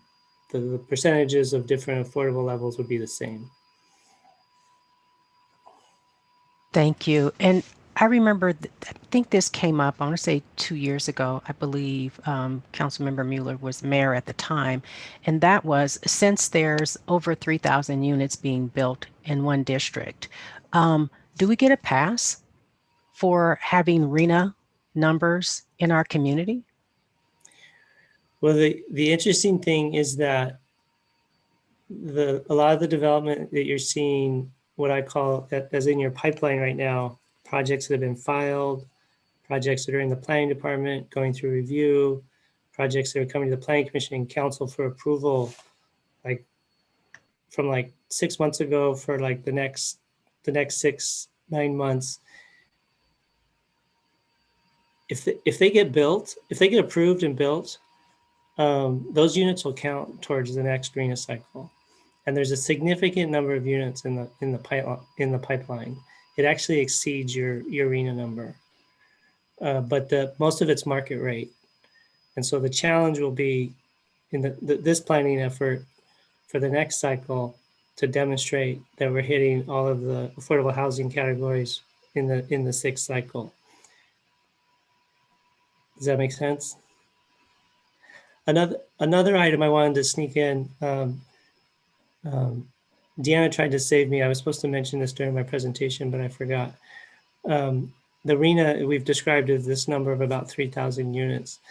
HCD strongly recommends and essentially requires that cities plan for what they call a buffer that's 15 to 30% above the RENA. So we're actually, and I wanted to get this out clearly at this meeting, in the purposes of full disclosure and transparency. So it's an important piece of information. So we're really talking about a RENA of somewhere between 3,400 units and 3,800 units. And there's a lot of reasons for it. The easiest one to kind of is most easily understood and most common sense is if we planned for a RENA of exactly 3,000 and a project came to you and you wanted to deny it for a valid reason, of course, or you wanted to reduce the units for a good, solid reason, you, in that same meeting, essentially, you would have to make up the lost units on some other property somewhere else. Because by denying that project, you're basically saying we're not going to meet our RENA because we don't have a buffer. And so we really push strongly to get the public and the decision makers to understand that buffer concept, because when we spend the last 2 years, debating with ABAG what the RENA numbers are, no one's talking about the buffer. And so I don't want it to become a surprise factor for the council, the planning commission, or the public. And thank you, Mr. Bradley. Oh, sorry, if I could just add on to Mr. Bradley, I think a point that he mentioned earlier, and I wanted to reiterate too, is not only do we have our items in the pipeline, but also with this housing element, we must also look at affirmatively furthering fair housing. And so we do need to look at housing across the city. So that will be something that even if we have, by a number standpoint, over 3,000 units, we as part of this housing element do need to identify sites throughout the city. And that will be part of the exercise that we will be engaging the public with, and members of the commission and the city council. Thank you, Ms. Chow. I just have one follow-up question and then my comment on direction. And that is, in 2018, AB 686 was passed. So it passed before SB 330? Is my understanding, or maybe SB 330 passed before it. And I'm bringing that up because there's been an issue for a long time and it's still not being, it's still going to take a while before it's actually addressed, which is why I keep looking at what's happening today. How can we house people today? Who's being displaced or evicted today? And so further affirming fair housing was not a part of SB 330, but yet we have multiple SB 330 projects, housing that's being built, but it's not furthering fair housing. So, and then on top of that, the existing projects may count toward future RENA, which means that we won't have this equitable distribution of housing throughout the city. So that's where I'm at the moment. So that's my comment. Here's my direction. Because of that, I'm looking at why we are not updating our safety element sooner than later. Because if we're adding 3,000 units to one area of the city and we don't have an updated mitigation plan, that's an issue for a lot of people, I believe. So that's what my direction is. We need to update it before we update the housing element. And I know that that's not what staff has recommended. So I'm just looking at local hazard, existing hazards. And the other part is just about how do we deal with existing housing issues now? And Mr. Bradley, you brought it up, and that was, you said policy direction initiative. And to Councilmember Willison's point about bringing up, I don't even want to bring it up, but just the idea of abolishing or whatever language you used earlier about some of our housing policy. But I just, the council, I'm sure you're aware of what my concerns are primarily about what's happening in Menlo Park today. I am concerned about 8 years down the line, but I'm also concerned about what's happening now and what's not being addressed. Thank you, Council Member Taylor, for those comments and direction. So Vice Mayor, I know Councilmember Mueller maybe has some questions, or does okay? So Vice Mayor Nash, did you want to? And again, and Mr. Bradley, Michelle, I am going to come back to you. I really am going to make sure that you are very firm and have in direction you get. And so I'm certainly not going to send you away with competing voices in your head. But Vice Mayor Nash, I also want to give you opportunity if you want to provide some additional direction. So I guess I'm curious what Mr. Bradley, what his experience is with pre-setting parameters on discussions as opposed to leaving discussions wide open when we go out to the community. And because that's really what it seems like we're talking about, is obviously the big issue is R1 housing, but just do we preset parameters, or are we better off if that seems like a line that, perhaps council doesn't want to cross, or should we leave everything just wide open and see what is the sentiment out there? Thank you, Vice Mayor Nash. I was having similar thoughts swirl around my head. Typically, when we start these engagements, there's basically an unspoken assumption that R1 is off the table. You can't even think about it. Don't touch it. The homeowners will just run you out of town. But that's actually a symptom of one of the problems with R1, right? It has created this built-in privilege for the people who are able to acquire it. And so now we're talking about, do we have permission to talk about this built-in land use pattern that is wrapped up in the identity of a lot of people and their wealth and their sense of safety. And It's the rock that they build their life around. So rather than the extreme of don't talk about our own zoning, and the other extreme, let's consider abolishing our own zoning.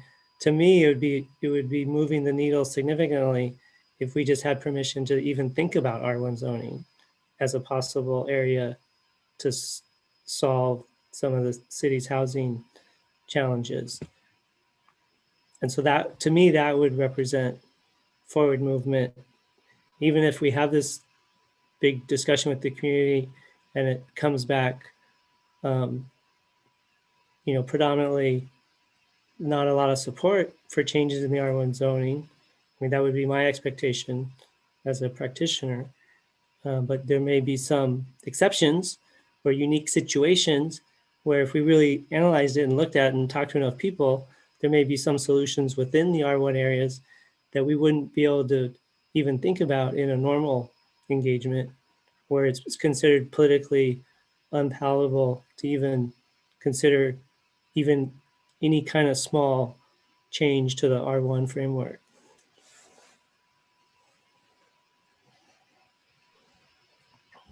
Because basically, I understand that it is, the third rail, which could actually impede progress on the housing element overall, and that we really don't want to get caught up in discussions, and then sort of lose sight of the bigger goal, and which is getting more housing across the city and finishing the housing element in a way that meets the legal standards.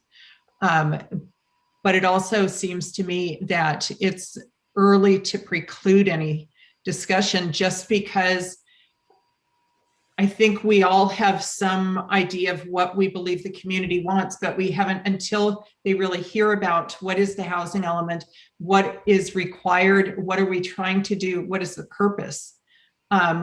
It seems like we should have a wide discussion, realizing that there is concerns. Very honestly, I have concerns about R1 housing. I am probably right in the middle of the road between Mayor Combs and Councilmember Willison. But it seems to me that it is something that would be good to just not in any way push, but not preclude that option.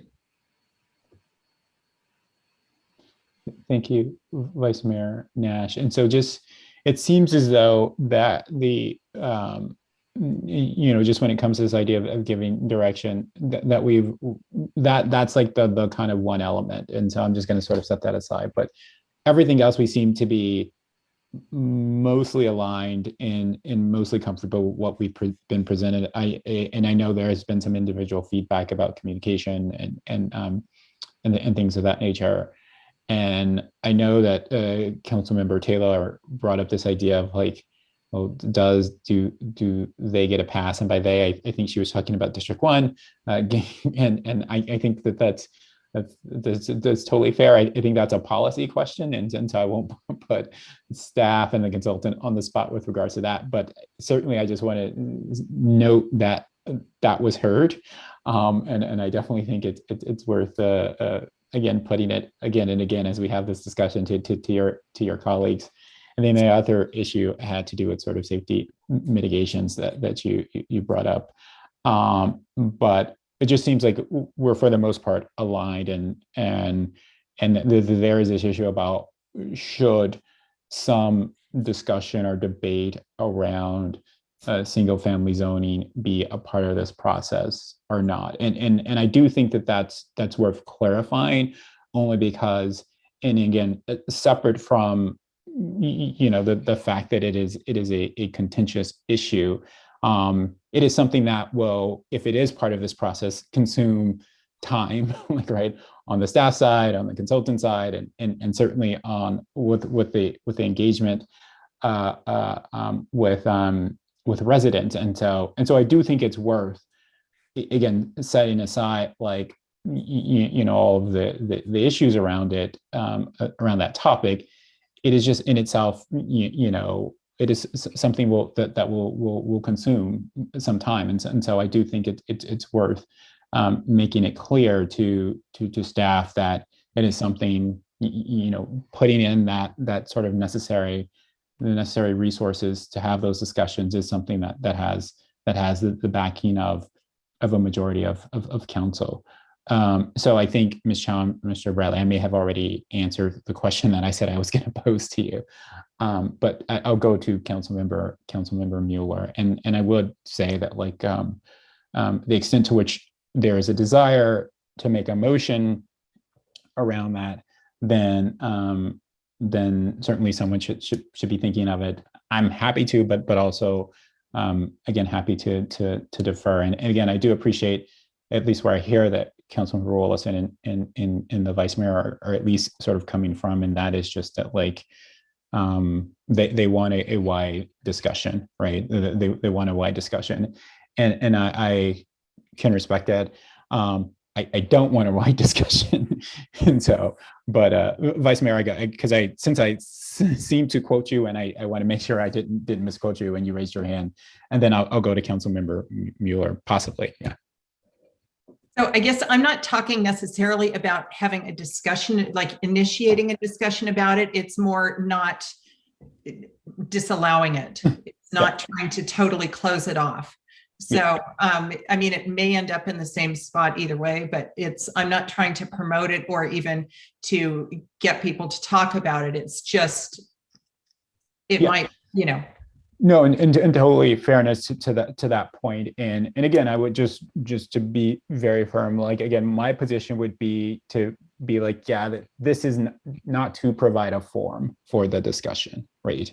And so, and so in that sense, that even for you saying that hey, I'm not encouraging, we're not trying to promote it, but we certainly aren't going to ignore it, like Mr. Bradley said in the past approach. And I am essentially sort of, I think, in supporting an approach that hews to the prior approaches. Vice Mayor Nash. So I guess I just have confidence that given our timetable, we will not be able to do a deep dive into it, very honestly. I think that it's something which between Ms. Chow and Mr. Bradley, realizing what the timeline is, that I have confidence that they will manage it appropriately and that we won't end up spending too much time discussing it.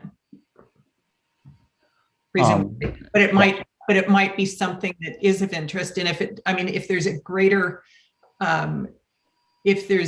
greater support for it than we think, then, let them follow whatever they think is appropriate. Okay, totally fair. Councilmember Mueller. And then, like I say, I definitely am in the looking for a motion. Yeah, I don't think I'm going to be the one to make the motion, so I will. So just on direction, just want to make clear, I really would like the focus of the housing element early on in the process, and I said it while we were going around, but just want to make it clear at this point to really look at the ability to look at existing stock, the housing stock around the downtown to convert to mixed use, and existing commercial retail to look at mixed use, and also implementation of parking structure with mixed use housing, and then also an entertainment use. With respect to the R1 issue, just at a basic pragmatic thing, so I look at this from a pure project management perspective. We have to get this housing element done between now and next year. At the same time, staff has to get the cap done between now and next year. We're doing robust engagement with the community around the cap because of the idea that some of the ordinances at the end of that could be seen as being potentially controversial to some folks without having done the outreach. And now what we're saying is we're going to go at the same time that we're doing a housing element, which a lot of the city will probably find you know, we're going to have to engage them to get, you know, with 3,000 units coming to the city. And we're going to say, oh, and at the same time, we're talking about the cap and the 3,000 units. We're going to talk to you about R1 zoning, which we're really not going to get credit for, but what we want you to talk about that too. I just think it's a whole lot to throw at the city at one time from a project management perspective, right? Like if these things are all going to get accomplished at the end of the next year, and we're not going to dive into total, you know, rabbit holes. What I'm more concerned about, candidly, I mean, the R1 discussion is a discussion that is going to happen. And it is going to happen. The question is at the time it happens, should it be happening at a time that we're really trying to figure out how to build housing units equitably throughout the city and have them become actual units? And candidly, the thing that I'm most concerned about the R1 discussion is that it becomes sort of like the game that ADUs did last time, where it's like, well, can we game the system with this R1 discussion? And so we don't have to actually figure out where to put units. And that's what ADU was last time or 2 times ago. And I'm not interested in that sort of posture. You know, I'm interested is actually rolling up our sleeves and figuring out how do we get these units built in different areas of the city and opportunity zones. And so, you know, I actually candidly don't even know how you could, like, I know saying everyone wants to say they're open to a discussion, but the fact of the matter is, like, when you facilitate a discussion, you put down the topics you're going to talk about with the community. I mean, you might do the Post-it note thing for the housing element, but I mean, with the timeline that we have, we're going to be looking at opportunity sites, trying to get to opportunity sites in different areas of the city pretty quickly. You know, I don't like, my biggest issue with it is because it doesn't translate to units at the end, how much time is going to be spent having that discussion in a project management concept, because it's not going to affect the end product that we're trying to get to. And candidly, to deliver what we need to deliver in the amount of time that we need to deliver it, and with a body of work that we're going to be proud of. And this is I mean, we really have to embrace this as an opportunity. There is opportunity here to do some really cool things with all over the city, from a renewal perspective, that if we do it right, we can potentially get people really excited about this housing element. Like, I think people can be excited about expanding the footprint of the downtown with mixed use and better community serving retail, and not better, but more conservative community serving retail with housing stock. I think people can get excited about entertainment uses. I think people get excited about renewal in parts of the city that can bring in restaurants and things like that. But we have to embrace that. And I'm very concerned that we're going to get on this sort of divergent path, which is going to be controversial, and that will consume that discussion. So, so those are my thoughts on it. That's where I'm at. Thank you, Councilmember Mueller. Vice Mayor.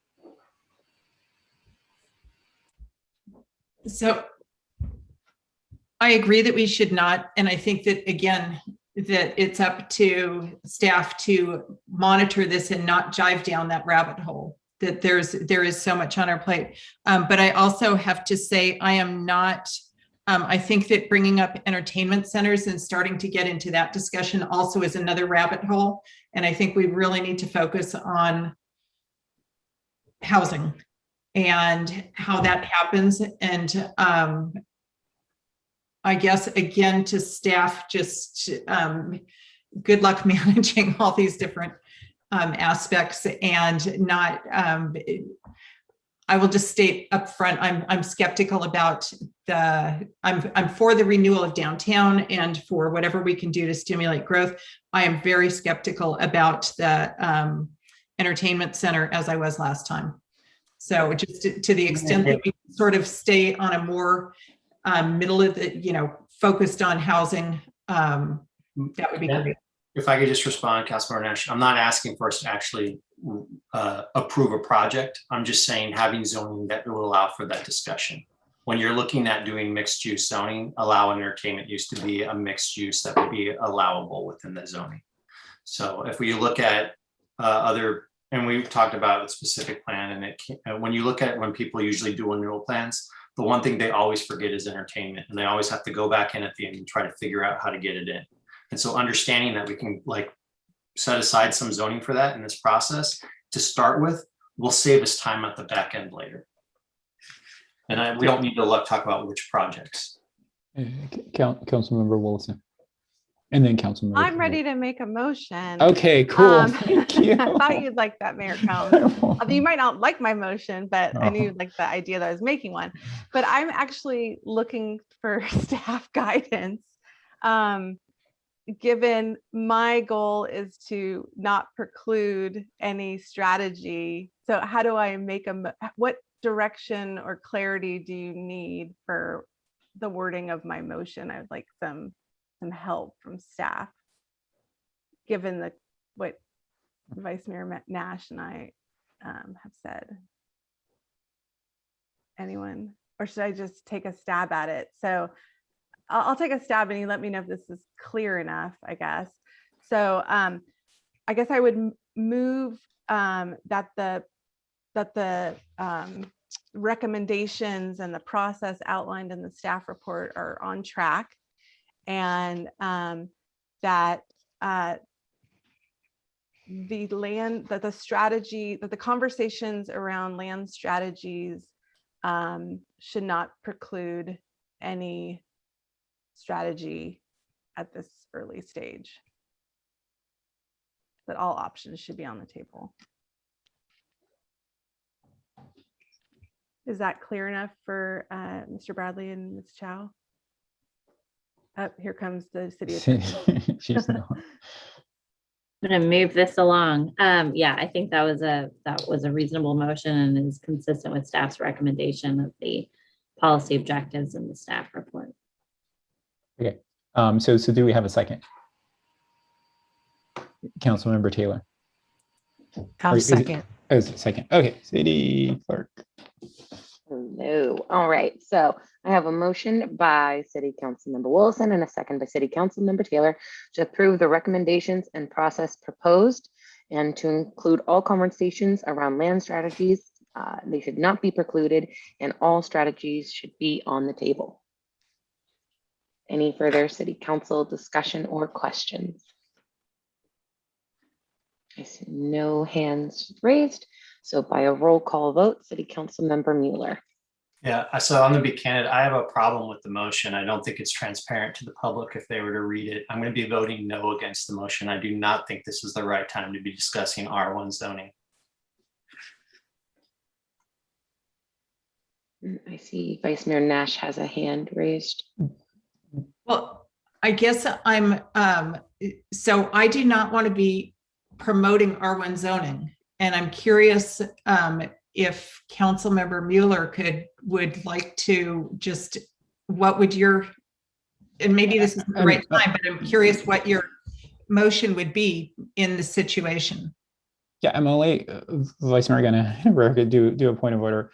We are we're in the middle of the vote, and Council, I think Councilmember Wilson has made a motion. The city attorney has said it is fine, and so we started. And I just don't want to end the process of a vote, get into then a discussion.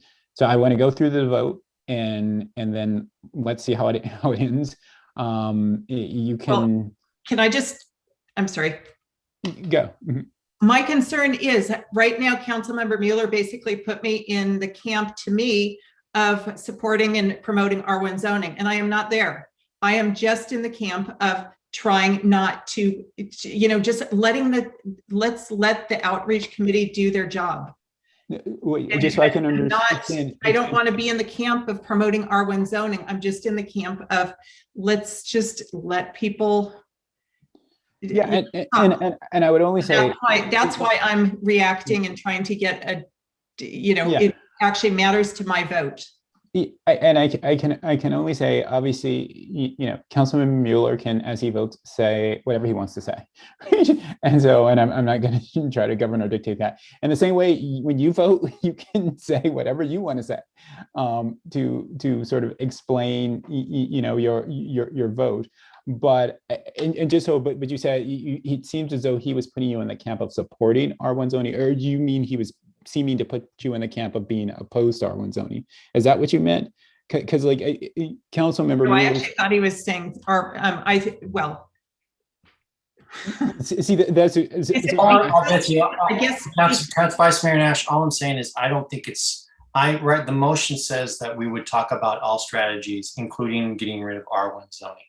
I don't think, because R1 zoning is not going to result in really any additional units in the housing element, I don't think it's an appropriate time in this housing element to discuss the issue of whether or not to get rid of R1 zoning, because it's not going to get us to the finish line. And candidly, I think it's going to be used as a strategy to where people will say, just get rid of R1 zoning and that's units, and then we don't have to put housing in all these different places because we've done that equitably for the city. Okay, the city attorney has come on. I'll let you. To the extent it's helpful, the motion tonight cannot function so as to preclude any council members from discussing certain topics in the future.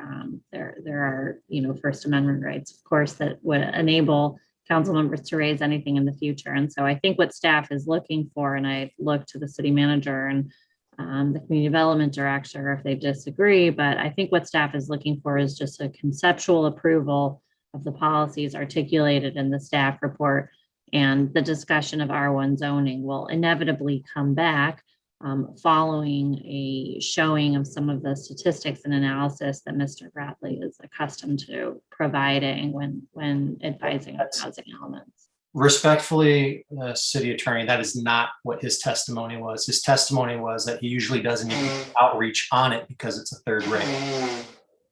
That was not his testimony. His testimony is usually he does not do outreach on it because it's usually a third rail in the community. So providing policy direction on it tonight will go ahead and set the parameters on which he does his outreach. So we do have a motion. We do have a second. Councilmember Mueller has voted. And so I'm going to bring back on the city clerk and to go down the roll to see where we land. Thank you, Mayor Combs. So Councilmember Taylor. Yes. City Councilmember Willison. Yes. Vice Mayor Nash. Yes. Mayor Combs. No. Thank you. And the motion passes with Mayor Combs and City Council Mueller dissenting. Okay. Thank you, City Clerk Aaron. So do we need to, okay, I just want to, we need to take a vote, right, to extend. I know it's late, but I really do want to get into, because it has been continued twice. And so, and I just really think we really do need to start kicking that can down the road. But I know we need to vote on extending the meeting past 11, correct? And so I'm just going to say by acclamation, we're okay with extending the meeting. Is anyone objecting? No. All right. Thank you, City Clerk, Vice Mayor. Actually, I would love to come back to this topic at some point. I think that I'm still confused about exactly where we are. But I think that there is enough direction and I support that, but I would like to have this discussion or just have regular updates, I guess, about what is happening with the housing element. And I think part of that, thanks for that, part of that onus also, Vice Mayor, obviously is on Councilmember Willison and myself as to make sure again that stuff is regularly coming to council and I know Councilmember Willison is in the one meeting that the subcommittee has had. It is very much the idea that the subcommittee is not some sort of kind of like proving ground for what makes it to council. We provide sort of kind of feedback on maybe framing, but essentially everything is coming to council. We're going to be deciding very little as a subcommittee, and so you will see everything. And obviously we will be having many future discussions about this. So yeah, but definitely point well taken. Okay, I did want to again see if we could, again, like I said, since we've continued it twice, get to item into which is adopt resolution number 6624, creating a special revenue fund titled 2017 Bayfront City Services Contribution, and establish an effective date of the required budget and accounting changes. I think I'm going to, unless Mr. Jacobson insists, forego a staff presentation. I think we've all read the staff report. I think the key issue here is that effective date seems to be the key issue. But Mr. Jacobson, please, if there was some other element of which you very much think that you needed to share in the staff presentation, then please do. Thank you, Mr. Mayor. No, I think that is really the salient point at this point. Okay, cool. City Clerk Karen, let's call for public comment on this item. Thank you, Mayor Combs. So at this time, if any member of the public wishes to speak on item N2, adopt resolution number 6624, creating a special revenue fund titled 2017 Bayfront City Services Contribution, and establish the effective date of the required budget and accounting changes, please engage that hand feature in the bottom of your screen. If you are calling in from a landline or a cell phone, please press *9 now. And our first public commenter will be Sol Martinez. Hi, my name is Sol Martinez. I'm an undergraduate at Stanford University and a lifelong resident of the Peninsula. I'm here in support of Resolution 6624 with an amendment to its geographic stipulations. Both from the MPPD's history of abuses and from the City Council's own resolution that policing in Menlo Park be changed such that, quote, everyone can live their lives without fear, end quote, it is exceedingly clear that the MPPD should not receive the remainder of Facebook's funds. I would like to further focus on the resolution's provision that the new fund shall only be used for City Council approved expenditures that provide services that benefit the safety of the local community. I unequivocally endorse the Hood Squad as a primary recipient of the redirected funds. The Hood Squad has deep roots in the east of Bayshore community and has earned its trust, which uniquely positions them to mediate conflicts, reach residents who are typically less accessible to traditional public services, and bolster community ties which are necessary for public safety. Further, they understand that true public safety begins with access to food, water, shelter, and healthcare, including mental health care. They have proven themselves to be judicious and efficient stewards of the donations they receive to address those basic needs within the community. However, in order for the Hood Squad to most effectively serve their community, and in order for Menlo Park to begin to rectify the extent of the harms its Facebook-funded police have caused in neighboring communities, I urge the council to amend the resolution's geographic boundary to include East Palo Alto as well. I look forward to following the council's next steps towards fulfilling this resolution in a manner which intentionally and effectively funds the communities most impacted by their previous acceptance of Facebook funds under then Mayor Mueller's leadership. Thank you. Thank you for your comment. Our next public speaker will be Caroline Kim. Hello. My name is Caroline Kim, and I'm a fourth-year undergrad and first-year master's student in the Chemical Engineering Department at Stanford University. Of course, first, I want to recognize that although I'm not a resident of Stanford, I want to acknowledge that there's been a robust historic pipeline between Stanford and Facebook, and that given that Facebook has paid for a police unit that directly harms communities in Menlo Park and East Palo Alto, I would like to speak about the issue at hand and recognize that oppression doesn't respect superficial spatial boundaries. So today I have 4 demands from the Menlo Park City Council. My first demand is that you immediately adopt Resolution 6624 with the amendments that Sol Martinez talked about on expanding the jurisdiction to include East Palo Alto. And that when this resolution is passed, that these funds get donated to community organizations such as the Hood Squad. As Sol mentioned, the Hood Squad is a community organization that provides real public safety services to its community members, unlike the police department, which solely serves to protect systems of oppression and terrorize and brutalize communities of color in Menlo Park and East Palo Alto.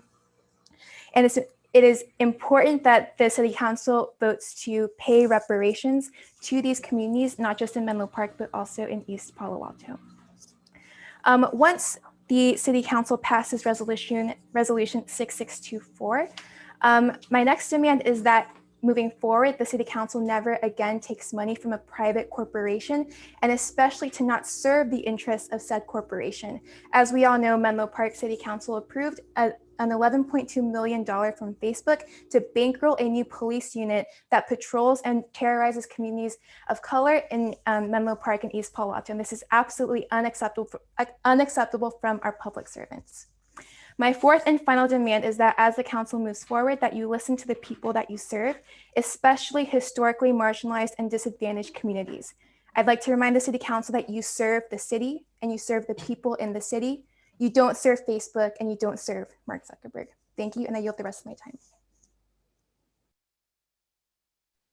Thank you for your comment. Our next public speaker will be Ruth Robertson.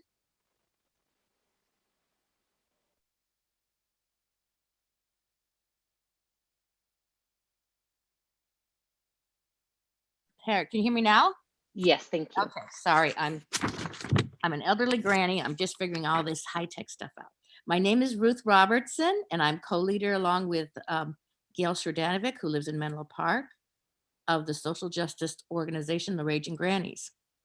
Our group has been active on the peninsula for 2 decades now, and you may have seen us on the streets of Menlo Park and nearby cities, demonstrating against war, for the environment, and for social justice. We are very concerned that Facebook is racially profiling people who do not appear to them to be Facebook employees. That this giant company has been able to, in effect, buy a public police force is abhorrent, and Menlo Park can be ashamed that word of this has made national news. The Raging Grannies urge you to do what can be done now to rectify this situation by moving any remaining funds from Facebook into services that genuinely serve the public's welfare. As East Palo Alto is historically part of the underserved area on the Bayfront, we ask that you not limit use of these funds to East Menlo Park alone, but include our brothers and sisters in East Palo Alto also. We further ask that City Council issue a statement that it regrets the error in having entered into an agreement with Facebook, and that the company will never be allowed to manipulate the city of Menlo Park again. Thank you very much. Thank you for your comment. Our next speaker is labeled the Hood Squad. If you could, please state your name for the record.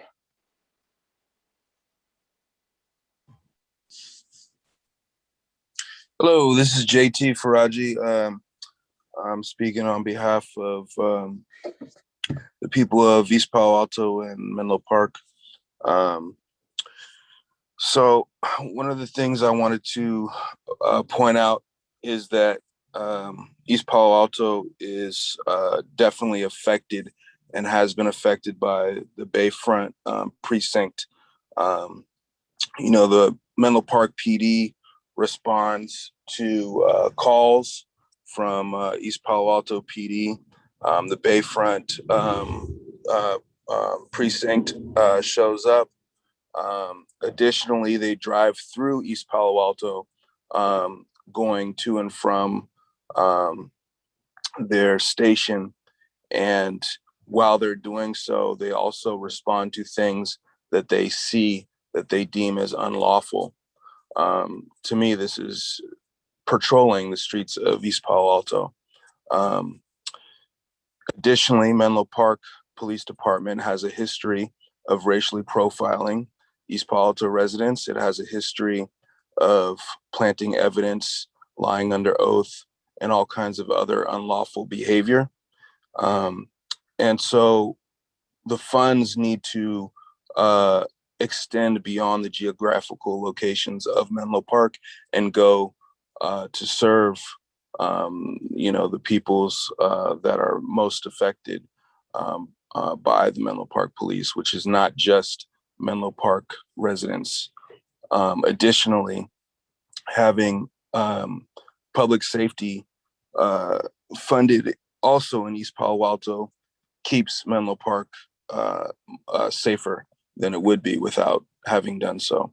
So I would ask that you adopt that resolution, but also amend it to include the geographical location of East Palo Alto, where residents are affected by Menlo Park Police Department without as much accountability because they do not live in Menlo Park, and the system of accountability for policing in Menlo Park is broken.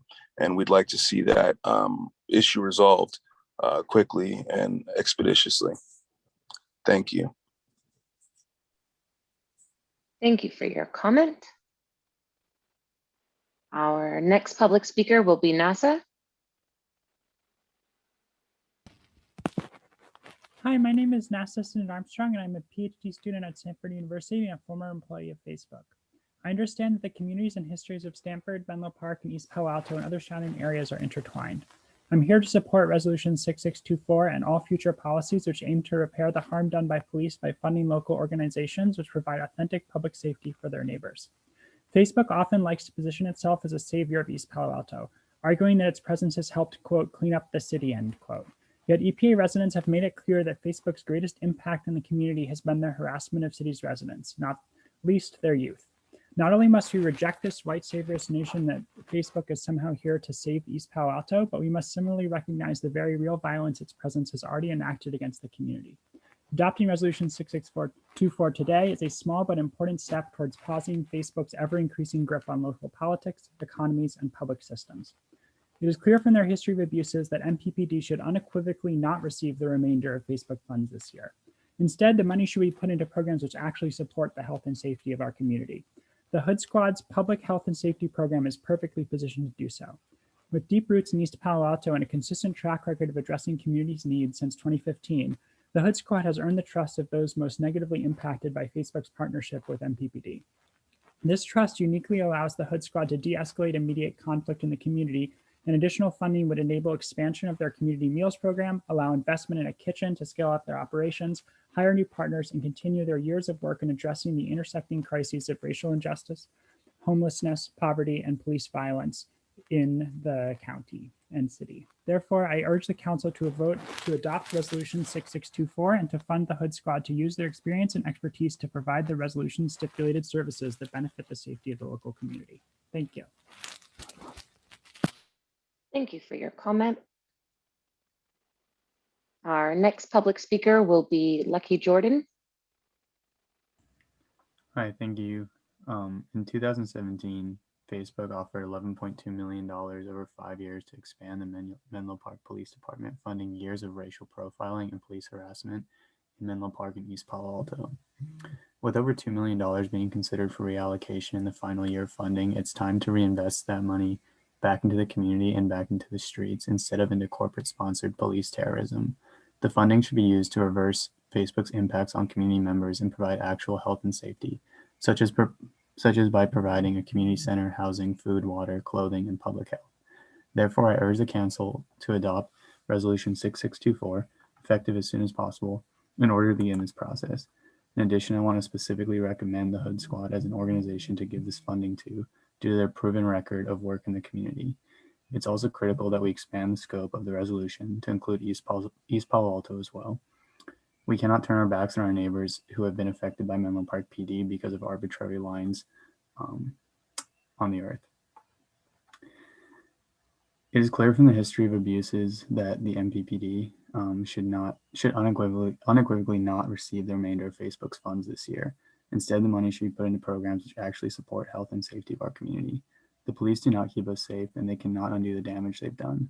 The Hood Squad's public health and safety program is perfectly positioned to help the community and keep people safe. With deep roots in East Palo Alto and a consistent track record of addressing community members' needs since 2015, the Hood Squad has earned the trust of those most negatively impacted by Facebook's partnership with the MPPD. This trust uniquely allows the Hood Squad to de-escalate and mediate conflict in the community, which they do on a day-to-day basis. In a city with as much money as Menlo Park, with millions more coming in from Facebook, it is unconscionable that any of our residents and neighbors should live without housing or food, and yet they do. Therefore, I urge the council to vote to adopt Resolution 6624 and to fund the Hood Squad to use their experience and expertise to provide the resolution stipulated services that benefit the safety of the local community, and to no longer allow corporate interests to buy policing in our community. Thank you. Thank you for your comment. And our next speaker will be Gabe Alvarez. Hi, my name is Gabe Alvarez, and I am a senior studying engineering physics at Stanford University. I'm not formally a Menlo Park resident, but like my neighbors who have spoken before me tonight, I also understand that the communities and histories of Stanford, Menlo Park, East Palo Alto, and other surrounding areas are intertwined. So I'm also here to support Resolution 6624 and all future policies which aim to repair the harm done by police by funding local community organizations who provide authentic public safety for their neighborhoods. I am encouraged by the Menlo Park City Council's desire, quote, to terminate any link between police department budget and the city services contribution, end quote. However, I am not convinced that the council has fully grappled with the scope of the harm caused by their 2017 decision to accept $11.2 million from Facebook to support a new police unit to patrol Facebook campus and the surrounding neighborhoods. Facebook's sprawling development and gentrification campaign are driving up poverty rates and increasing housing prices, and yet the only solution they and the council considered for years was funneling money into armed interlopers to accelerate the displacement of local communities. This shady partnership was, as we're all starting to see, abhorrent, and sustained reparations, beginning with the Bayfront Impact Fund, are an imperative for the council moving forward if they are to take full accountability. Moreover, we've listened to community members and reviewed the Menlo Park PD call logs, and we understand that the MPPD does not only harass and abuse Menlo Park residents, but also folks living in surrounding areas like East Palo Alto. The increased policing and profiling of EPA residents by Menlo Park police officers has consistently been an additional tool in Facebook's arsenal for dominating the region. So I'm also concerned that the City Council has narrowly prescribed in this resolution that the new Bayfront Impact Fund shall only be used for City Council approved expenditures that provide, quote, services that benefit the safety of the local community, end quote, where local community is defined as the geographic area within the incorporated boundaries of Menlo Park north of US Highway 101. I understand that I'm speaking to the Menlo Park City Council. Nonetheless, if the harm that this municipality has caused transcends arbitrary borders, so too must the reparations for that harm. Clearly, Menlo Park and Facebook have no right to terrorize and gentrify out Black and brown communities from their homes, be it within or beyond the city limits. And given that $9 million have already been spent on corporate-sponsored police terror, I demand that the City Council spend the entirety of the proposed $2,607,766, not only on community organizations that serve Menlo Park, but also those that serve EPA. And as my colleagues have explained, the Hood Squad serves residents in both these impacted areas extremely well. I demand justice and reparations for EPA residents who have lived at the mercy of a profit-seeking tech behemoth and the police force it has bankrolled for too long. So I urge the council to expand its definition of local community, seeing as the definition was, truthfully, expanded by the Menlo Park Police Department long ago. Thank you. Thank you for your comment. Our next speaker will be Nate Ramos.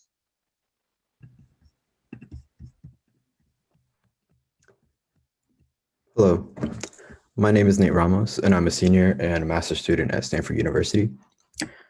I also want to echo the understanding of that these communities and histories of Stanford, Menlo Park, East Palo Alto, and surrounding areas to be linked.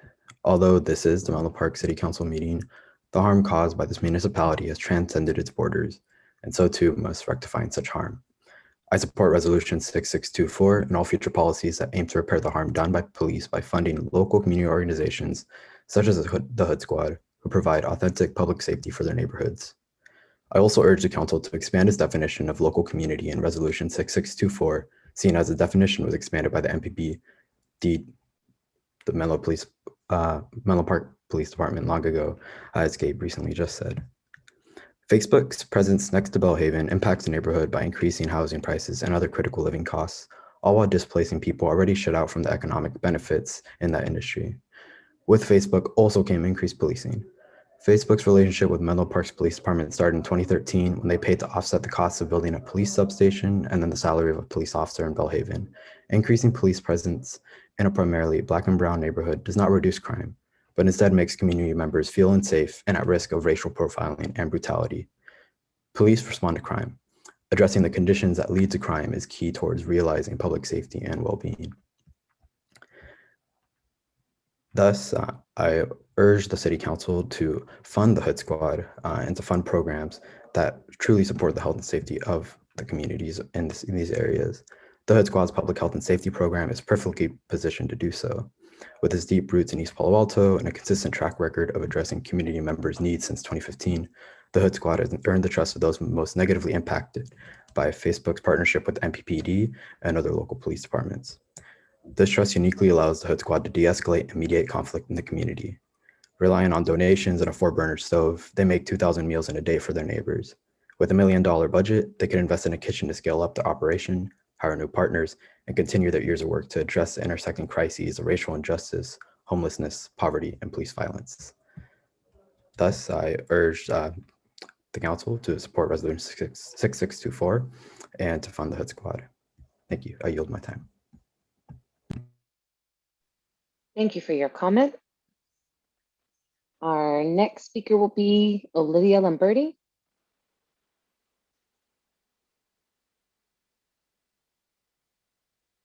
Is Olivia Lamberti, and I'm an undergraduate student at Stanford University. I want to echo the demands of the other Stanford students who have spoken. I want to recognize that Stanford, Menlo Park, East Palo Alto, and surrounding communities are intertwined in their history. I have friends who have worked at Facebook, but I think we can all agree that the harmful effect that Facebook has had on this community and on this community is something that we can all recognize.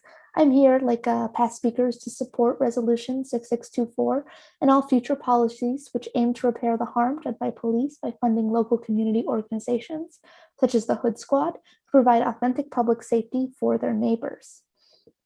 Specifically, I want to talk about how Facebook has funded private police. As Facebook's relationship with Menlo Park has deepened, it effectively funded one of the nation's only privately funded police forces. Facebook's influence has transcended policing itself. Today, Menlo Park exists as a company town, with Facebook being directly involved in a host of issues ranging from teaching to transportation. Facebook often likes to position itself as a savior of East Palo Alto, arguing that its presence has helped clean up the city. Yet, EPA residents have made clear that Facebook's greatest impact in the community has been the harassment of the city's residents, not least their youth. Not only must we reject the white saviorist narrative that Facebook is somehow there to save East Palo Alto, but we must simultaneously recognize the very real violence its presence has already enacted against the community. Apologies. Adopting resolution 6224 is a way of repairing this harm to a degree, but also it's important to fund community programs along with defunding this Facebook police force, such as, again, the Hood Squad. I yield my time. Thank you for your comment. Our next speaker will be Tim McKenzie. Hi, my name is Tim McKenzie. I use he, him pronouns. I am a PhD alum of Stanford and a current postdoc in the School of Medicine at Stanford.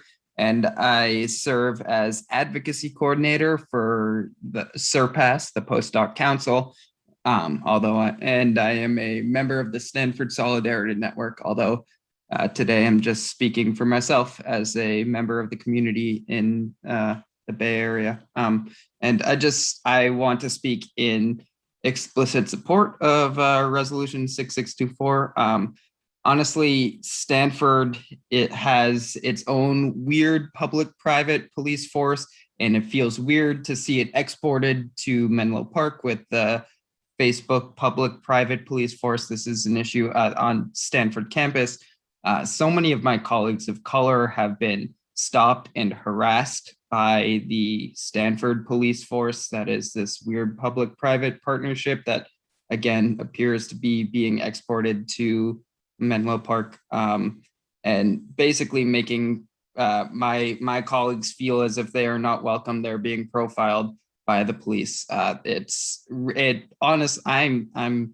a white person, I haven't really had to deal with this harassment, but it makes me feel less welcome knowing that some of my colleagues are having to deal with justifying their very existence and presence.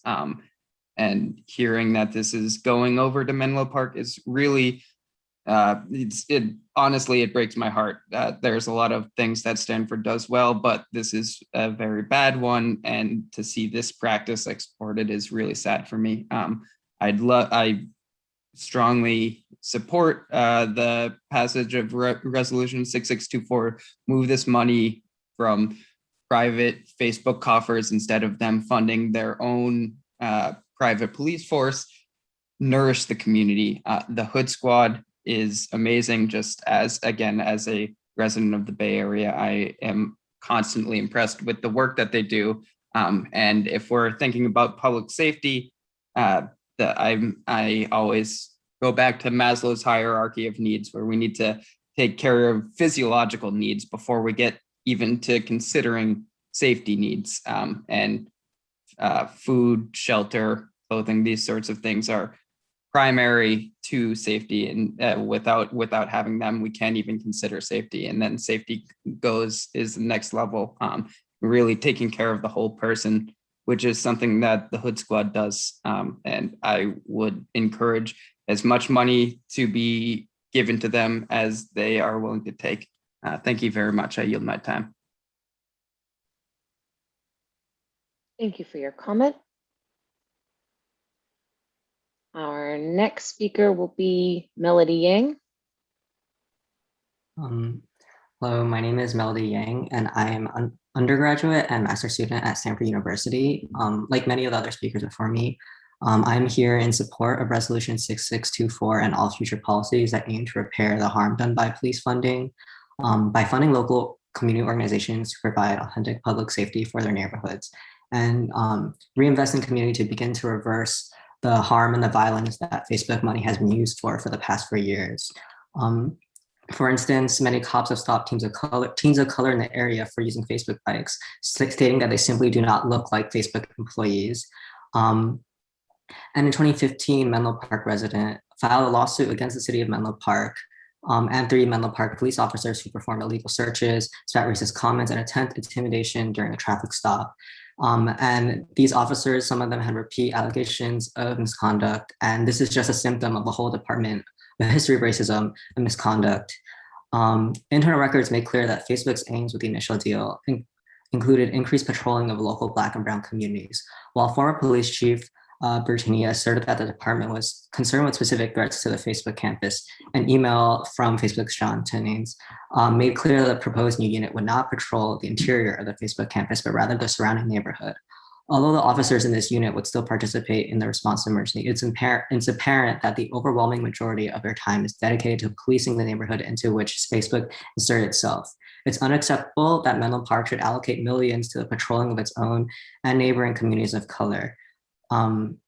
So with all of these concerns in mind, it is clear that the council must vote to adopt Resolution 6624 and stop allowing Facebook to fund police harassment immediately, and instead reinvest these funds into community organizations such as the Hood Squad, who do amazing work in the Bay in providing true health and safety to the community.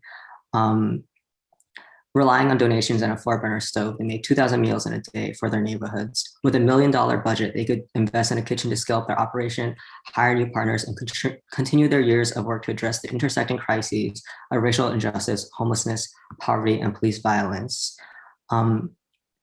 Therefore, I urge the council to vote to adopt Resolution 6624 and to fund the Hood Squad to use their experience and expertise to provide the resolution stipulated services that benefit the safety of a local community. Thank you. I yield my time. Thank you for your comment. Our next speaker is calling in. I request that you state your name and then provide your comment. Phone number ends in 3859.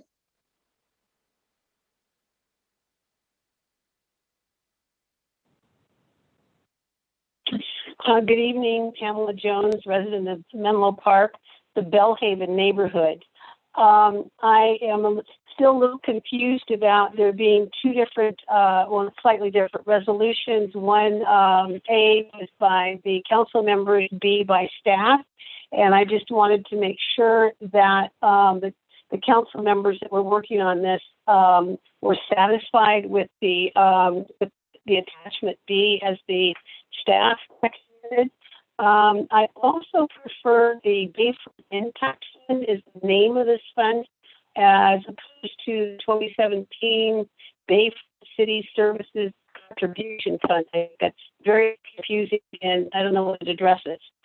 And I guess the last thing is that I do not support changing the area from North Menlo Park, which is the Bellhaven neighborhood, to any other entity at this time. I think that passing the resolution as is what needs to be done at this time. And if there is any other concerns, that they should be addressed separately from this item.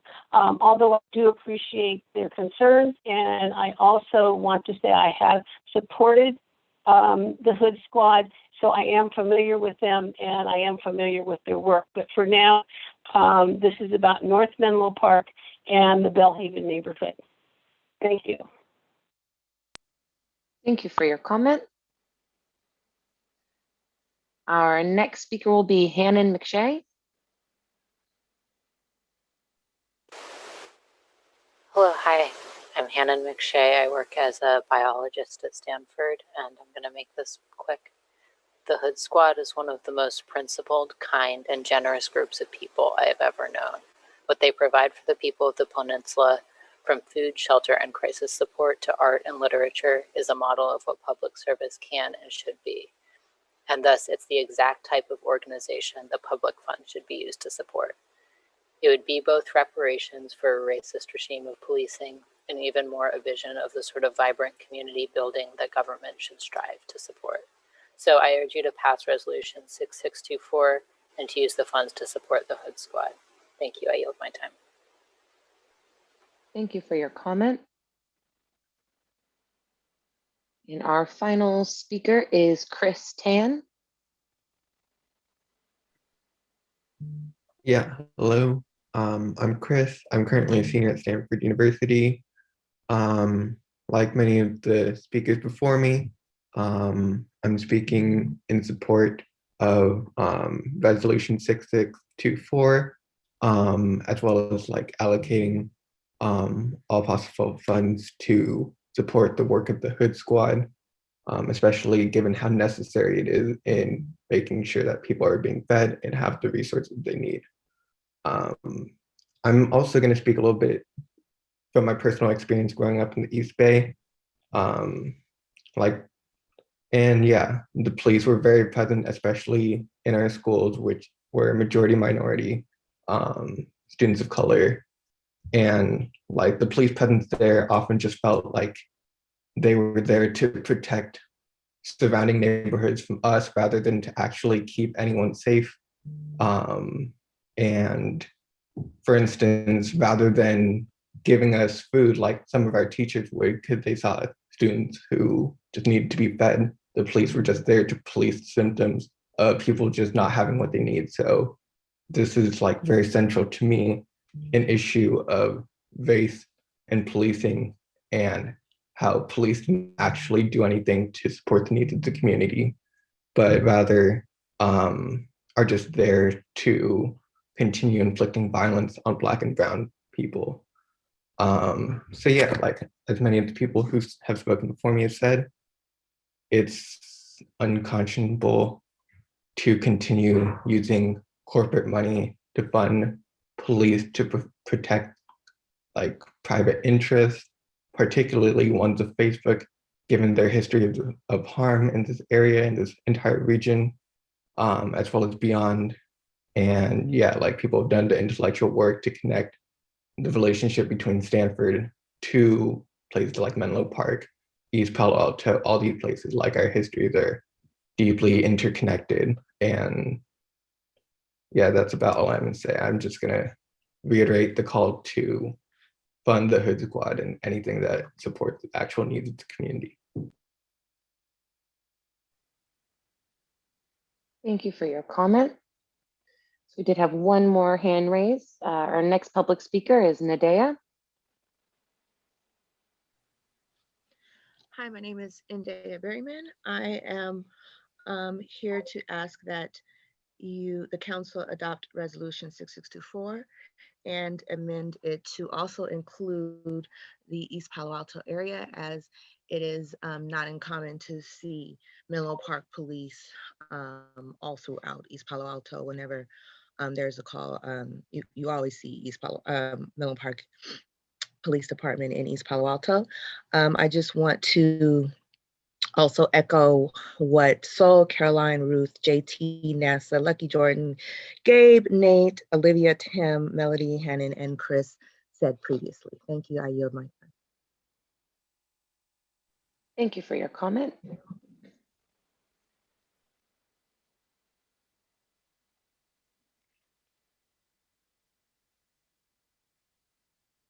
I'm seeing no further hands raised. Oh, one did just raise. It's going to be Bella Carrera.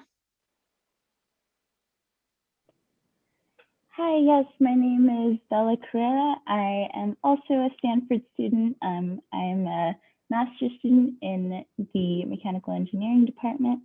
I want to echo what people have been saying, just to echo my support for Resolution 6624 and all future policies which aim to repair the harm done by police by funding the local community organizations who provide authentic public safety for their neighborhoods, such as the Hood Squad. I myself do come from a community of color. I grew up in East Bay and can just speak to the amount of harm that over-policing can do to a community of color. I firmly believe in the work that the Hood Squad is doing and just want to echo what everyone has been saying. Thank you.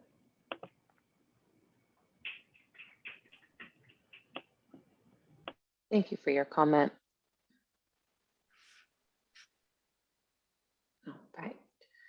And seeing no further hands raised. Check. Mayor Combs, you may continue. Thank you. Thank you, City Clerk Karen, and I'd like to thank everyone for their public comments. It's been a long meeting, obviously, and especially for sticking with the meeting and being committed to make sure that your comments were heard. They were much appreciated.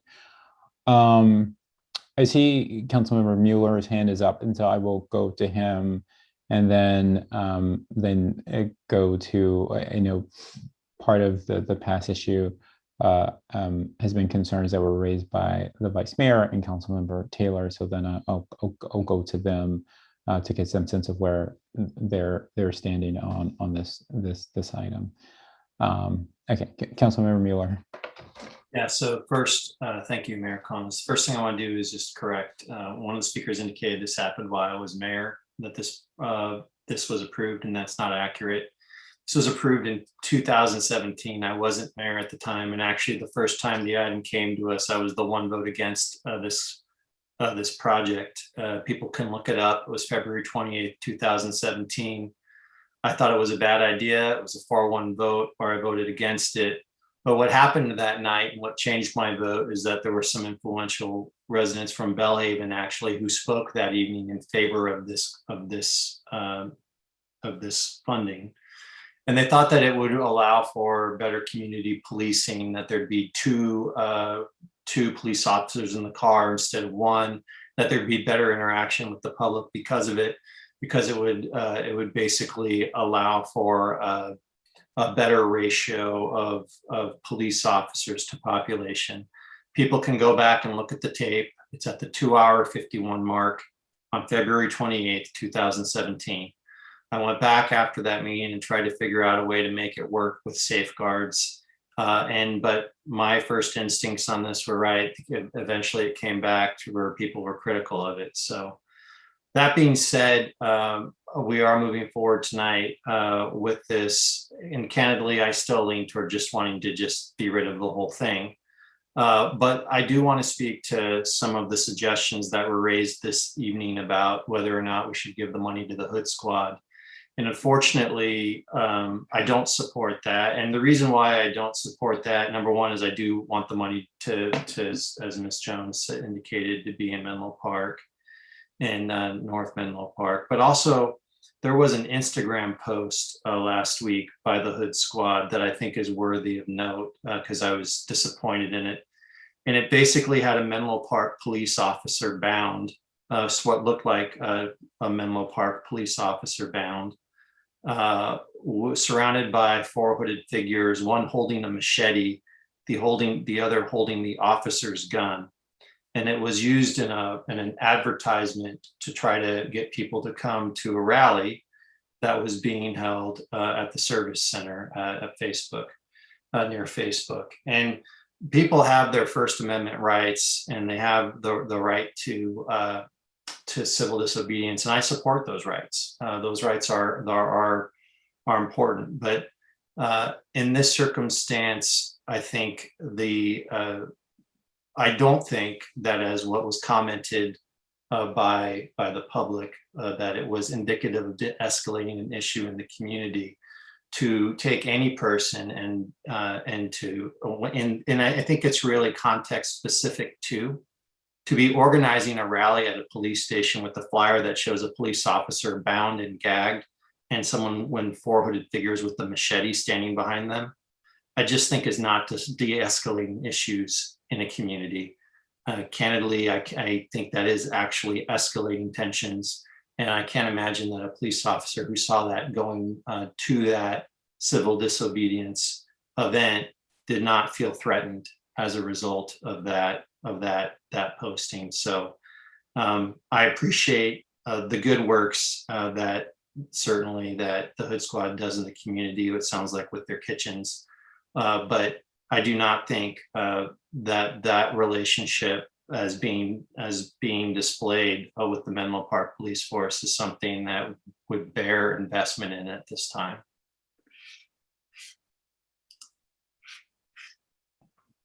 Thank you, Councilmember Mueller. And so I will, well, before I go to either the Vice Mayor or Councilmember Taylor, I'll just say, like, I'll take this opportunity to sort of promote that the city does have a community grants program where organizations that do community-facing work and our nonprofits can apply to receive grants. And we've given, each year we give hundreds of thousands of dollars. And so I'll just take that the opportunity to highlight that.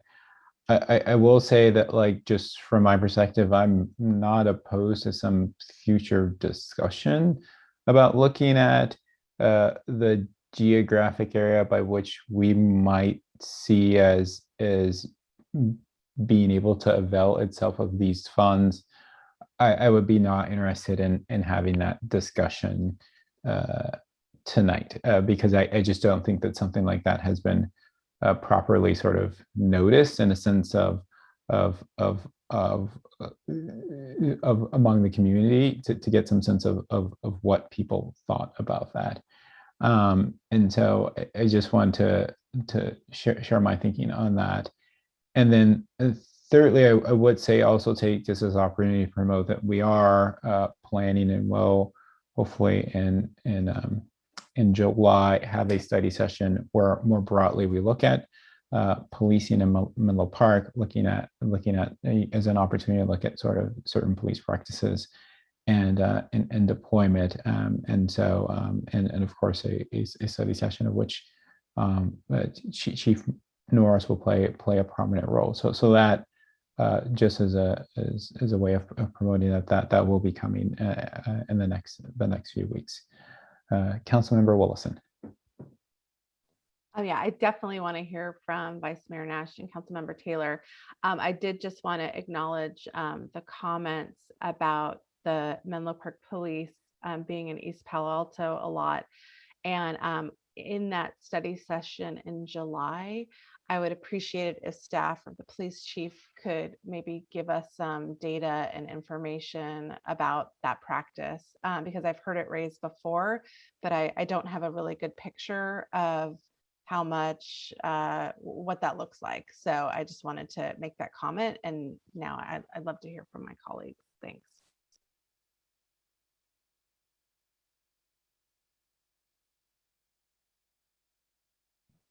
Councilmember Taylor. Thank you, Mayor Combs, Councilmember Willison, and Councilmember Mueller. I appreciated hearing your comments first, and also the sentiment shared by the public. I appreciate you all sticking it out nearing this midnight hour. The council has been extremely diligent, in my opinion, about getting this before the public and making a change. And that's what's before you. From my understanding, this is actually a question for staff, from my understanding after the last council meeting where we continued this item, that the only discussion was going to be about the date. But instead we have two different resolutions. And so I just want to know why.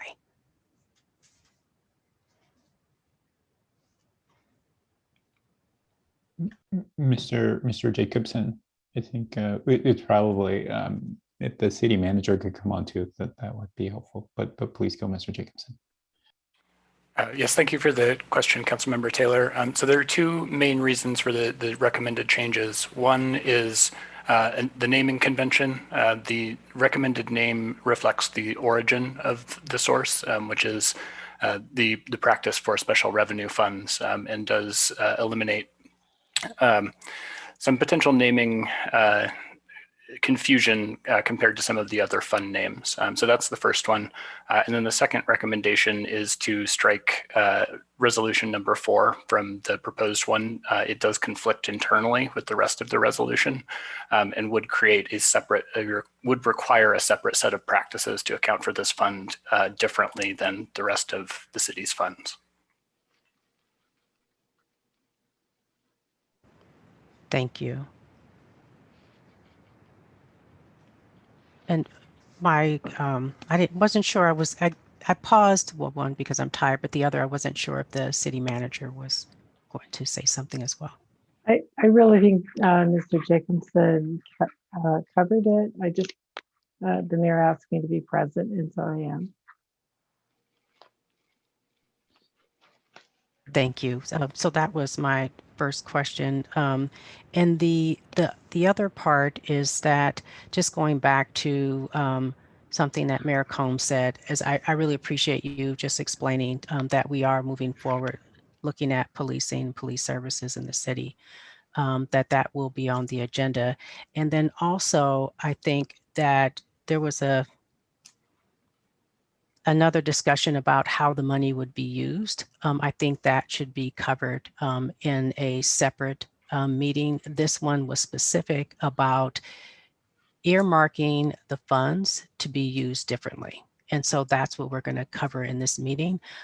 Considering the number of constituents, my constituents for District 1 in Menlo Park, that expressed their public comment regarding the geographical space, to me, I would need to hear more from my constituents for me to even consider it. So that is something that I won't be supporting this evening. And then lastly, I just wanted Vice Mayor Nash, since we have discussed this repeatedly for quite some time, I just wanted to give you the floor. Thank you. So I think the first thing that we should, while we're still fresh, we should do is just try and decide on the date. And the subcommittee, anyway, Councilmember Taylor and I believe that we should use the November 1st date. And I can go into the rationale if people want, but I'm curious where other council members and the mayor come out on that if we have consensus and we don't need to discuss it anymore, that's wonderful.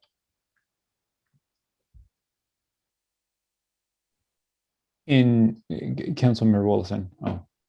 Yeah, I just, it's really late. And I want to understand, so that deficit then, because we've incurred the expenses, but then we wouldn't incur the revenue. So would the shortfall then come from the upcoming budget?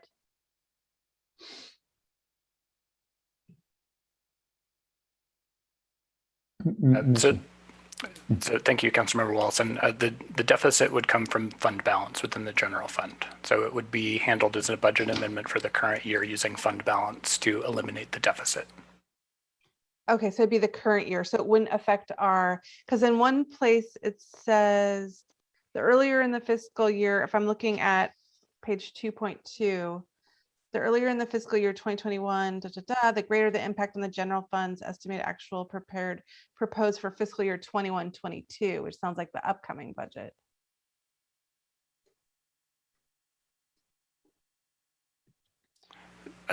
Okay, so sorry, I just had to check that page.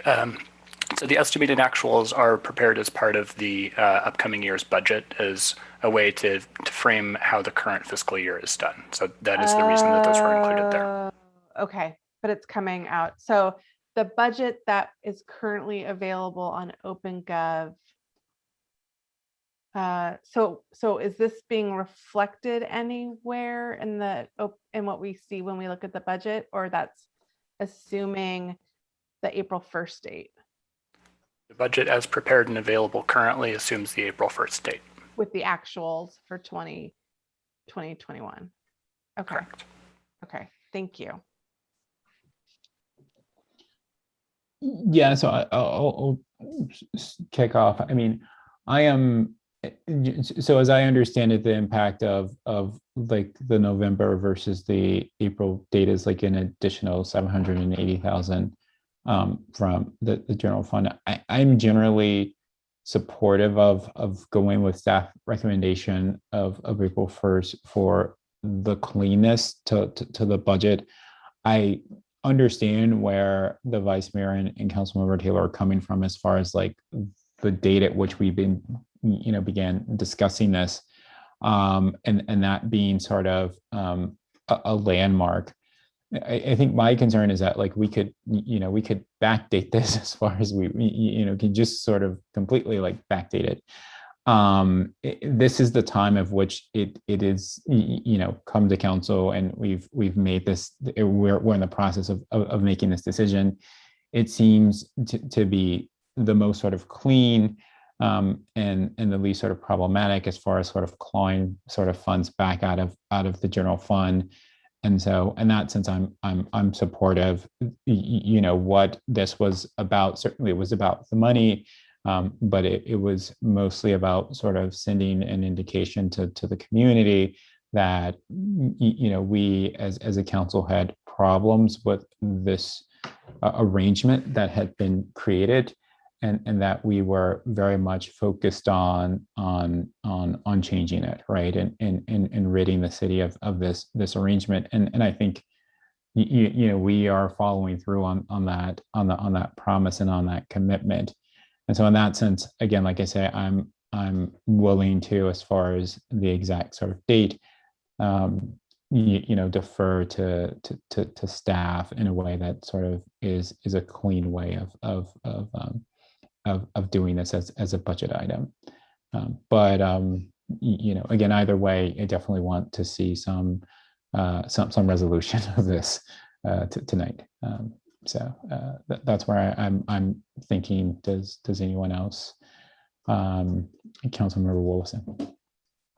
Yeah, if I'm understanding this correctly, and again, it's late, the material difference of the $780,000 is basically saying that there will be funding from the general fund for the police, and that there'll be like an additional $780,000 earmarked for Bellhaven for public safety.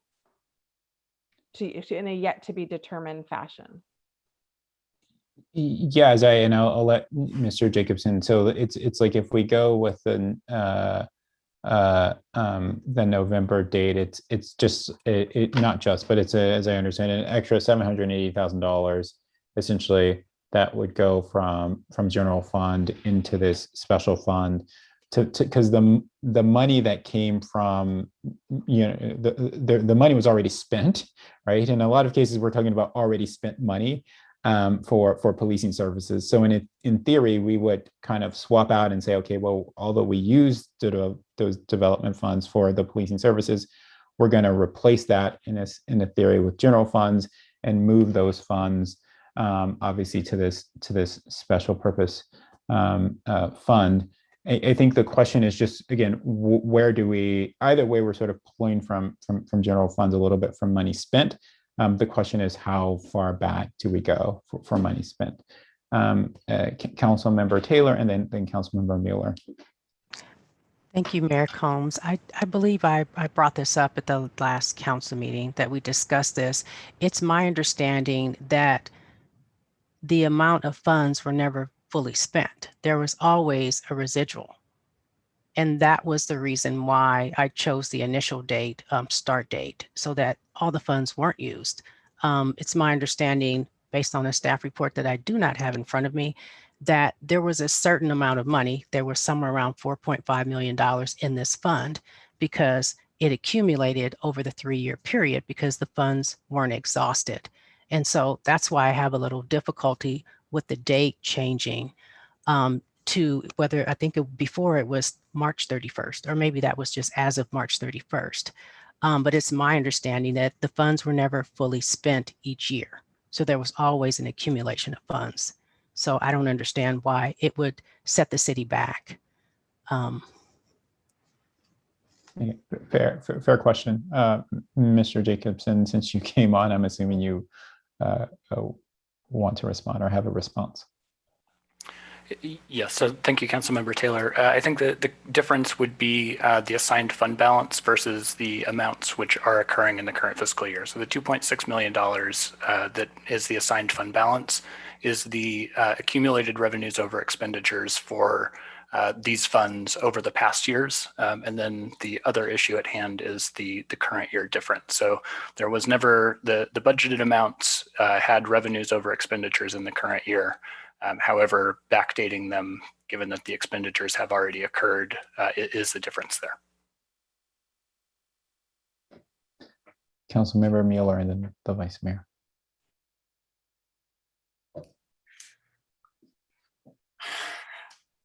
I'm just still kind of like, I just want to just give the money back and be done with this. So I'm getting there again. I just want to give the money back and be done with this. But what I will say is that, I don't know how it affects all of your logic, but at the time that this was looked at, the reason why it was because the city was contemplating at the time just having to spend the money for this police force because of the population to police officer ratio, which the city was trying to remain constant. And so what happened was tax revenue increments hadn't come in yet for some of the development. And so this was trying to actually like make those ratio population to police officer remain constant. If that means that what we're doing here in essence is going back and telling those council members, okay, the money should have come from the general fund for that, as opposed to keep it constant, and you shouldn't have had the extra money come in to sort of make up for the differential in time, then that's a logic that you can sort of apply retrospectively. Because remember, back then there was no discussion of like defunding the police. The city was trying to maintain a constant ratio across the city of police officer to resident. And so you could make the logical argument that the city would have spent the money anyway from the general fund back then. Now, granted, we probably wouldn't have run a deficit. We just wouldn't have spent the money elsewhere on something from something else. So I offer that for you guys to think about. But the longer this goes, the more I'm like, just give it all back. Vice Mayor Nash. Thank you. So I feel very strongly about November 1st. I feel like we actually started discussing this earlier in the year, and this was in closed session, so I'm not going to bring up details.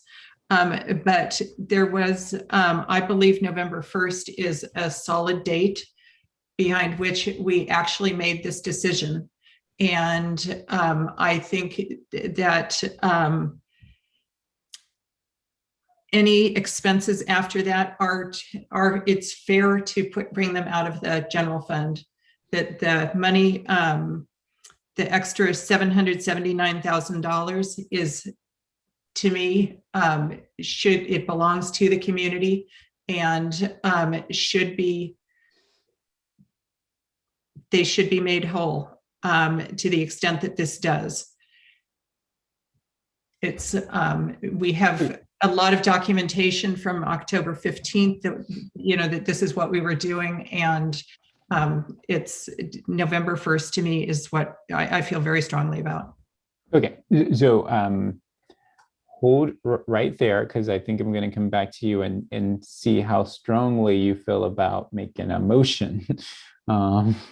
So, but Councilmember Willison's hand is up, and so I think Mayor Combs, you're going to like what I'm going to say. You might not agree with it. Okay. But Vice Mayor Nash, I can support. I would vote for that date if you made a motion, and that might give you the number of votes you need to get that over the finish line. Thank you. I do. Yes, it does. Thank you. I will make a motion momentarily. I also want to bring up the issue of attachment A versus attachment B. And I guess I am a little disheartened by the discussion from staff, because there is major differences in all of the whereases. And so I'd like to hear a little bit more why that was done without any consultation to Councilmember Taylor or me, even though there was 2 weeks in between. And just hear that. And then I'd like to change the title. And I'd also, anyway, there's a few other things that I'd like to discuss, but I'd love to hear from staff. Why were the whereases changed?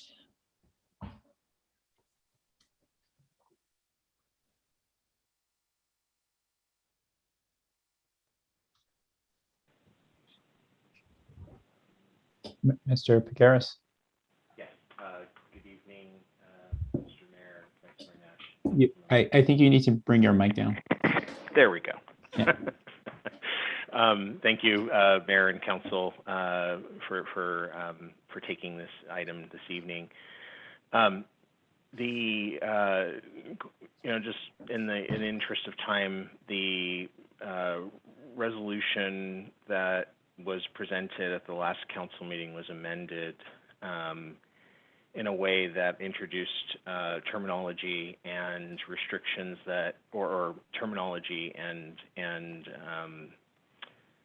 recommendations that really makes the matter, or makes the uses of the funds more confusing going forward. And our job as staff is to effectively, identify the various decision points that were made, and we went through, and there's a lot of information that occurred in the discussion and the consensus between the council that I believe is germane to future council discussions relative to these funds. It was not, staff is recommending attachment B. Council clearly can take whatever action it desires. I will definitely caution that my successor and all of our successors will, if there is money left behind in this fund, everyone will ask what in the world did they do in 2021.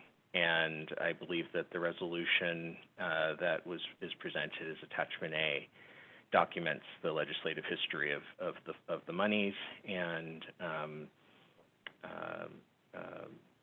it outlines the meeting dates so folks can go back and watch the meeting if they disagree with sort of the whatever the prevailing understanding is of the fund. So this is really, I've been in this situation where councils and staff had made decisions many years ago, and we're all sort of looking at each other and have no idea what it is that and why or why it was that it occurred. And so I'm doing this as in service to our future selves. Thank you. I guess the attachment A, as it started, was also a staff resolution. And then we did make some tweaks, but it's still, now they are grossly different. And very honestly, I don't care. I'm just surprised that it was not stated as one of the things that was changed and why it was changed. There is much more history now with the attachment B, and I'm just still perplexed. But because it's late, what I'd like to do is, along with the date, we would like the title attachment. We will take attachment B if that's what if that's what staff is recommending. But we'd like the title to reflect, rather than 2017 Bayfront City Services Contribution Fund, we'd like it to be either the Bayfront Impact Fund, or in discussing the title yesterday with City Manager Jerome Robinson, my understanding is that Impact Fund has a special meaning in accounting, so that's not recommended. And so we'd like to make it, if we cannot have Bayfront Impact Fund because that's a special terminology, then we'd like it to be Bayfront Mitigation Fund. So I guess I'm looking for staff. Is it Impact Fund is not recommended, and so is Bayfront Mitigation Fund, or is something, I think this was terminology was actually, well, I'll stop here. Well, so I would suggest that you just go with mitigation. I don't, I would prefer not to use Impact Fund. Thank you. Okay, so if it could be Bayfront Impact Fund, there's two, going down the whereases, there's two February 28th, that if we could just make them February 28th, 2017, so that it's clear that it was 17, which this is for the very first whereas says February 28th, 2017, but the next two just say February 28th. So it would just be to add the year. And then 1, 2, 3, 4, 5, 6, 7. The eighth whereas needs an E in it.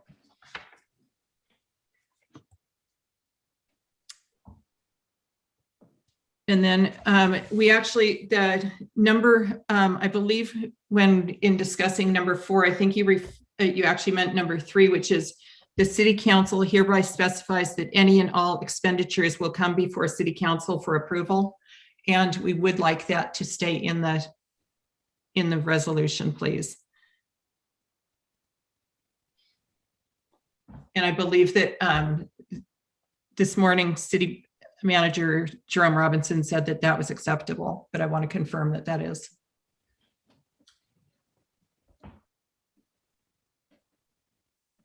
I think you're muted if you're talking, City Manager. Thank you.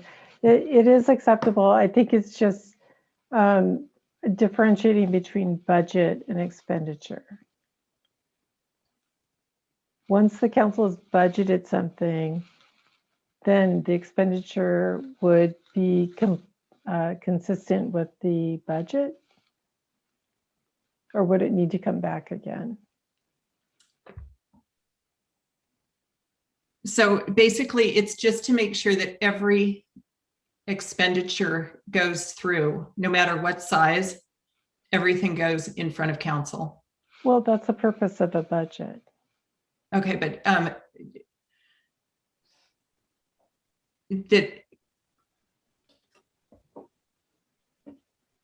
the idea is that there is that everything, no matter, even if it's a pencil goes before council and that nothing is spent from the fund without council approval. Correct, right. So that is our standard. The council sets the budget and we only spend in compliance with the budget. Okay, and respectfully, no one, there would not be any discretion to spend anything even up to $75,000 without council approval? Correct.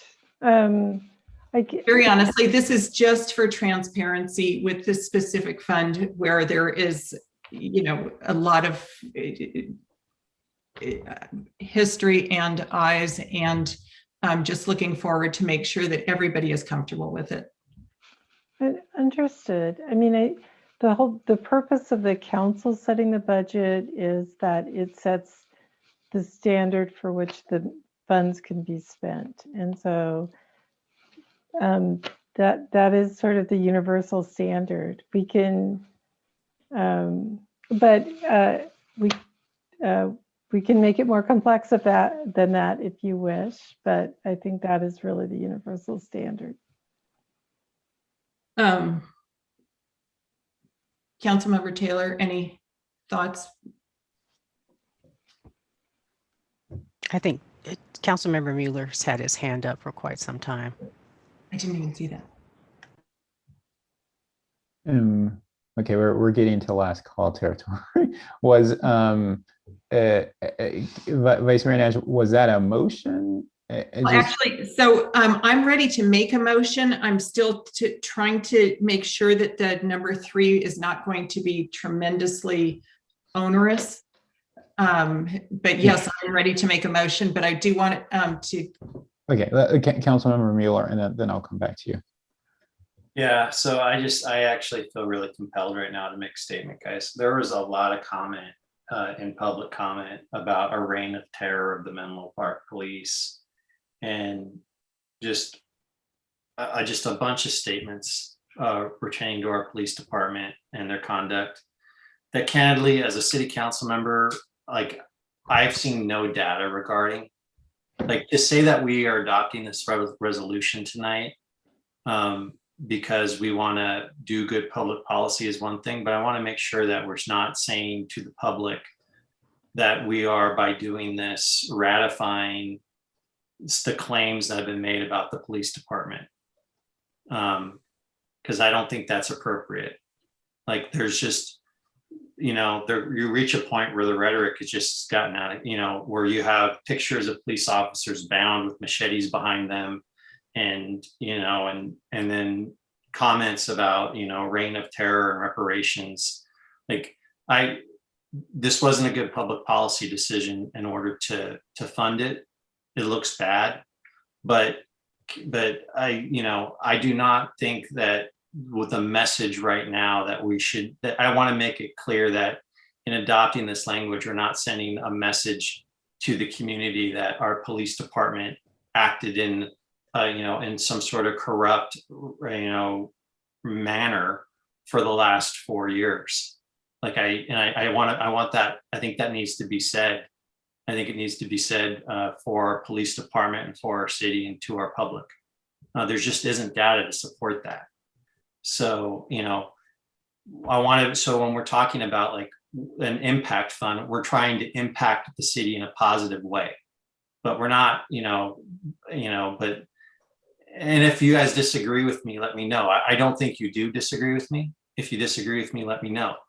But I really, I just feel compelled to say that, because I think the rhetoric is getting, it's going too far in what I'm starting to see be said about a lot of good officers who do good work for our city. And if people want to have policy discussions about how we allocate resources to that, that's one thing. But I don't think I don't think it's appropriate to slander the work that people have done.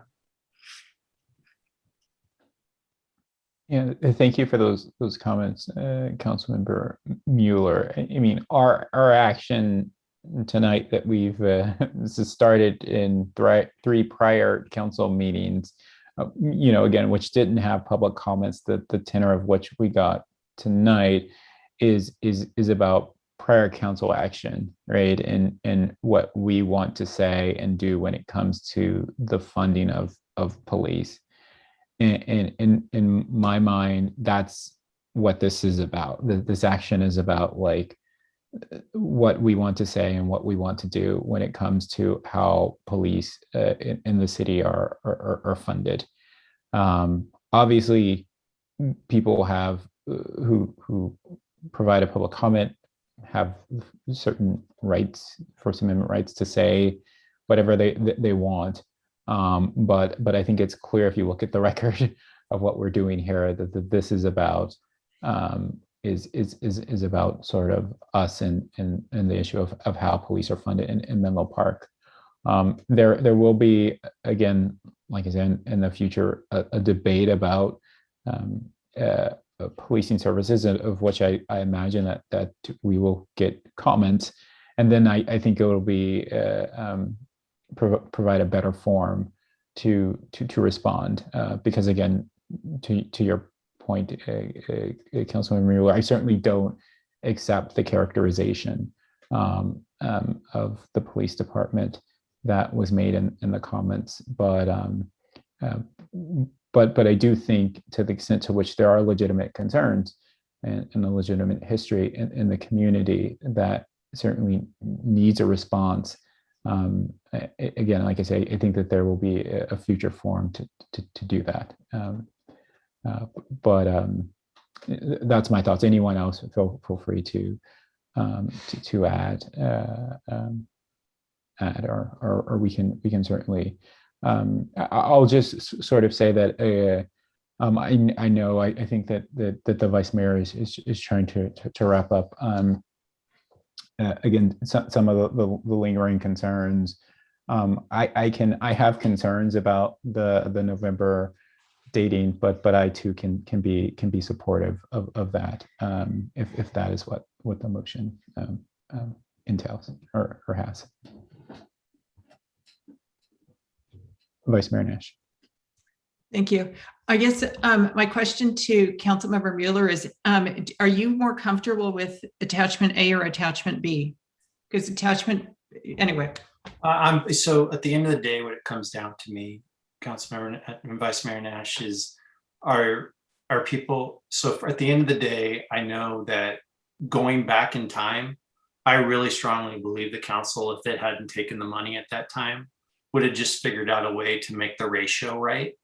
Mm-hmm. I mean, one of the things that we were dealing with at that time, and it's not so much a concern now, at least we don't hear about it, but there was, I mean, just very candidly, there was current concerns about terrorist threats, right? And so, and like we've had ricine scares and things like that. And so when people talk about you're looking at the community around it, well, back then people were talking about, okay, what were the video cameras for? It didn't have to do with, I mean, at least what was, at the time, the argument was it wasn't local, like a local presence. It was trying to figure out if there were external threats coming into the area. So I candidly think back then money would have been allocated from general fund in order to keep our policing ratios at that level. So, if we go back and we say we're going to take general fund monies for that, that's fine. The thing is that we run deficit for that period of time. Now, if we're going back to last, the amount of period of time that you're going for, I'm not really in a position to say, because I actually advocated in our last budget process at the very end to run deficit. So, if you guys want to do that, fine. Like, if you don't mind, I was truly looking at the whereas language, because one has much more about what happened with the B, which is the one that I was going to propose adopting, since that's staff's preference, has much more language about the 2017 decision. And so I was wondering if you have a preference. I would say that my preference, I know you didn't ask, but what would be for attachment B, since that is the one that staff has vetted, if it is your conclusion that like the ultimate impact or the end result is not going to be substantively different. If staff is saying, hey, we saw this and we had some concerns, and so this is how we finessed it, then I do want to defer to staff, as long as again, we know that the end result is that this fund is being created, and literally I know your concern, Vice Mayor, but I doubt that anyone is going to even look at this money. I don't think anyone's going to even want to think about touching it, unless it's been reviewed by council like 5 or 6 times. So I'm pretty sure that like when it comes to what happens to this money ultimately, that I'm pretty sure staff is going to look to council to lead that discussion. And so again, like I say, I do think the protections are there if staff has sort of vetted attachment B, and it's what they are sort of most comfortable with and is their professional opinion. And again, I'm willing to defer to you on the date, even though, like I said, I have concerns. Attachment B is fine with me. I looked at it, it looks fine. Thank you. Okay, so let's, I move that we approve resolution 6624 with the following changes, that the title is Bayfront Mitigation Fund, and that the 2017 is added to the second whereas and the third whereas, and that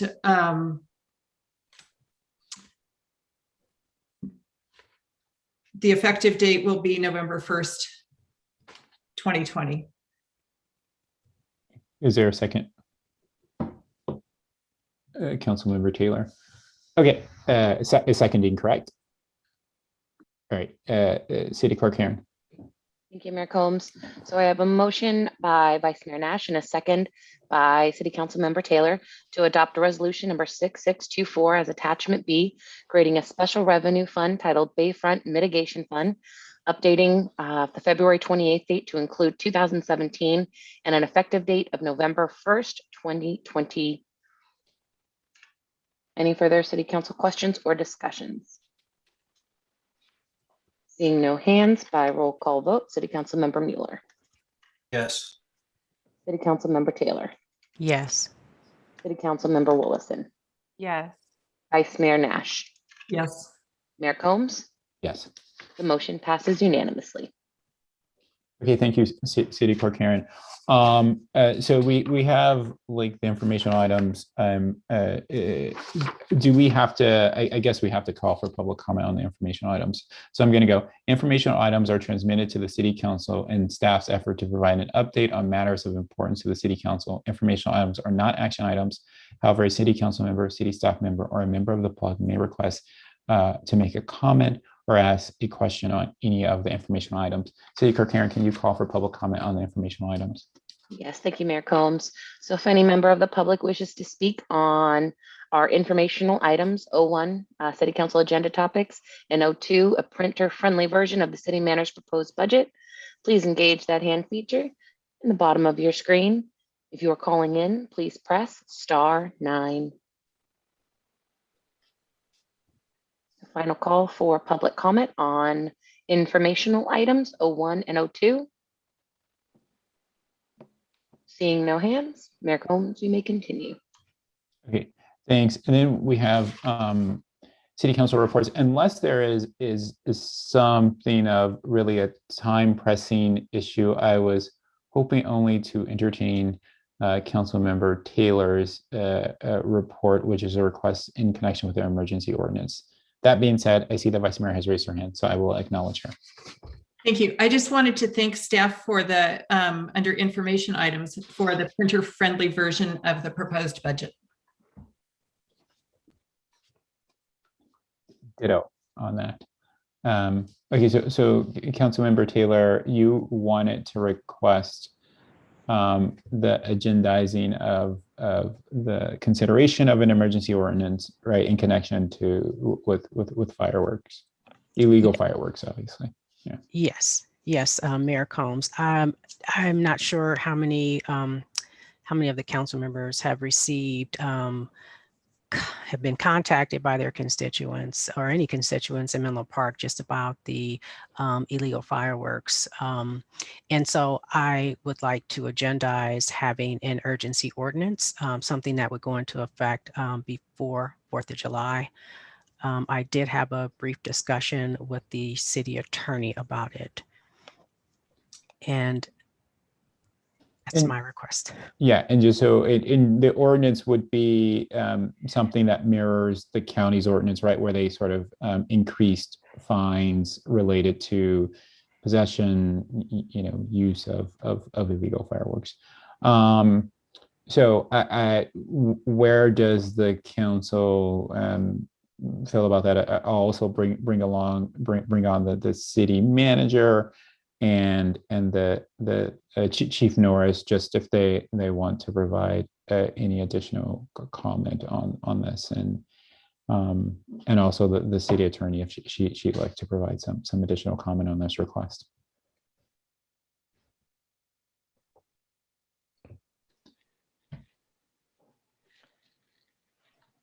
We're happy to put together an ordinance for the council to consider based on the county's ordinance, if Okay. that so pleases the council.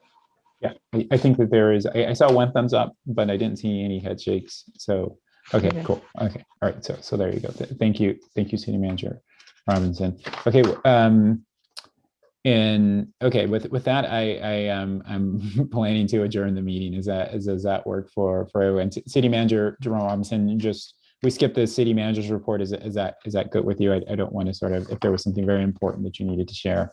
Just that we'll be bringing back the demographer contract approval for the June 8th meeting. Well, everyone, thank you for the meeting. This meeting is adjourned.